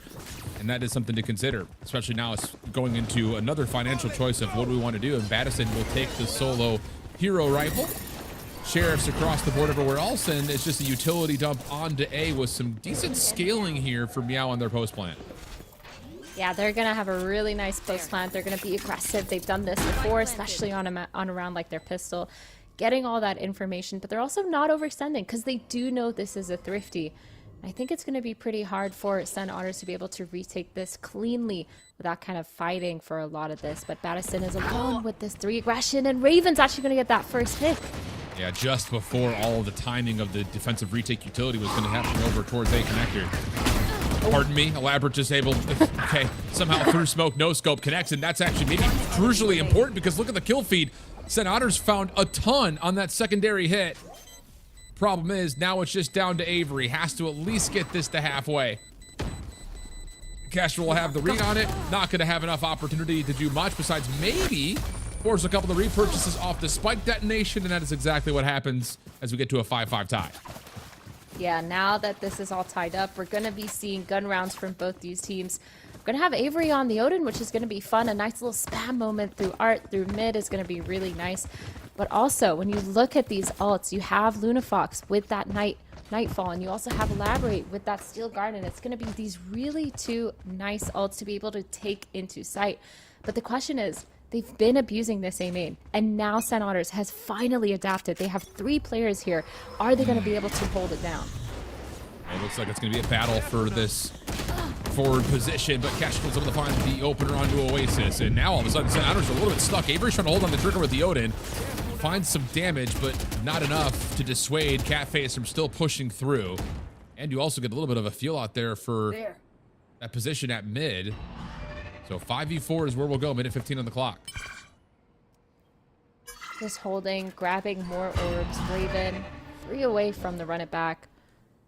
They're just going to be able to kind of slowly group, hold for any information, because the second that anyone is down numbers, they tend to re-aggress, especially when you're a team like SEN Otters. But they're actually just playing it really slow. 2 players on this A site holding it back. Looks like they're just ready for a retake wherever it is and hoping to fast rotate. Yeah, you kind of have to if you're SEN Otters, though. I mean, this might be your only purchase of the half if you lose this round, and you're fighting up against a Steel Garden, so you don't want to get affected by that. Key timing here. Battison able to find Lunafox, unaware of the defender still pulling over through mid. So now you've just got to crash in through the front. Nightfall, not a part of this. 30 seconds It's going to be initially invert trying to set things up. Avery guarding with the Odin. And honestly, this is kind of stalled out all of a sudden for Catface. Battison a second opportunity and takes good use of it as invert and Avery follow up behind. Just down to Kestrel. 1v2. 15 on the clock. No spike. Has to play for the elims. Once again confirms that Avery's right around the corner. Oh, he's going to catch her out with utility. But now it's just, you just got to run away here if you're invert. Do they know that Kestrel doesn't have the spike? Doesn't make a difference. You hear the dash, you hold the line, and Otters will get to 6. That was kind of a crazy round. The stall was so good, but Catface, they were up in a 5v4, and sending a player alone to lurk was kind of questionable for me. I don't think that was the play. I think grouping up and making sure you have all that information and having that numbers on an execute is way more important, especially when it's your fade that's going out as the numbers. You need that info. You need that prowler. You need that eye to be able to make sure that they're not stacked onto a site. And now they've kind of punished themselves. Luna with a low buy, but they still have 3 of these ults and a really fast A main control from both teams. And this is exactly what you were calling for earlier, Athena. It's going to be evenly exchanged, though. Now have an advantage now with the Nightfall coming through. Is there a follow-up onto this 10 contextual information that you're able to get. Oh, it looks like there is a attempt for it, and we're going to end things in a 2v2 after everything is all said and done. Minute 15 to play with. Madison does have the lockdown, and Avery's close to a nightfall of their own. Advantage to SEN Otters. Equalizing numbers there is kind of insane. So much util use, but Madison is already on this flank. But I think Catface, they have an idea. They're just holding, waiting for any overextension. It's not going to come out yet. They're sticking together, which I think is the right play. 3 stars on Blue Owl. This is definitely doable for Catface, but Avery just has to delay for long enough or be able to at least make enough noise for Madison to get that flank in. It's a flanking lurk. It's a flirt. Yeah, it's a flanking lurk. You got me. I love it. Well, moment of second guessing here is Avery's going to back off the site completely. It's going to have to be a lockdown retake. The problem is you don't really know where this post plan is, and Luna has taken some critical space away. Problem, Blue Owl, just walks backwards right into the waiting arms of Madison. But can the mystery of Luna Fox's position work out? There's the first. Madison going quickly, pardon me, with the footsteps. It's just an easy here, and all of a sudden it's a Red Bull clutch from Luna Fox in a 1v2, and it's a 6-6 tie as we swap the sides. This just shows how close this game is. 6-6. It's back to back, and there's also been 3 thrifties that have happened. Both these teams on equal footing. Getting that A main control was so important for both sides, and actually that clutch right at the end was insane. MEOW, Catface, they've been doing such a good job with these clutches. I just would love to see them clean up a little bit, but doesn't matter because now we've switched sides. We're seeing MEOW, Catface, on that defensive side and SEN Otters on attack, and it's looking like a little bit of a different default. Looks like we're starting towards this mid, trying to get that mid control, and Madison is actually going to be the player towards that A main. And I'll be interested to kind of know, especially considering that we're looking at the same double duelists on either side here, you know, will MEOW be a little bit more persistent about fighting for A main and not allowing those orbs to go out for free? Again, that was kind of a counterpoint that SEN Otters were really not able to execute on, but I don't know if there's really a choice to execute on that. Razorvine's out. May taking a lot of damage. Follow-up Nova Pulse is good, and MEOW are going to go aggressively trying to retake or at least contest this site, but May has stayed alive throughout the Nebula. Problem is a late flash comes through. Allowed into first kills start to get tallied. 4v4 until Luna gets involved. The defense still holding very nicely around this. And yeah, Otters trying to crunch their way in, but wait a second. Everyone's getting a little bit lost here by the Nebula that's just hanging over the top of the site. But Raven able to find the first. Avery is low. Even battle here for the 1v1, and it's Avery who finds the shot first, and Otters will take the second half pistol. I was about to compliment Catface on how fast they were able to get back into sight and rotate. The spike didn't even go down yet, and there was 5 players towards this spawn. Raven doing such a good job delaying on sight, but Avery with this 3K is definitely the winner of this round. The reason why that round even went to SEN Otters, being able to just creep around that sight smoke, the anchor smoke, was a really, really very well thought out play too. Walking, making sure they're not putting spike down, not playing way too quick, and just slowing it down, getting their peaks, knowing that someone's probably not going to be looking at them and getting that pick. It was really nice. And now the shift over, we're going to see them playing with these guns. They're playing a lot slower than we saw previously because they know that thrifties are where both of these teams thrive. Problem is, as the defense loses the opening pistol, the ability to afford into Sheriffs is a little bit more mixy in terms of making that choice. It will be full classics for MEOW. SEN Otters are eventually going to group up after the first 30 seconds or so expire. It looks like they're going to fight over A, which, wouldn't you know it, is the site that is being currently stacked by Catface. Yeah, this is scary. 4 players here. They're ready to fight. Luna's the only player that's not here, but still within that rotate range. They're just going to contact in, try to get a little bit of a peek, and once they make that information play, they're going to go for it. But can they fight this? Comes off the cooldown. Luna can just toss this over the top if they choose to. Raven taking some damage, but Oasis doing a lot of their own. Raven able to find one before falling. Follow-up is perfect for Catface. Just good crossfire between Elaborate and Luna. Opposite sides, the back part of the site, leaving it down to Madison for a 1v3. Weapons being collected. First battle, a little bit messy. Madison's still alive. Problem is, you're running out of time, and you've got to start to move. Here's a little setup, and the first 2 shots are good. Luna was not peeking because they were throwing utility out. Now you've got the spike. You're trying to hit the sound cue, but Luna's right there for the right click to save things, and it's a thrifty for MEOW as we're staying tied at 7. This is insane. You know what I want to see, Shift? Hit me. I want to see both these teams just sell their guns and everyone just buy carrots. Like, I need to see this happen. I need to see a full round. But this was kind of insane. A really good gamble play from MEOW here, and LunaFox with this 3K. Absolutely insane, by the way. Baddison almost closing it out and clutching it out. It's just insane how many clutches we're able to see in this game so far. And it's only 7-7. It's only round 15. Kind of wild, but now obviously the tables have turned. The guns are now in MEOW's hands. They have the weapons and the utility, but that's not going to stop Otters. They're trying to go towards that fast mid. They're going to bait that little trap play that they have by the Vice. It's not going to punish them hard because Elaborate actually gets to spam through that smoke. Clean to start. 5v4 situation.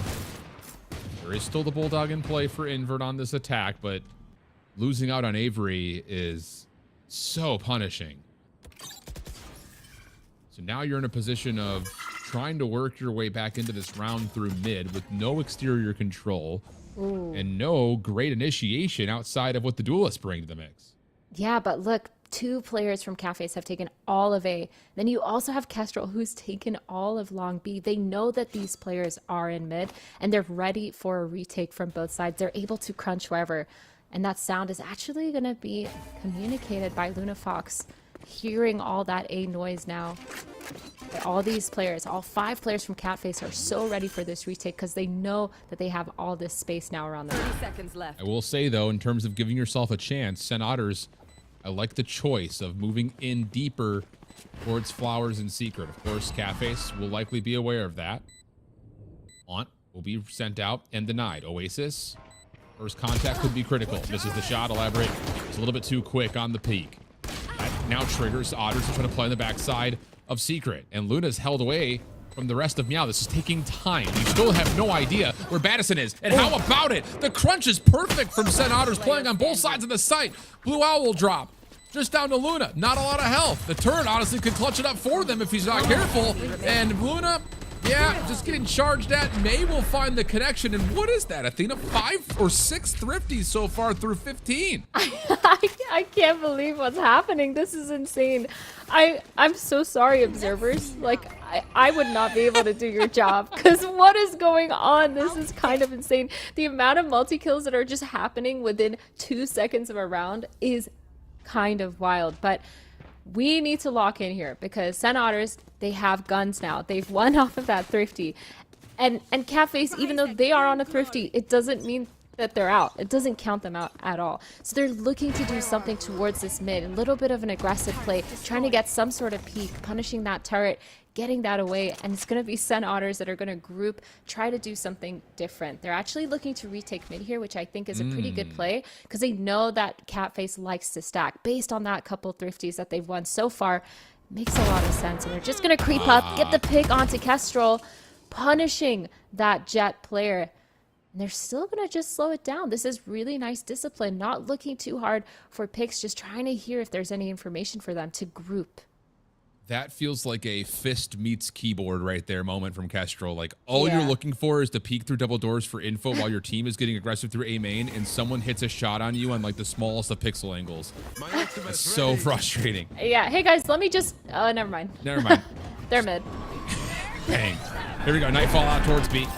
Some decent utility here for Catfish trying to play off of. The problem is you only have a little bit of an arsenal to fight back with. The Vice Wall about to expire. Blue Owl trying to take advantage of that, but shut down. And that will lead to a plant and likely the round.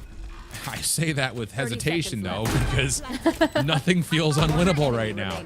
Okay, now we feel like we're in cleaner territory. Raven, last one left, taken care of. Flawless round for SEN Otters up 2.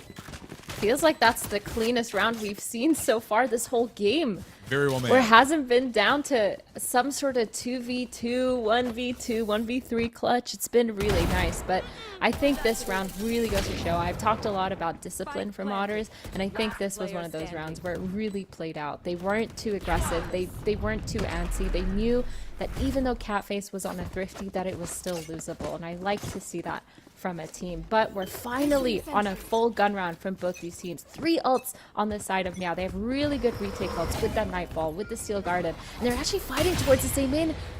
Doesn't get the pick, but they know it's all 4 players here. Yeah, flashed out, timing of the peak, nearly perfect. Second opportunity comes up wide, and Burks is trying to take away the space. Finds one on the running back, and more echoing operator shots continue to miss. Kestrel in some trouble. Stuck over towards the dugout, but is able to dash and get away. That could be critical, especially with the Nightfall and a Steel Garden on the retake opportunity 3v4. Slowly playing that post plant, not overextending because they know they have numbers and they know that Nightfall is coming in. It's only gonna it's gonna scan 3 of these players actually. Yeah. They're gonna know that they're playing off site, but they know that Oasis is isolated. Oh, no. Gets the pick on Lunafox, and now these players have to retake shift. That's so tough for Luna. You would love to have a second player swing with you, but you're just so far away if you're Elaborate and Kestrel. Spam works out, but time is becoming a bit of an issue. But Elaborate actually has an able here to work with Kestrel. First shots are good. Just down to can you stop? Well, that's information that they're not sticking for the defuse here. So opportunity for SEN Otters to continue to use this turret, and that's exactly what they will do. Yeah, just maybe a little bit too much information given right there by Catface that they weren't sticking for the defuse. It gives SEN Otters just a small moment to breathe, and that extra little bit of confidence goes a long way as they win 3 in a row. Yeah, and I think Oasis actually staying on site there is kind of a big thing. Getting that initial pick on Lunafox was exactly what she was supposed to do. Their job was to stay on site, delay for as long as possible, and getting that pick really enabled that. And I think that post plant was really nice to see. However, for me, from Catface, man, I'm looking for them to be able to actually anchor these sites, especially when they have 3 players fighting towards the mains. It feels like they give it up so easily. They fall back into some sort of weird retake, but their timings aren't there. And it's going to be another one of those rounds because Verizon using that lockdown to get that A site. Yeah, and that's just another bit of pressure point here that will take these game changer sheriffs out of the site. And to your point, Catface, who have been great at trying to at least stop the scaling deeper on site with especially these 50 rounds, now have to fight their way back into multiple layers on this retake. Well, trying to level the playing field with the Steel Garden, but most of SEN Otters, I believe, get away. So now you've got to go really quickly here if you're Catface. Kestrel going to be the vanguard, trying to find a way to be the tip of the spear. Avery just spamming things down. Oasis over the top of the smoke. Can't see much. There's just a lot of utility, and it's just spray downs. It's just straight up spray downs. But Kestrel, Raven, how about that? They find 3 just running out of blades. Was Kestrel. An opportunity was there, but not quite able to connect, and the last couple of members has SEN Otters on 11. May has been getting some insane frags through smokes and has been really good at getting those impact kills. And I think those 2 kills were so important because using that Astra Star on the spike to be able to delay for so long that they haven't even been able to tap it was so nice. And then those 2 kills, yeah, man, that was so nice. But again, Otters, so patient, so disciplined. They know that there's going to be some sort of crazy aggression, and they countered it by just playing back and playing together. But now another gun round, and Catface is actually opting to fight this A main again. They're very quickly going to learn that they're going towards B, though. Yeah, Elaborate will be in some trouble here. Cosmic Divide kind of forcing the negotiation of, do I want to keep my life and play through the Vice Wall, or do I want to value my life and get out of here? The answer will be, I'm out of here. Oasis trying to get forward. First blood good. Now SEN Otters just looking for the perfect conditions to get out this plant. Maybe behind this wall. Luna trying to find timing. Not going to work out. Raven in trouble. Double shots come through, and the cat is just so clean from Otters all of a sudden. Kestrel, Blue Owl, last ones left, and they may need to make the tough decision here with the economy just to back away and try to play for OT. Yeah, Blue Owl was so far. There was no way they were going to be able to win that unless they really sped up. But this is starting to fall apart for Catface. They're struggling to anchor sites. They're struggling to even be able to make it numbers-wise back onto the site for a really good retake. And it feels like I'm saying that, but they've done a really good job only on their thrifty. So I'm kind of looking at them to play a little bit quicker, maybe. Yeah, try to be a little bit more decisive with what they want to do, able to rotate quicker, because it feels like on their thrifties, they're so good at getting back onto site and bringing it down to a 2v2, but then on their gun rounds, just unable to anchor. Yeah, that's a really beautiful point that I hope that everyone out there who's listening really tuned into that, because I think it tells the whole story of this half. You're absolutely right. Like, maybe, I don't want to say like it's stubbornness from Catface, but like we've got full weapons. The expectation is that you shouldn't have to full flood back in as a 5-man to just contest spikes. You should be able to out-trade, maybe push off that execute, but so far it really hasn't been that way. So it does kind of build this curiosity, and maybe some of that is the inspiration for Catface doing this again, where they're getting over to A lobby quickly, taking away that space early so they have a chance to gamble stack. The problem was in the last round when they did this, Otters were already pushing up B long. So now you're in this weird sticky spot, trying to push through. Counter flash is good for Invert. Oasis right there with them, and that may be the map-ending play right there. Yeah, that fight was insane. And then you also have the really quick lurk from Battison already up in art behind these players. Blue Owl might be able to get 1 or 2 here, but the trade comes in from Oasis. The 3K Elaborate left alone in a 1v3, unable to do much. But as I say that, gets a pick onto Oasis, but Battison using the shorty to end the game. What a wild ride shift. Unbelievable wild ride. Are you kidding me, Athena?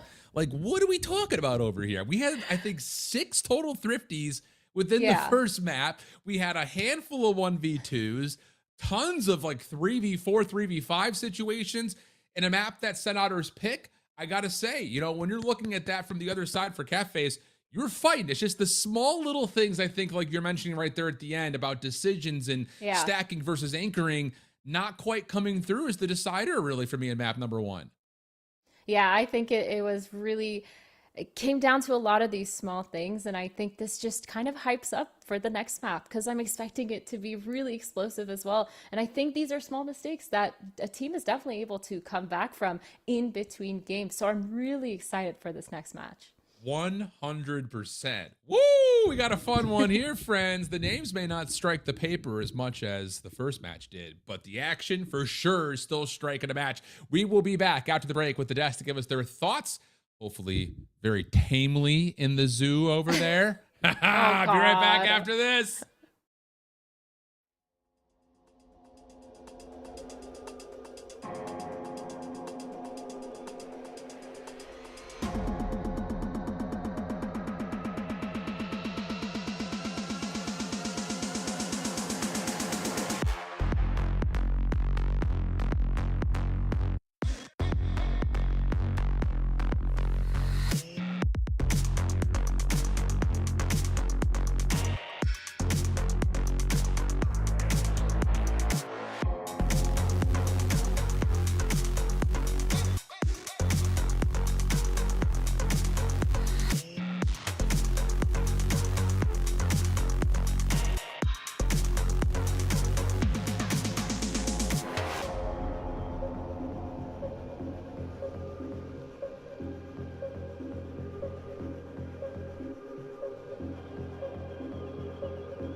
usually go Curiosity killed the cat, but in this case, it is a bunch of Sentinels Otters who take down Catface on Catface's map pick 1327. Welcome back to Verizon Valorant Game Changers. I'm your host Elizabeth, joined with Dryad and Wyatt on the desk. Thank you. Dan, you must have liked that animal joke. Come on, that was a good intro. I wasn't done. I had more. You had more? I had more. Is that okay? Can I continue? Stand up. Go crazy. Okay. So Curiosity killed the cat, but Otters, etc. That was utterly unbelievable from Sentinels real. Otters. Dan, thoughts? That's crazy. Bro hates fun. My cat is also not. Bro hates fun. Well, then fine. Wyatt, you talk about the game if Dan doesn't want to laugh at my jokes. Wyatt, that was a cool map. I agree. I got so distracted. What's first on the run of show now? Otter post plant wins?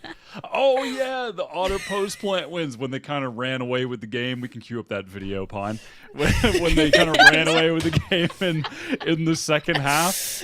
Oh, I mean, yeah. Once they were able to just start getting into some of these big site execs, they were really taking advantage of the A setup and sort of a lack of commitment from MEOW to either going for a full retake, flooding aggressively together, just sort of these like light anchor holds with one player dying and being in an awkward situation. Overall though, yeah, they're making good decisions on these post plants. They're positioning themselves well. They were getting picks on those execs, and it felt like a tale of a game where you were just seeing better team play from Otters, but the clutch factor from MEOW was keeping them in it. But eventually when that went away, the team play was superior. It was 6 rounds in a row, though, you see, for the side of SEN Otters that they get towards the end on the attack side, and it is because of that, because of the post plans that were just working so well. And even though a lot of it towards the beginning was a lot of clutches that Blue Owl was still getting, and it feels like very chaotic gameplay from both of them, towards the end, there was a much better understanding of how SEN Otters wanted to play this. It was how they were going for the side hit, and they were having a lot of control around those smokes. They were having a player that they could swing off of the contact when they were leaving with just one on side, and everybody else playing around main. And I know Athena was highlighting it too, May, and the impact that they had on the smokes on the Astra was also great to deny the chaos that was happening on side for MEOW, where time was just running out, and they didn't get the rounds that they wanted to in time, and it just kind of really slipped through their fingers when they had the economy, when they have those ultimates towards the end.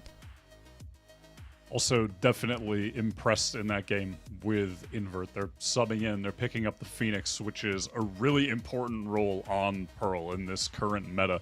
Can be the agent that takes over the game. And I think to some extent, they did just that. Someone that I haven't had the chance to watch in GC before, also because they only played one map. And in that one, they were very good. And now on map 2, they were also very good playing a different agent. Mechanically, just eye test, you can see that they've definitely got it. Especially in that second half, again, when it was so back and forth, one of the biggest reasons why SEN Otters was able to turn it around was because of Invert on that Phoenix, whether it was the flashes to open up the side, where there was the ult as well right away to go and clear backside, getting 2 kills. It was something that they were doing constantly. And it's also another time where you have a sub that last minute is called to help the team and is top fragging. We thought it was going to be the Chamber, maybe. We thought it was going to be maybe another duelist, but with the Phoenix, it's still looking great. Yeah, I was going to say as well, that's a good point with some of the util. I think that the flashes from Invert were way more consequential on the game from Flash, like compared to the flashes that we've seen from other Phoenixes so far this weekend. Very good with the util for sure. Something else we want to talk about right now are the cat face clutches. Wyatt, you brought them up. I mean, it is what kept them in this game, kept them alive, kept them competitive on their map pick. Yeah, for sure. It's like eventually, though, you can only have so much clutch juice until it runs out. Like you can't clutch every round for the entire map. Yes. It's not possible. But it kept them in it the first half. It was giving them advantages, too. It was happening on important rounds. This is Luna closing out the half in crazy fashion to keep it 6-6. But, yeah. Ultimately, that is not going to win in a full-length map against a team that is just displaying better team play overall. But that is just one map. We do have a second and maybe a third map to go to. Our second map will be Ascent, chosen by none other than the Otters themselves. We're looking at MEOW Cafes on the side of defense. I believe, Dan, you said that you weren't sure where this map pick Vito would take us and like where it was going to lean. Now that we are here after a 13-7 stolen map pick, has that changed for you?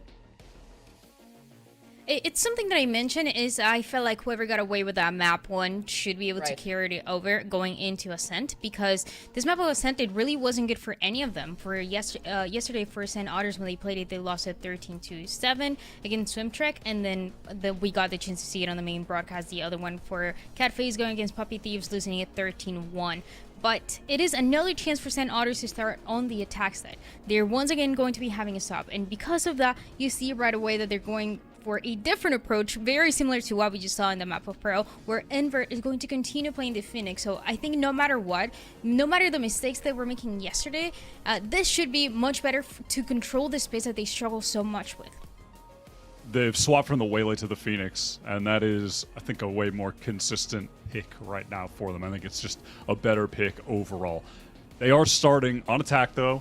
It's defense for the double Sentinel comp. This was the pick from MEOW. They picked into this map yesterday and got destroyed. We didn't even get to see their defense because they started on attack and only got one round. This is exactly what you want, though, when this is the style of play you're bringing to Ascent. You win the pistol round on defense, you get the economy rolling, you have all of your util available, and ideally you're getting an AWP into the hands of your Jet. You can get an Odin for your Sova, and you just have a brick wall setup.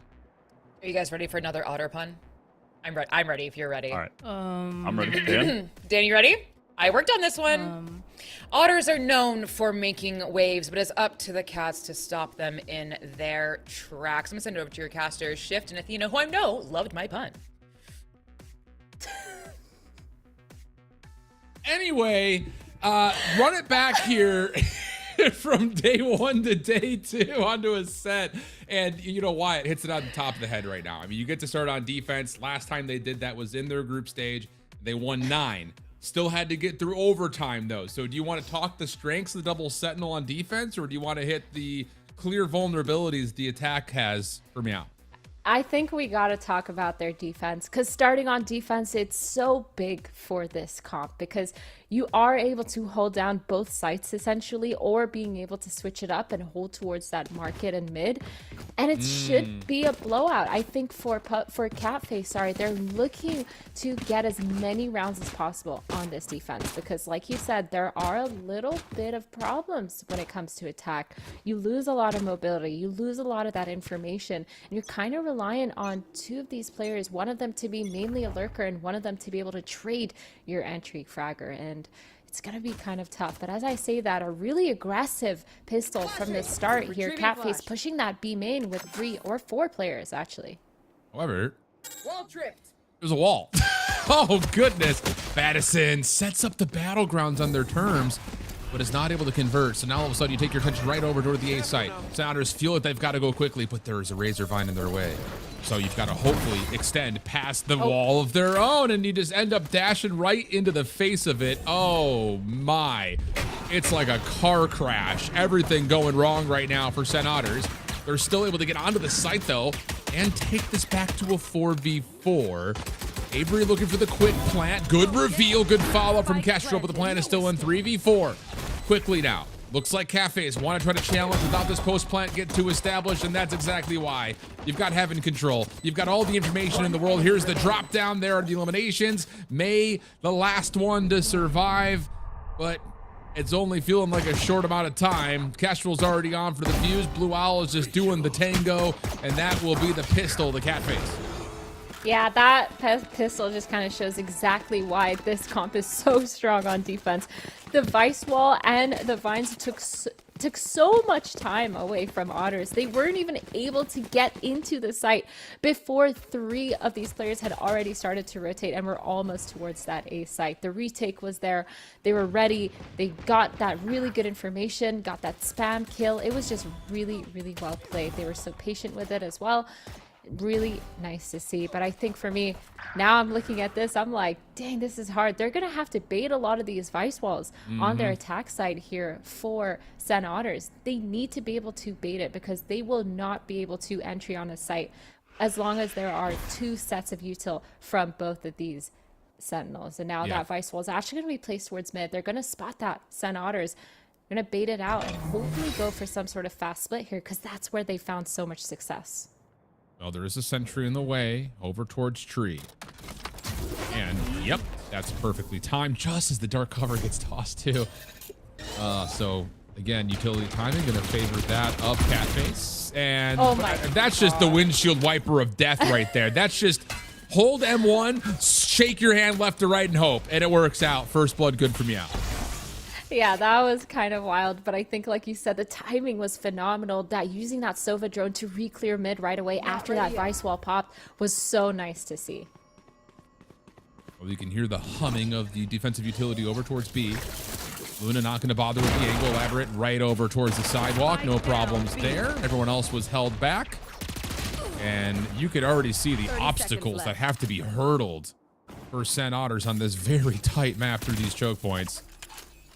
So it looks like the anti-eco in this particular map should go the way you would anticipate, and these eliminations here will confirm that.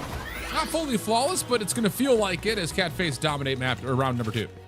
Yeah, this is a really nice start from Catface. I don't want to be the one to say this in a mean way, but they already have more rounds than they did versus Puppy Thieves, and that's a good sign.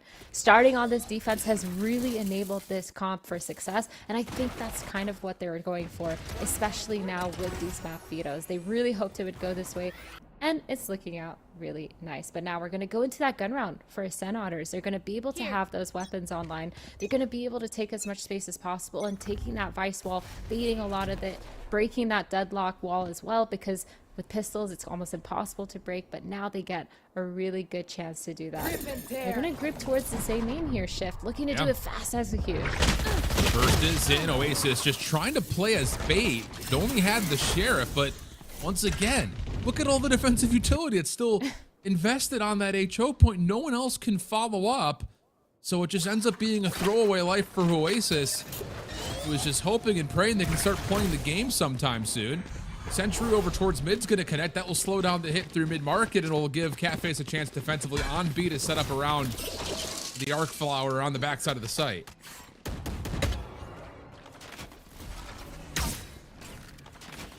The delay shocks are really good, but Elaborate's going to get this pick onto Avery right away, and the execute's in, Shift. Well, trades will allow them onto site, but here comes the follow-up with the rest of the defense. Spike can be committed for the plant. Spray for Elaborate, not gonna hit. A little bit of battle back and forth with Battison, who will show themselves over towards the backside arches. Smoke now, congesting this backside sidewalk. Still an arc grows on the backside of the site as well for both teams. We're just gonna wait for this dark cover to fade. There's the flash countered out by one of their own. Even exchange on the site. Burke can only do so much. Leaving Battison by themselves. Has a bit of a lineup. Looking for the double up. There it is. One more. 1v1 to the pistol. Oh, the right click is connecting, but Battison's running out of ammo. No, back to the rifle. Doesn't matter what weapon's in hand. Battison gets it done for the Red Bull clutch. That was an insane round, but also really expensive for Otters. Look at their buy here. It's going to be so mismatched. They don't have enough for a full buy with full armor on every single player. It's going to be a little bit rough, but they do have that Phoenix Salt online, and the way that they've been playing, a lot of these fast plays, looks like they're going to try to do that again towards that A main. But I think for me, it's really rough because when you're looking at this team, they've baited the deadlock util, but then they've run back into where Vice is set up. They know that both these Sentinels are definitely on opposite sides of the map or taking control of different areas. So really interesting to see. And here comes the Phoenix Salt. Oh, and a little bit of damage over towards Tree. Teleporting back into Hell. Will be the only defender on site. That's Blue Owl. Luna stops the jump up. Immediate recontest starting to come through. Nobody checks Hell. Blue Owl was able to find one. Follow-up, though, from SEN Otters is good. Secondary peek from Luna Fox provides an extra elimination, but it's a 3v2 in favor of the attack. Now it's just down to Kestrel. Annihilation already able to connect onto one. Trying to isolate. Not going to happen. And it's a quick second-round response from Honors. Yeah, that was a really good gamble from Otters because actually there were no sentis set up on that site. They did have some util down, but Vice was actually playing towards that mid, and then we saw Kestrel towards that B site with all that deadlock util. So definitely a little bit of an interesting shift in the way that Catface is playing, moving the Sentinels on that round. I think they expected a little bit less of a buy from Otters, and they were looking to see a little bit more of a mid play again, but it just did not work out. And now we're going to see them reset back to that default. Sentinels split up on either side, deadlock on that A. Another fast aiming. Look at the battle, though. Catface just saying, you guys want to play with some tempo? All right, we got all these extra layers behind us, so even if you do evenly trade, still, I'm sure we'll feel like there's value there for the defense. And this time it goes 2 for 1. Blue Owl tucked back over towards Wine. Red. And Blue Owl will just sit there and soak up the Razor Vine. Big battle here at mid. Both players still alive and kicking for now, and that will be a tactful retreat. As, again, Blue Owl is just stuck here. And it looks like Oasis is confirming that. Yeah, we know that he's back here somewhere. Yeah, I think it's that round was really nice so far because they're on that low buy. Raven Roar getting that initial 2 picks was huge, but Oasis trying to clear out Blue Owl. They're still not giving anything up here for Catface, just holding, playing that patience game. I think it might work out for them because these players have split for Otters, 2 in a main and 1 going towards that Cat. Well, there's the recon dart. Oasis will give away their position. Shock dart well placed. A little bit of damage into Luna. Big battle here as May tries to clear the corner at Tree. Oh, what a shot from Oasis! Holy cow, what a snap! The first onto Luna, by far the most of the impressiveness, but now it's down to the 1v2. Elaborate's in the right position to try to fight this back. Its problem is just this stinger. May not matter. Oasis is able to connect onto the headshot. Looked like Elaborate was going to get down there, find the kill quickly, but not so fast. Oasis finds 3 and Otters will hold a lead. Those kills were nasty. That pick on site was kind of insane. Seeing just the pixel above that box on default was kind of wild, but that was a really nice try from Catface. A really, really good, impactful Rifty, actually, because they got so much weaponry down from the side of Otters. And now Otters, they're still able to buy, but it is going to be a little bit scary if they do lose a round like this. But 3 ults on the side of Catface. They're looking to do some sort of setup, especially because they have this Sova ult, maybe ulting off of some sort of trap play. Yeah. And now just falling off of this A side. They know they have a really good retake opportunity. And here comes the Sova ult. It's a lot of stuff. It's more than just the Sova ult. Let the kill feed do the talking for us right now. It is a defense who are holding strong. Again, that barrier orb just blocks entry so dang well. So you try to burst your way through. But the Hunter's Fury stalls it out. The barrier orb draws the line in the sand. And the defense of Catface will hold a 4v2 situation. With SEN Otters trying to force their way in.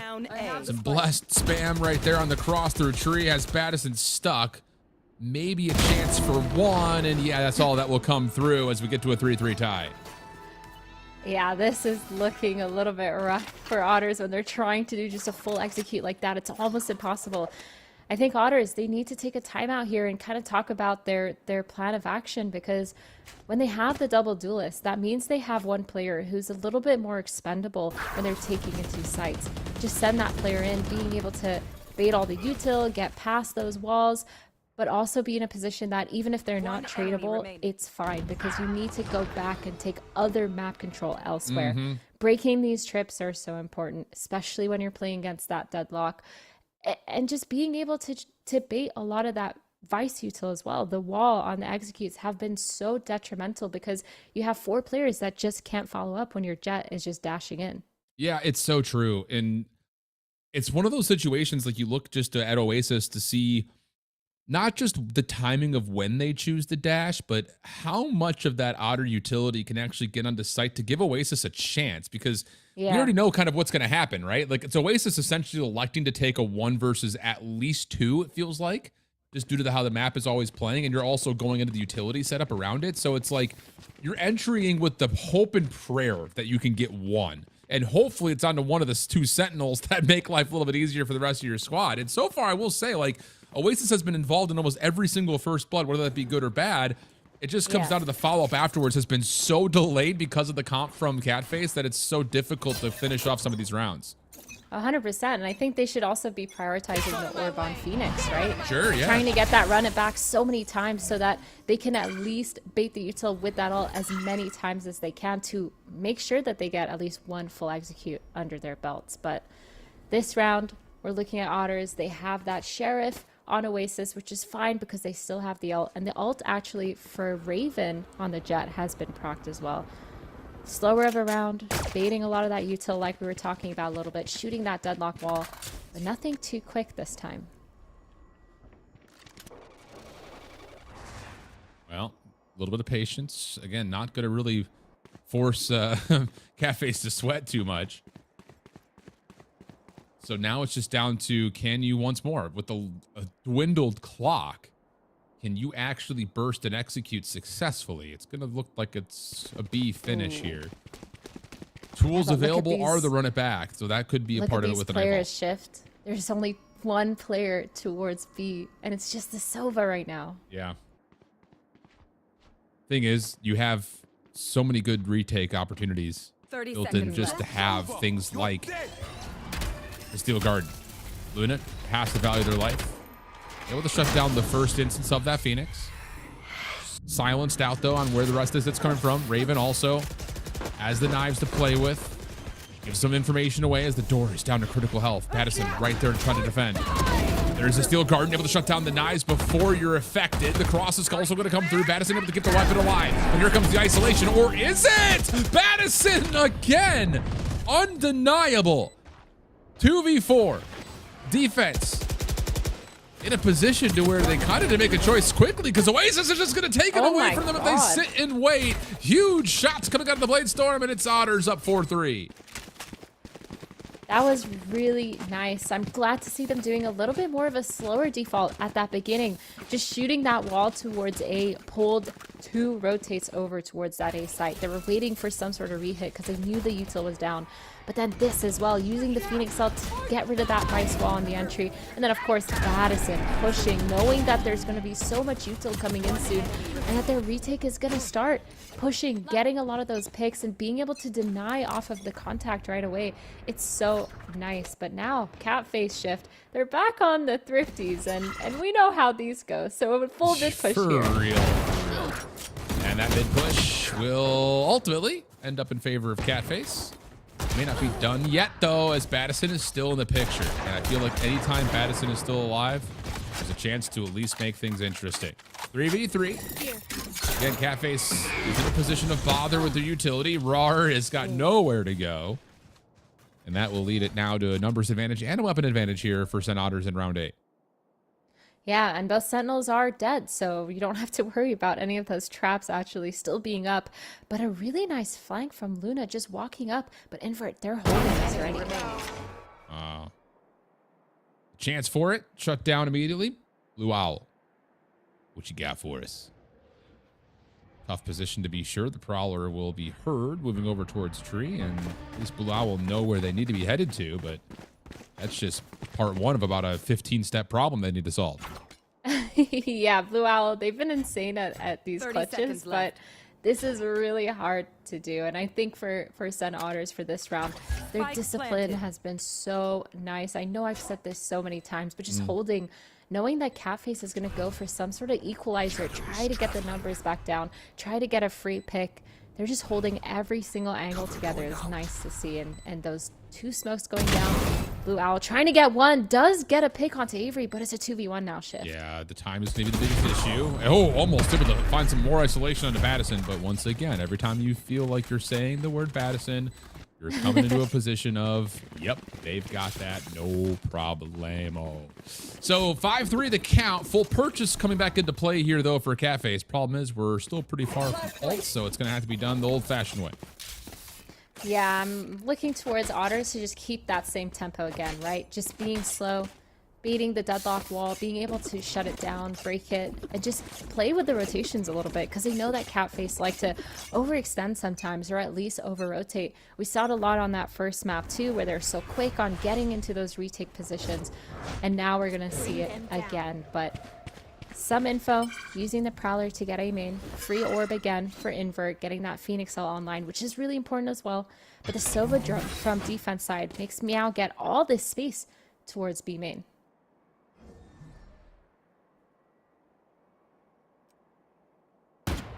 Shoulder seen. Blue Owl. Maybe pushed here, but Maze by themselves. Tries to isolate. Yeah, careful.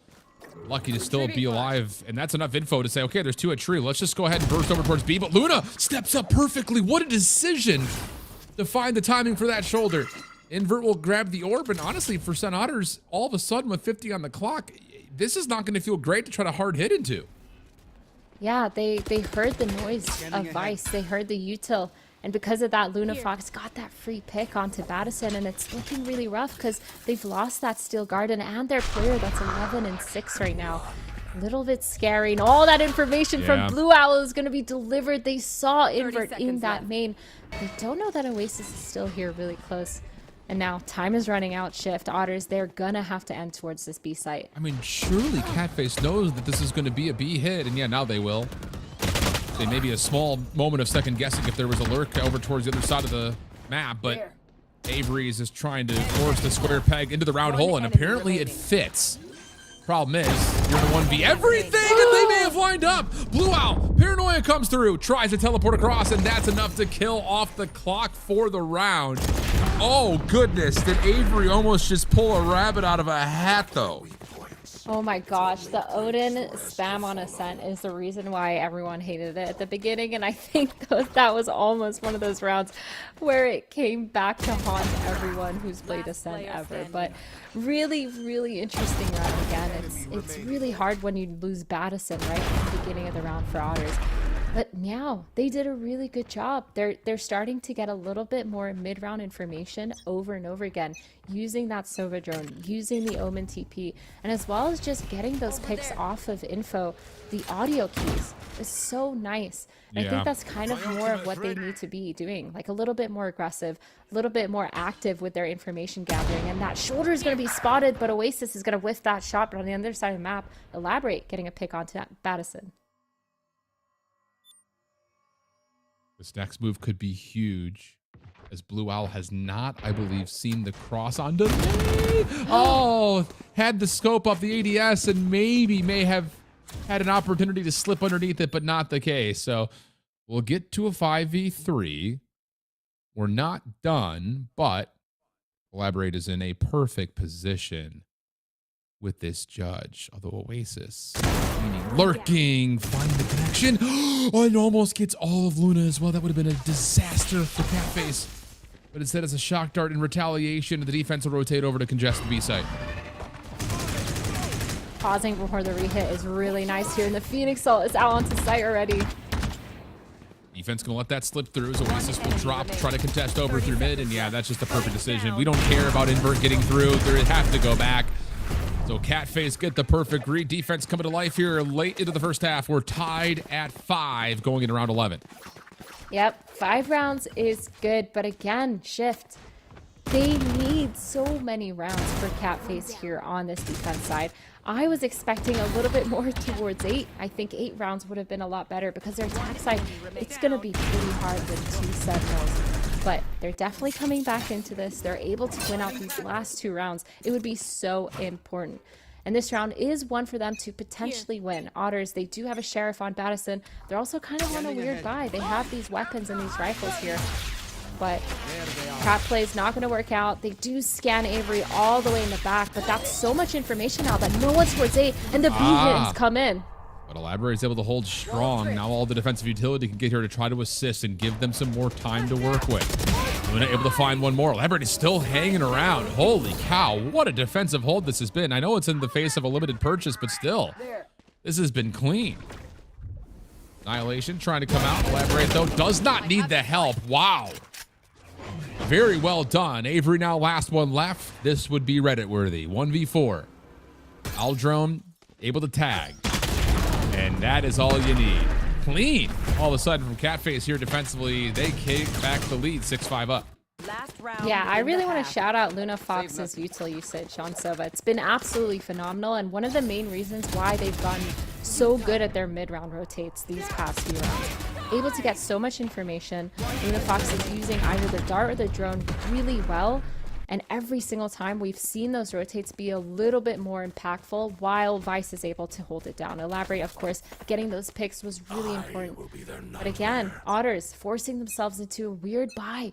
3 Guardians across the board. Gonna be a little bit harder for them to get these initial peaks. And another aggressive play from Raven. I love it. See if you can feel out some early space.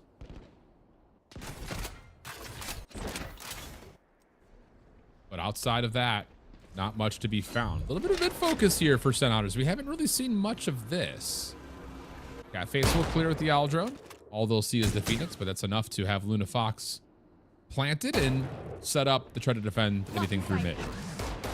Yeah, they know that Otters now have kind of taken a new kind of default into their hands because they know that they haven't been setting any of that sentinel util towards that mid site anymore. And that wall is going to actually be broken by the Prowler. So Avery, knowing that, calling that, and Battison trying to get a lurk towards that B main as well. Otters, they're set up here for an A split. But Battison is going to try to get a pick first to pull any of those rotates. Yeah, why not? Hit over towards tree. Curveball ready. SEN Otters plus the Prowler. Actually, kind of stay away from the flash effect, but it doesn't make a difference. Invert still able to find 2. This would get us to a 6-6 half. Rar only able to find 1.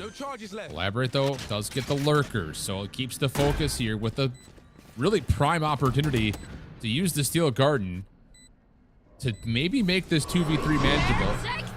Avery will start it off with a Nightfall first. 1 Tendril connects. It's on to Luna. There's the Steel Garden. Invert's got nowhere to go. Neither does Avery. Right click does a significant amount of damage, though. But it may not make a difference. It's just down to Invert.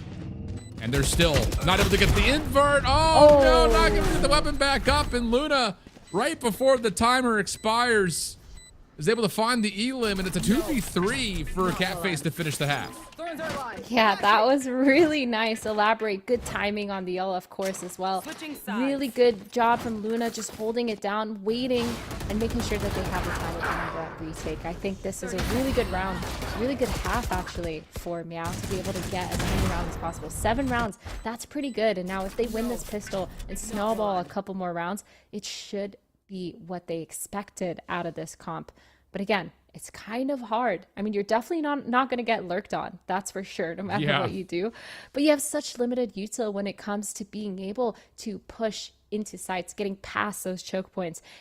You definitely do not want to let MEOW get into those post plants, though, for Otters, because the amount of util they have to delay anyone getting onto site and denying the retake is going to be kind of insane. But this pistol, starting off with 4 players towards mid, a little bit of a mid default. Taking it kind of quick, running up towards Cat, but it looks like they're just going to try to get towards that market space, holding it down, trying to get any of those overextensions from Otters. Well, this Vice wall at mid will be challenged or just tiptoed on. As the defense interested, though, actually kind of pulls. This is kind of curious. Has Avery committed here to at least throw an extra bit of utility? Nothing home, and at least for now, doesn't punish the B setup too much. But that haunt cooldown could be huge. Problem is, May is behind you, Battison's in front of you. You just don't get a read on that, and how possibly could you? Yeah, that was a really nice crunch. Oasis getting that pick onto Kestrel. Now all of a sudden a 2v5 here. Players, they have the full B site, but that doesn't really matter because it's 5 of these players that are able to retake. You still have those smokes on Owen. You still have that Molly as well onto Invert. So it's going to be kind of hard to hold it. But they do have the dart and the shock still on Luna. Well, defense moving quickly. A little tag there from Luna. Invert's able to find the first. Labyrinth could be stuck on the reload. Good counter flash though coming through, giving themselves a chance, but the follow-up is good. And SEN Otters will be back to within 1 with the pistol win here in the second half. Yeah, this is not what MEOW wanted. They really needed to win that pistol so they could get ahead in any way possible because they do not want to play as many rounds on this attack side. They really need to focus on that. But It was really well played from MEOW. That push, by Otters. That push in a main by main. First of all, getting so much information just by walking all the way up. And then the timing for Madison to be crunching and peeking from market as well. Really well done. I think these players on Otters have talked about their discipline, but this time their aggression and their timing was phenomenal and actually saved the round for them because they lost that Vice Wall so early on. Yeah, absolutely. it's just not one of those rounds you expect to come to fruition kind of like that, but it's clean. It's an Otters. Yeah. Again, that's another point, is not just the focus on the defensive win there for St. Otters, but the offensive struggles for Catface historically with this comp on this map are potent. So missing out on the pistol feels not like a death sentence, but you're definitely on trial. That much is for sure. Yeah. Yeah, and right now they're just holding for an aggressive peak, which I think makes sense based on the way that Otters has played, especially in that Pearl game on their second round. They're really good at holding back, but eventually they did group up and do something a little bit more aggressive. So now just grouping here for Catface, trying to do what they can. And Elaborate's going to be the one lurking actually with the Vice. Well, Razorvine, as everyone's legitimately stopped. Dude, that was such a crazy third-person obs perspective right there. Like, it's just everyone's just sitting like the game froze. That's so funny. Blue Owl just standing there accepting their fate. It's really funny. Oh man, but yeah, okay. Now we're gonna see a gun round though, coming in from MEOW, and I'm really excited to see kind of what they have set up for us in terms of Catface, what defaults they have, how they're gonna be able to use this util that they have from the Vice, from the Deadlock, in order to set themselves up for success and take a lot of map control. Because for me, when you have someone like Sova, you're able to kind of scale up really well with util.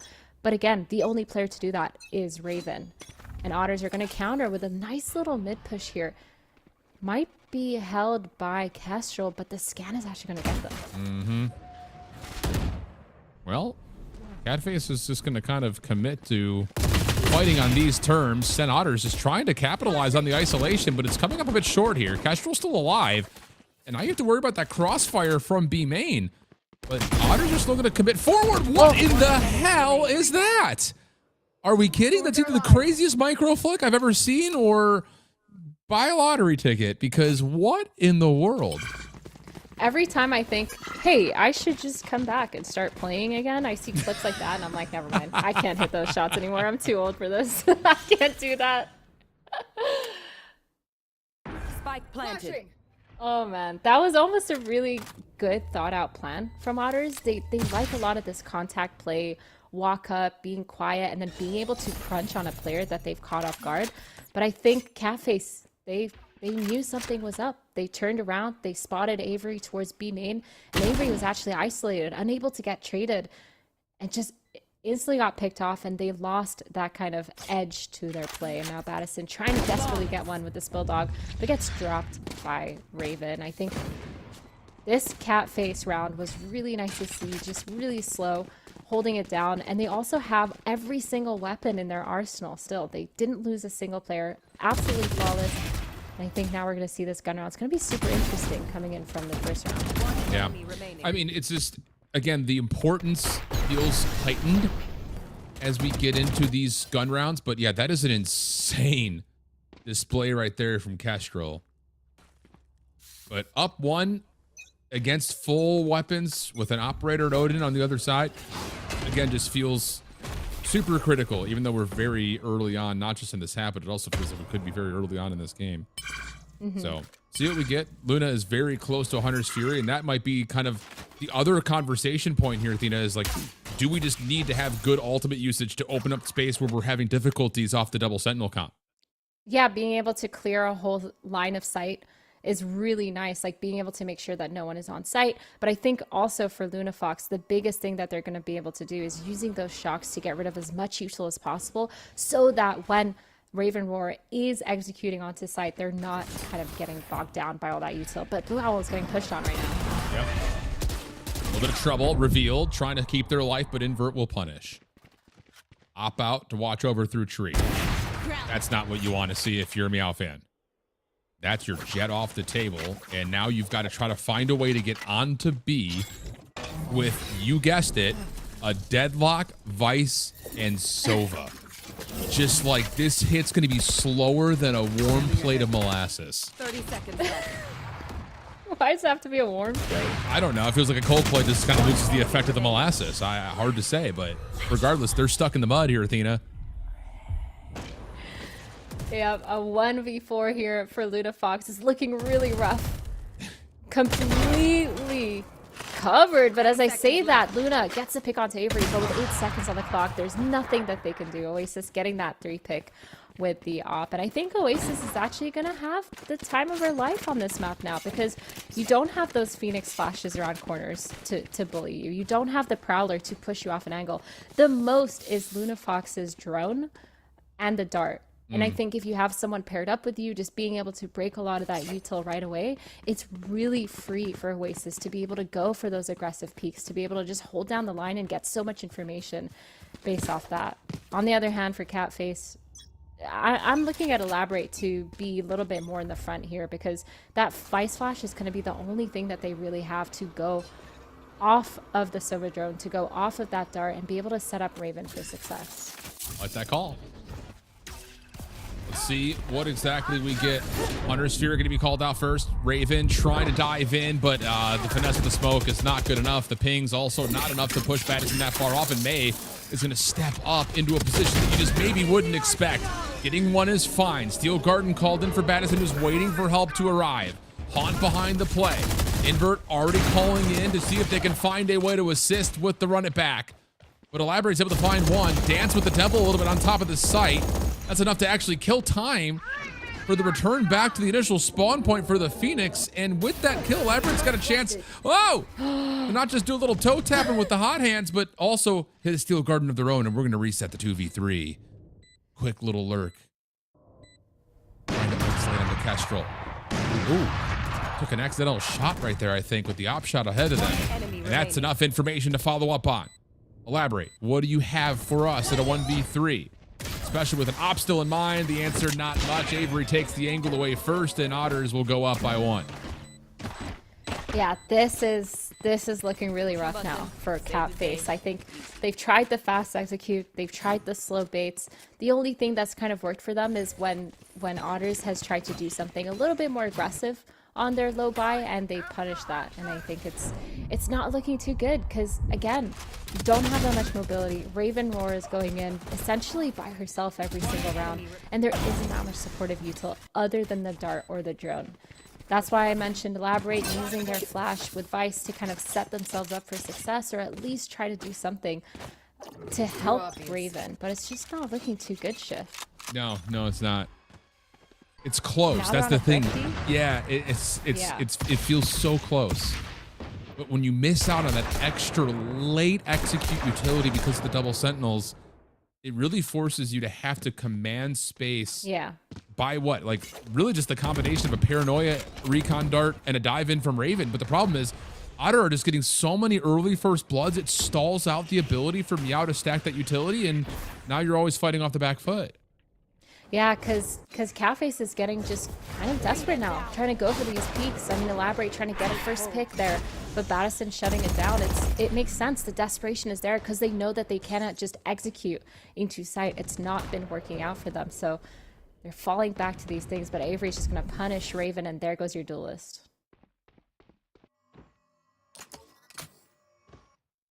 Well, stuck between a rock and a hard place. There would have to be a disaster here for SEN Otters to drop this round. They will lose Oasis for now. The op will be salvaged. And Blue Owl. 30 seconds might as well grab the orb first, and then confirm that you'll have it from the shadows next round. Madison will shut down any heroics, and we'll get to double digits here for SEN Otters. Speak up and ask Yeah, questions. it's a little bit rough, but I think Otters are doing a really good job too at not overextending. Like I said, Oasis has so much freedom with the op as long as there's someone just around her to make sure that they get those picks. to get the picks on the drone or to break the dart for them, because it's really easy for them to just set up. And I think they're playing really well around it too. Madison's not overextended, but still able to get that B main control.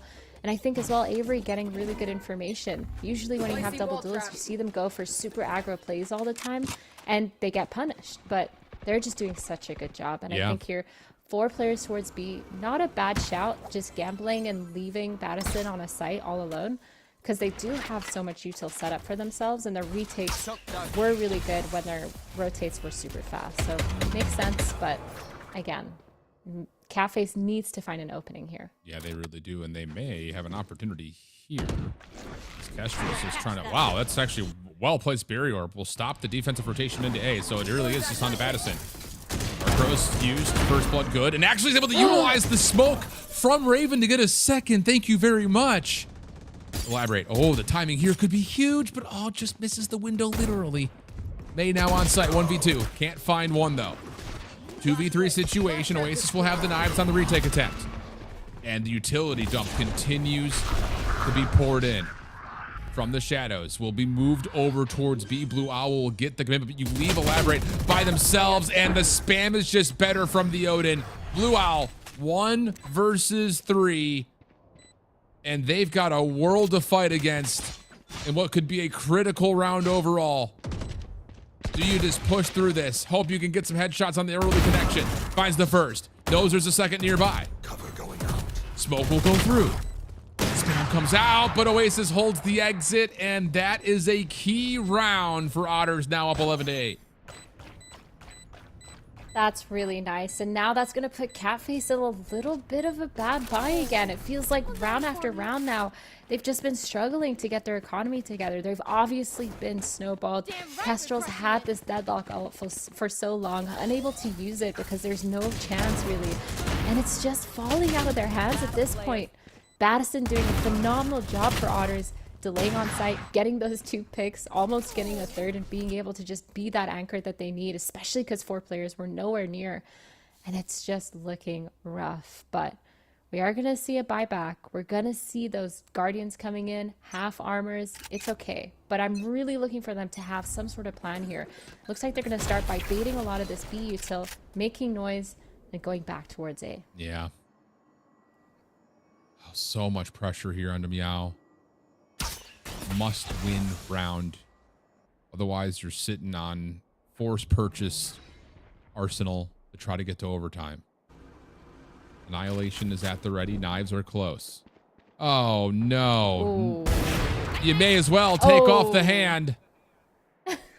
And that's enough for a huge first blood to go the way of SEN Otters. Yeah, it's so hard when your Sova's not there to get any information, and you're just hoping that Oasis isn't posted, but that's one of those rounds that I was talking about where Oasis just gets so much freedom shift. Yeah. Well, who's going to fight back? Well, that'll work. Maybe more. Yes, there are more. Okay, good from Kestrel for 2. That changes the dynamic of the round completely because now both duelists are gone for Otters. That puts a lot of pressure onto Madison. Maybe on top of that, Avery's got to be perfect with their utility if they can even earn it back in time before the hit comes through. Not going to happen. Nightfall would be at the ready, but Avery will drop. That was just on to Madison. Able to find one, not able to snap for the second. And that's enough for Catface to gain control of the A site and likely the round. Yeah, Kestrel getting those 2 picks was phenomenal. Actually, the round turner. The round actually swung into Catface's favor because of that. And that was so important. Oasis getting caught off guard with the off. Now May in this 1v3 gets 1. Lunafox on 1, tries to spam hell, gets another 1v1 shift. And it's going to be down to, well, that's not going to be the shorty. Paranoia is ready, trying to steal away the site. That will work for a moment. Oh, but he ran out of mission. And Blue Owl is able to save it. Oh, goodness. That was so scary for a second. Oh boy, but if you're Otters, you're not faltering from that one round because they know that this right here, those 2 kills from Kestrel were the reason why that round turned on his head. And also Madison wasn't able to get any more than just 1 on that play, but it's fine. They still have economy. I think they still have 4 ults online here too, so they're able to play retake when they need to. Still probably going to leave Madison alone. As I say that, Oasis is playing to get that B main, and instantly this fast push shift. Nightfall here. Catface able to back away. That is huge. Yes, they take away a lot of the map, but keeping all 5 players is huge here for Catface. Counter Hunter's Fury out of the back pocket. Will connect. Kestrel responds to Oasis showing aggression. And how about the knives from Raven across the middle of the map? We have a 4v2, but Battison is still alive. And our crows will have Raven just absolutely mixed up, but Battison's 1 is not going to be enough. It's on to Invert for a 1v3. And honestly, they may try to go quickly here. One curveball to play with. Firewall for maybe a touch of separation. They get a little bit of a lineup, but Blue Owl is able to snap and save the round, and we're down 1. Still plenty of life in the lungs here for Catface. Yeah, Catface, they're punishing a lot of Otter's aggression. They're punishing those peaks, the 1-by-1s, kind of no one being able to trade either. It's really nice to see them, but they're able to hold these things really well. But when it comes to Otters, I'm looking at them to stop doing anything way too aggressive, because that's how they've been punished now, 2 rounds in a row.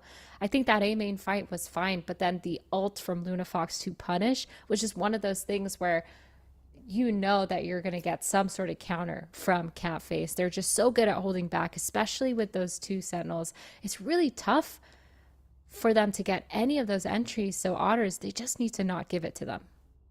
Wow. This changes a lot of what we would have maybe expected in these next couple of rounds, due to the fact that not only are you looking at ultimates that are coming into play, you're dealing with what could be potentially a broken economy after this round right here for SEN Otters. Yeah. So the timeout is very appropriate. What are you looking for? Who are you calling out here if you're Catface to try to step up and take this thing to a tie game? I think if I'm Catface, I'm really looking at Elaborate once again. I think Lunafox has been doing a phenomenal job so far with the util and now with the fragging as well. But Elaborate really needs to be able to get those lurks in, because so far they've just been punished on the other side of the map almost every single time by Battison. But what I like to see from Otters is that the op is now back online. And this A main contest is going to go up. Well, Oasis may get a chance here at mid. Good shoulder. Minute 20. No real threat emerging yet in terms of where Catface want to go. But with that information on where the op is, yeah, I like this call. To stay away from it, you can block out market, you can block off B long, and you can just try to flood and eliminate the opportunity for the op to hit. Yeah, and Battison's wall is actually towards mid, so there isn't going to be that much delay now. It's just on Battison to be able to get that pick and get some sort of fight to delay the retake long enough. I'm actually surprised Battison's picking this corner to fight from, to be honest with you. I would have thought for sure Battison would want to stay alive so the Steel Garden can come into play, but now all of a sudden you're annihilated. Oh man. I mean, this setup all looked like SEN Otters were banking on things like a run it back, like a Steel Garden, but Battison picks a corner that is harder to get away from, and now all of a sudden it's a 5v4 post plant. Yeah, that was really hard and not a good position to be in for Battison. Definitely should have considered that option, but Kestrel's holding this flank and 3 players are here. And you've got a Vice Wall to stop off the flank. Invert for 1, shut down, nowhere to go with the grab net connected. Elaborate still holding this corner. No one has checked yet. No one's going to check at all. And the Vice Wall will pretty much determine that Avery should be looking to back out of this, but is able to take down 2. No charges.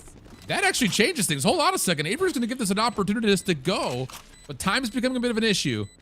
And that is every post plant defender's dream. Knowing that there's just nowhere to go, Avery will find an impressive 3rd elimination, but it will matter not. Everyone will drop as we spawn into round 23, tied at 11. Yeah, I thought this was going to be essentially Otters taking the game and running away with it, but all of a sudden these past 3 rounds, they've 1, equalized the rounds, and 2, they've put Otters actually at a low buy for this round to take them to 12, so it's kind of insane. And I think you already pointed out the mistakes there, the positioning from Battison, banking on those ults to be able to retake and delay long enough, so it's too hard to kind of understand the faults and why they were made. But now Catface, they're gonna keep punishing a lot of these small little mistakes, and they've done a phenomenal job so far. They know that they're going to be on a Thrifty, just holding Raven Roar, getting that first pick onto May.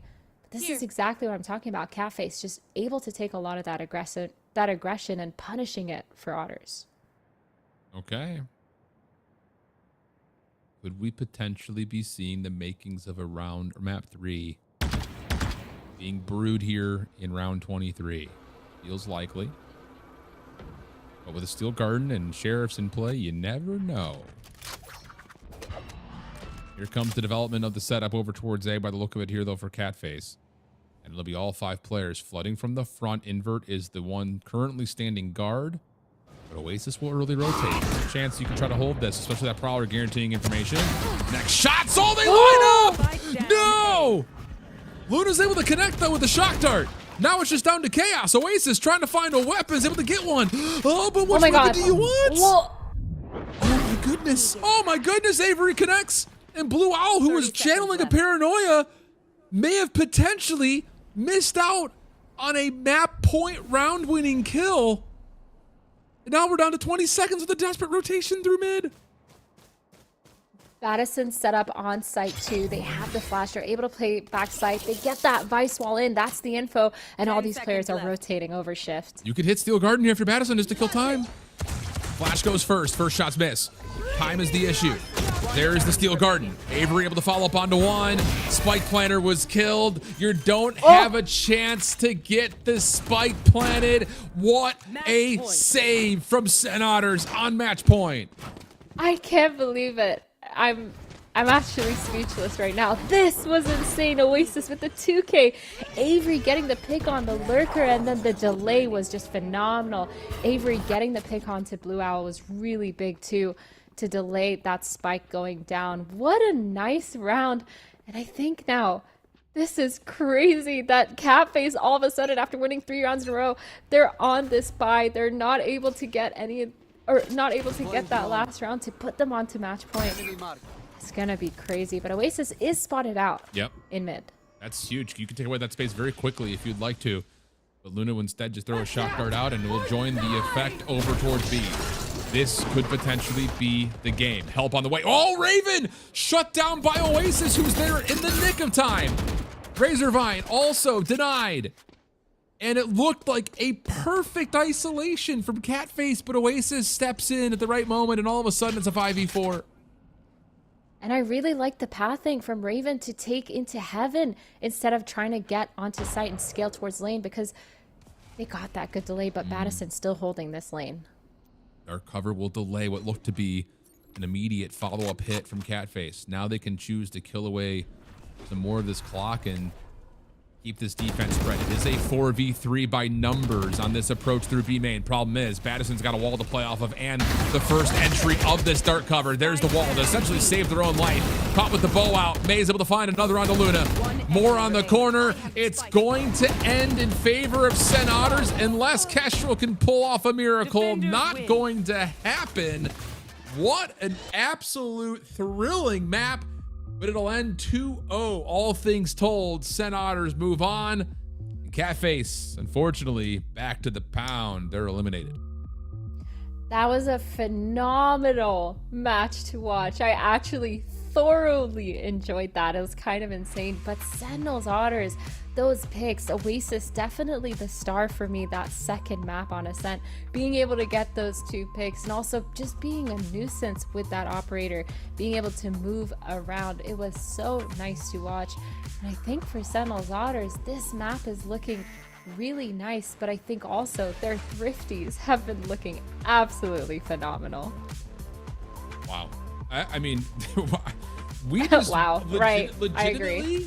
Correct. Legitimately, that may have been, by like the history of like high-level Valorant tournaments, the best lower round 1 sets of games we could have ever won. Oh yeah. Legitimately. Agreed. Between all 4 teams that we saw here this evening.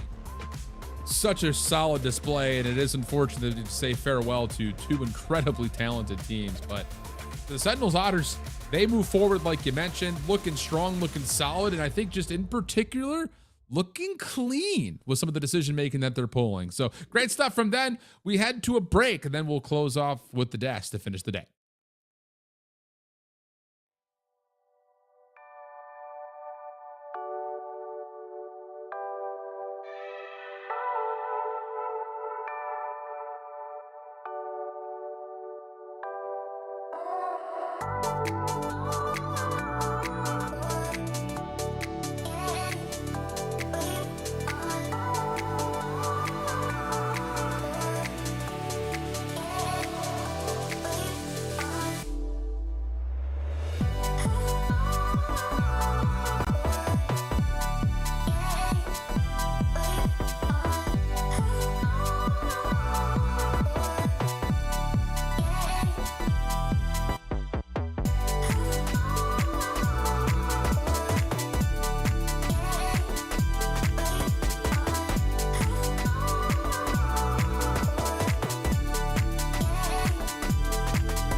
World Otter Day was only a few days ago, but I think we're celebrating it again today because SEN Otters take down CatFace 2-0 for the final time. Welcome back to Verizon Valorant Game Changers. I'm your host, Elizabeth, joined with Dryad and Wyatt on the desk. And Dan, I'm going to go to you first for this. It was close. It was incredibly tense from these two teams, but SEN Otters take it in a very clean 2-0.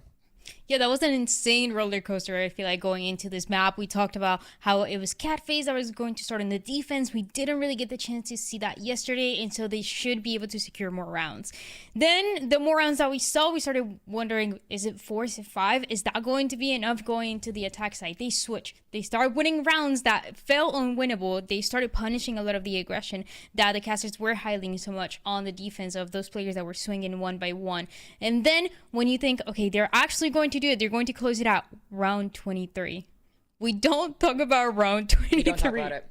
Yeah, we don't talk about it, but we actually requested production to replay the entire We round, will talk so about here it. we go. You know what I mean? I like how I'm in the corner right here, like I'm going to be doing analysis of this Yes. round. There's no Analyze. analysis to be done. It was just crazy. It was just the eco round, multiple sheriff kills, went down to time, couldn't get the plant, they got shot in the back. It was just chaos, and that round is what sealed up the game. It was, yeah, a little insane, a little crazy, Liz. It was a little it was a little kooky crazy. Which is funny because I think otters are known for being very calm, friendly, lovable creatures, and I feel like this was the exact opposite of what they are known for. If anything, it matches kind of the Sentinels vibes at least on socials. But you're looking at that timeline, it was back and forth and back and forth. We had a clutch on the side of the Otters getting it done, but 12 first kills on either side for both of these teams. Yeah, and I don't know exactly how many were on that attack side for the set of CatFace, but again, this is something that they were doing constantly. They started playing a little bit slower earlier on. They were waiting, whether it was around catwalk or maybe a little bit up close, for that push to come through, and they were always getting one. Even if it was getting traded, that gave them a lot of room to work with into that late run. That is what allowed them to get this round towards the end, but I mean, it just came down to what happened right after. It's so many rounds that we saw that were thrifty, that were the sheriffs just popping off, that were the ghost early on. So many of those on the side of Sentinel Otters that just made it impossible. Again, even when you think it's going to be winnable, when you're going to that round 23, you get the opening, and then suddenly out of nowhere, Oasis gets 2 kills. The time is running out. You don't get the chance to plant the spike. They never felt like they were in control. And in terms of the individuals in this server, Madison was clearly a step above everyone. The impact was insane. Early on, this is round 3. Clutches on the anti-bonus. So CatFace, they're up 2-0, and they're about to convert the bonus round with double Senti on defense. That is the runaway with the half snowball situation, and Madison stops it. Then later you saw that moment in the steel guard and sidesteps the ult and gets a 3K with the rifle. No one can trade them out. It was insane. They were coming up with multi-kills on some of the most important rounds in the game, or that absolutely felt like it would have been the victory for MEOW. I also want to say that I saw Badison in chat and I pointed out to them, I was like, hey, you have a match today. And they went, ha ha ha ha ha ha ha. And I mean, completely fair, Badison. I was not familiar with your game, exactly what you were going to pull out today. But friends, we have our Verizon post-match interview, and it's not with Badison, but it is with their coach, Lolo Mir. Friend, come to the front, take a seat, because it is time for the interview. Hello. So. Hello. Hello. You look great. You look wonderful. Don't pose. Perfect. But I mean, let's talk about this game. You're in the lower bracket, right? You're going against a team like CatFace. I always ask teams when they go to lowers, but what was the conversation after being moved to lower bracket yesterday? I mean, we just didn't play our game yesterday. We had a lot of... When you say, I'm going to pause you right there. You said my favorite phrase. When you say play our game, what do you mean? Can you be more specific? I mean, our macro was not on the right level. We made a lot of mistakes that we wouldn't do. Like, we had a lot of man advantages. Like, we have a lot of like rounds where we could easily win, and then we have like a player popping out. Like, for example, on us, like we have a player popping out of smoke, taking 2 players, which should never be a case. Like, we had multiple 4v2s where we lost it just because we weren't prepared for stuff that Swim Trek did to us. And yeah, mainly we shake a lot of us, like we made mistakes and that cost us a game, and after that we just kind of get snowballed on Fracture. So nothing much to say about Fracture. But yeah, I mean, we didn't play macro properly, we made some mistakes and it cost us. I can understand it because we made some changes and it could probably cost us in that way, but in the long run I think it's a different, because previously we didn't have IGLs. We are just focusing on like 4 players calling. But right now Battison picked up that IGL role and it was first official with like IGL, and I think that's what made us a bit shaky. But you know, like in kickoff, we lost against Vodada in kickoff and we went into lower and then we win it like to a second place. So I think, you know, this time it will not be second, it will be first.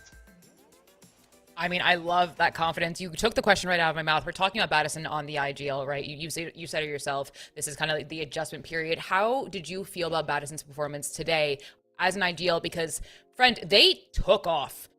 Like, they had a game and a half today. Yeah, especially like if you take a look at yesterday, like we played the different roles, and now Battison was on Sentinel. And honestly, I can say that yeah, that like individual Presoros was good, and you know, I did not expect the team to shift in this way, but changes happened, and I'm pretty much okay with it. We still have some like things to fix, as you can saw. Like we we made a lot of macros. Like we cannot lose that many rounds against double sentinels, but on they attacking. But we did make a couple mistakes, and yeah. Other than that, we take that 2-0 and we can just learn out of it, like nothing else. We don't hear your comms on the desk or anyone here. I'm curious, can you give us kind of the like an example of the energy or the vibes of the comms? Because the vibe I'm getting from them, at least from Twitch chat when they speak, is very fun, very energetic, very positive. Oh yeah, I'm laughing all the time with this team. Like there's so many good things will happen. Like mid round, somebody just said something and I'm like laughing. Like yeah, there's a lot. Like especially when we screamed, we have a lot of I can say the dumb calls when we like all laugh. And yeah, I pretty much in this team there is a tension. Like when we lose a couple rounds, but when we're like pretty much up, like let's say 2 or 3 rounds above the enemy team, like we are already making jokes and we are already in a mood. Like every other team, like when something goes wrong, you're just like all of you don't want to make a mistake, and every player is looking to be like in the moment to have best input on team and to do best things. And you know, like everybody's like tough in that moment. Everybody like you know how to say that, they're like trying not to make a mistake and not to be called out for certain things. So yeah, it's a different like every other player, but they're still learning on that. And like same as me, like sometimes I'm mad, but sometimes I'm just relaxing because I know that I need to be there for them. So yeah, I mean, it is, I mean, coming into coaching this team, Blue Water, and then kind of partnering with Sentinels, what has your journey as a coach been like? Where have you seen your growth and your change as well? How has your team changed you? Currently, this team changed because I never saw any like game changes this deep, like this in main event, and I realized that every team can upset and every team can lose, especially like us winning like previous kickoff. We won against Vodada, nobody expected that. Like everybody was saying that we will not even like go do anything good in main event, and yeah, we did it. So based on that, all I can say is like this team changed me in a certain way that I feel more comfortable in letting players like play what they want. Before I was like, okay, yeah, we're gonna play this. This is the way we play this, and this is the team comp we play on this map. That's how we do it. This is the macro. That's how we do the map. This is like map knowledge. If they do that, you do this. Before I was like that, but this team kind of changed me that I let them do stuff. I let them feel more like open to certain things. Like it was like, I can say it, maybe somebody will flame me on this, but it's like same like Paper X. Like you know, I think Alec gave a lot of like freedom to players, and I think in this team when I joined, like when I joined, there were already 5 together playing. and me as a tradition, I bring up my own ideas, my game, like how I think the game should be played, but I also let them do stuff, like let them, correct certain things, and I go out of there. Like for example, our split we played Reina, so I just make strats out of that, and like talk to them like how certain things should be played. So yeah, in that way, I think that's what changed me. That like I allowed players and I trust players more now. Before it was kind of a different thing, but now it's like that. I mean, you said yourself you expect a first place position after this. You'll be facing Ghost Gaming next in the lower bracket. In your eyes, as their coach, what does SEN Otters need to do every single game in the lower bracket to make sure they take that first place spot? Oh yeah, I mean we need to speak about our macro. Like, I mean, I mean, but is there like can you be a bit more specific about that? Like little things here and there, keep the energy up. Not keep the energy up, but like not let enemy team take full map control. Like for example, or Pearl, we kind of let enemy team take the map control, and we didn't do like proper fighting. And after that, like we just went like fully in confidence way. So I think for now, because we changed roles and everything, there's a bit less of a confidence in certain stuff, and we are still trying stuff out. But I think mainly what we need to fix is just basically not like letting enemy teams scare us. That's it. Like be more, like believe in team more. That's the only case. Well, we all believe in you on the desk. We are such big fans of you all. I'm gonna let you go. Prepare for your next match. Congratulations. Thank you very much. Sorry for not cam. We tried it, but it didn't work. All good. More of me. That's what we need. Thank you so much. Oh, jokes. Congratulations, Olimir. Thank you very much. Have a nice day. You too. Oh, I hated making that joke. Oh man, and here we are again with me. And thank God there are more other people here. More other people? That is English. Quick, bracket, bracket, please. Quick. Show the bracket, because this is how things are shaping up to be. You have Puppy Thieves facing SRG. Oh, that is a game I will be sat for. Lower bracket? Lower bracket? Eating, doing so well. But Dan, do I spy a classic in the making of FlyQuest versus Swim? Yeah, honestly, it really could be for the side of Swim. Again, as we talked about, all of these players are players that you're going to recognize that have made it pretty far, both in Game Changers and Challengers too. And for FlyQuest, this is a team that has been better and better. I'm excited to see them in the upper bracket. I feel like they never get the chance to do this, so this could be their run as well. I know, this is FlyQuest. I think if FlyQuest are going to do it, this is absolutely the time. It's our Shopify Brilliant Gold in the lower bracket, having that tenacity and having to fight through if they want to make it to the end. The Ghost Gaming versus SEN Otters, I think that's Dark Horse against Dark Horse, which I'm super duper excited to. Is anything, are your eyes drawn to anything Wyatt specifically? Anything specifically? I mean, I'm not going to lie. All the matches are just good, and there's a bunch of teams that could genuinely win this tournament, it feels like. But the Fly Swim game in the upper semis is going to be sick. We saw how good Puppy Thieves were yesterday, and they kind of got destroyed by Swim Trek today. I mean, we didn't watch that game, obviously, so we have to go check it out, and I'll have to see what happened. But damn, they kind of dominated them, which is crazy. And you get your Bob versus Jazzy narrative in the upper bracket finals. You know what I mean?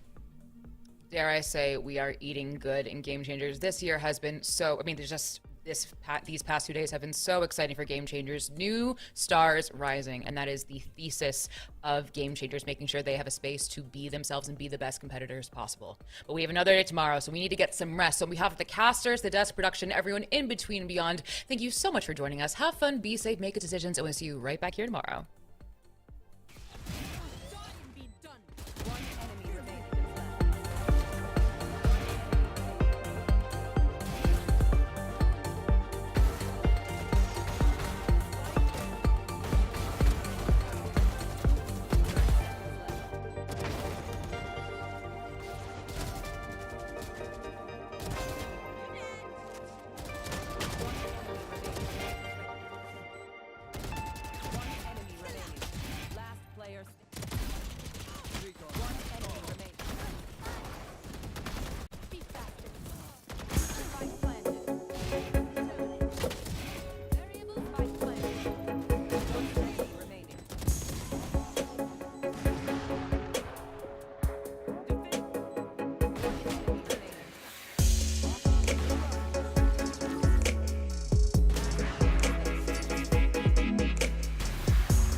Defenders win.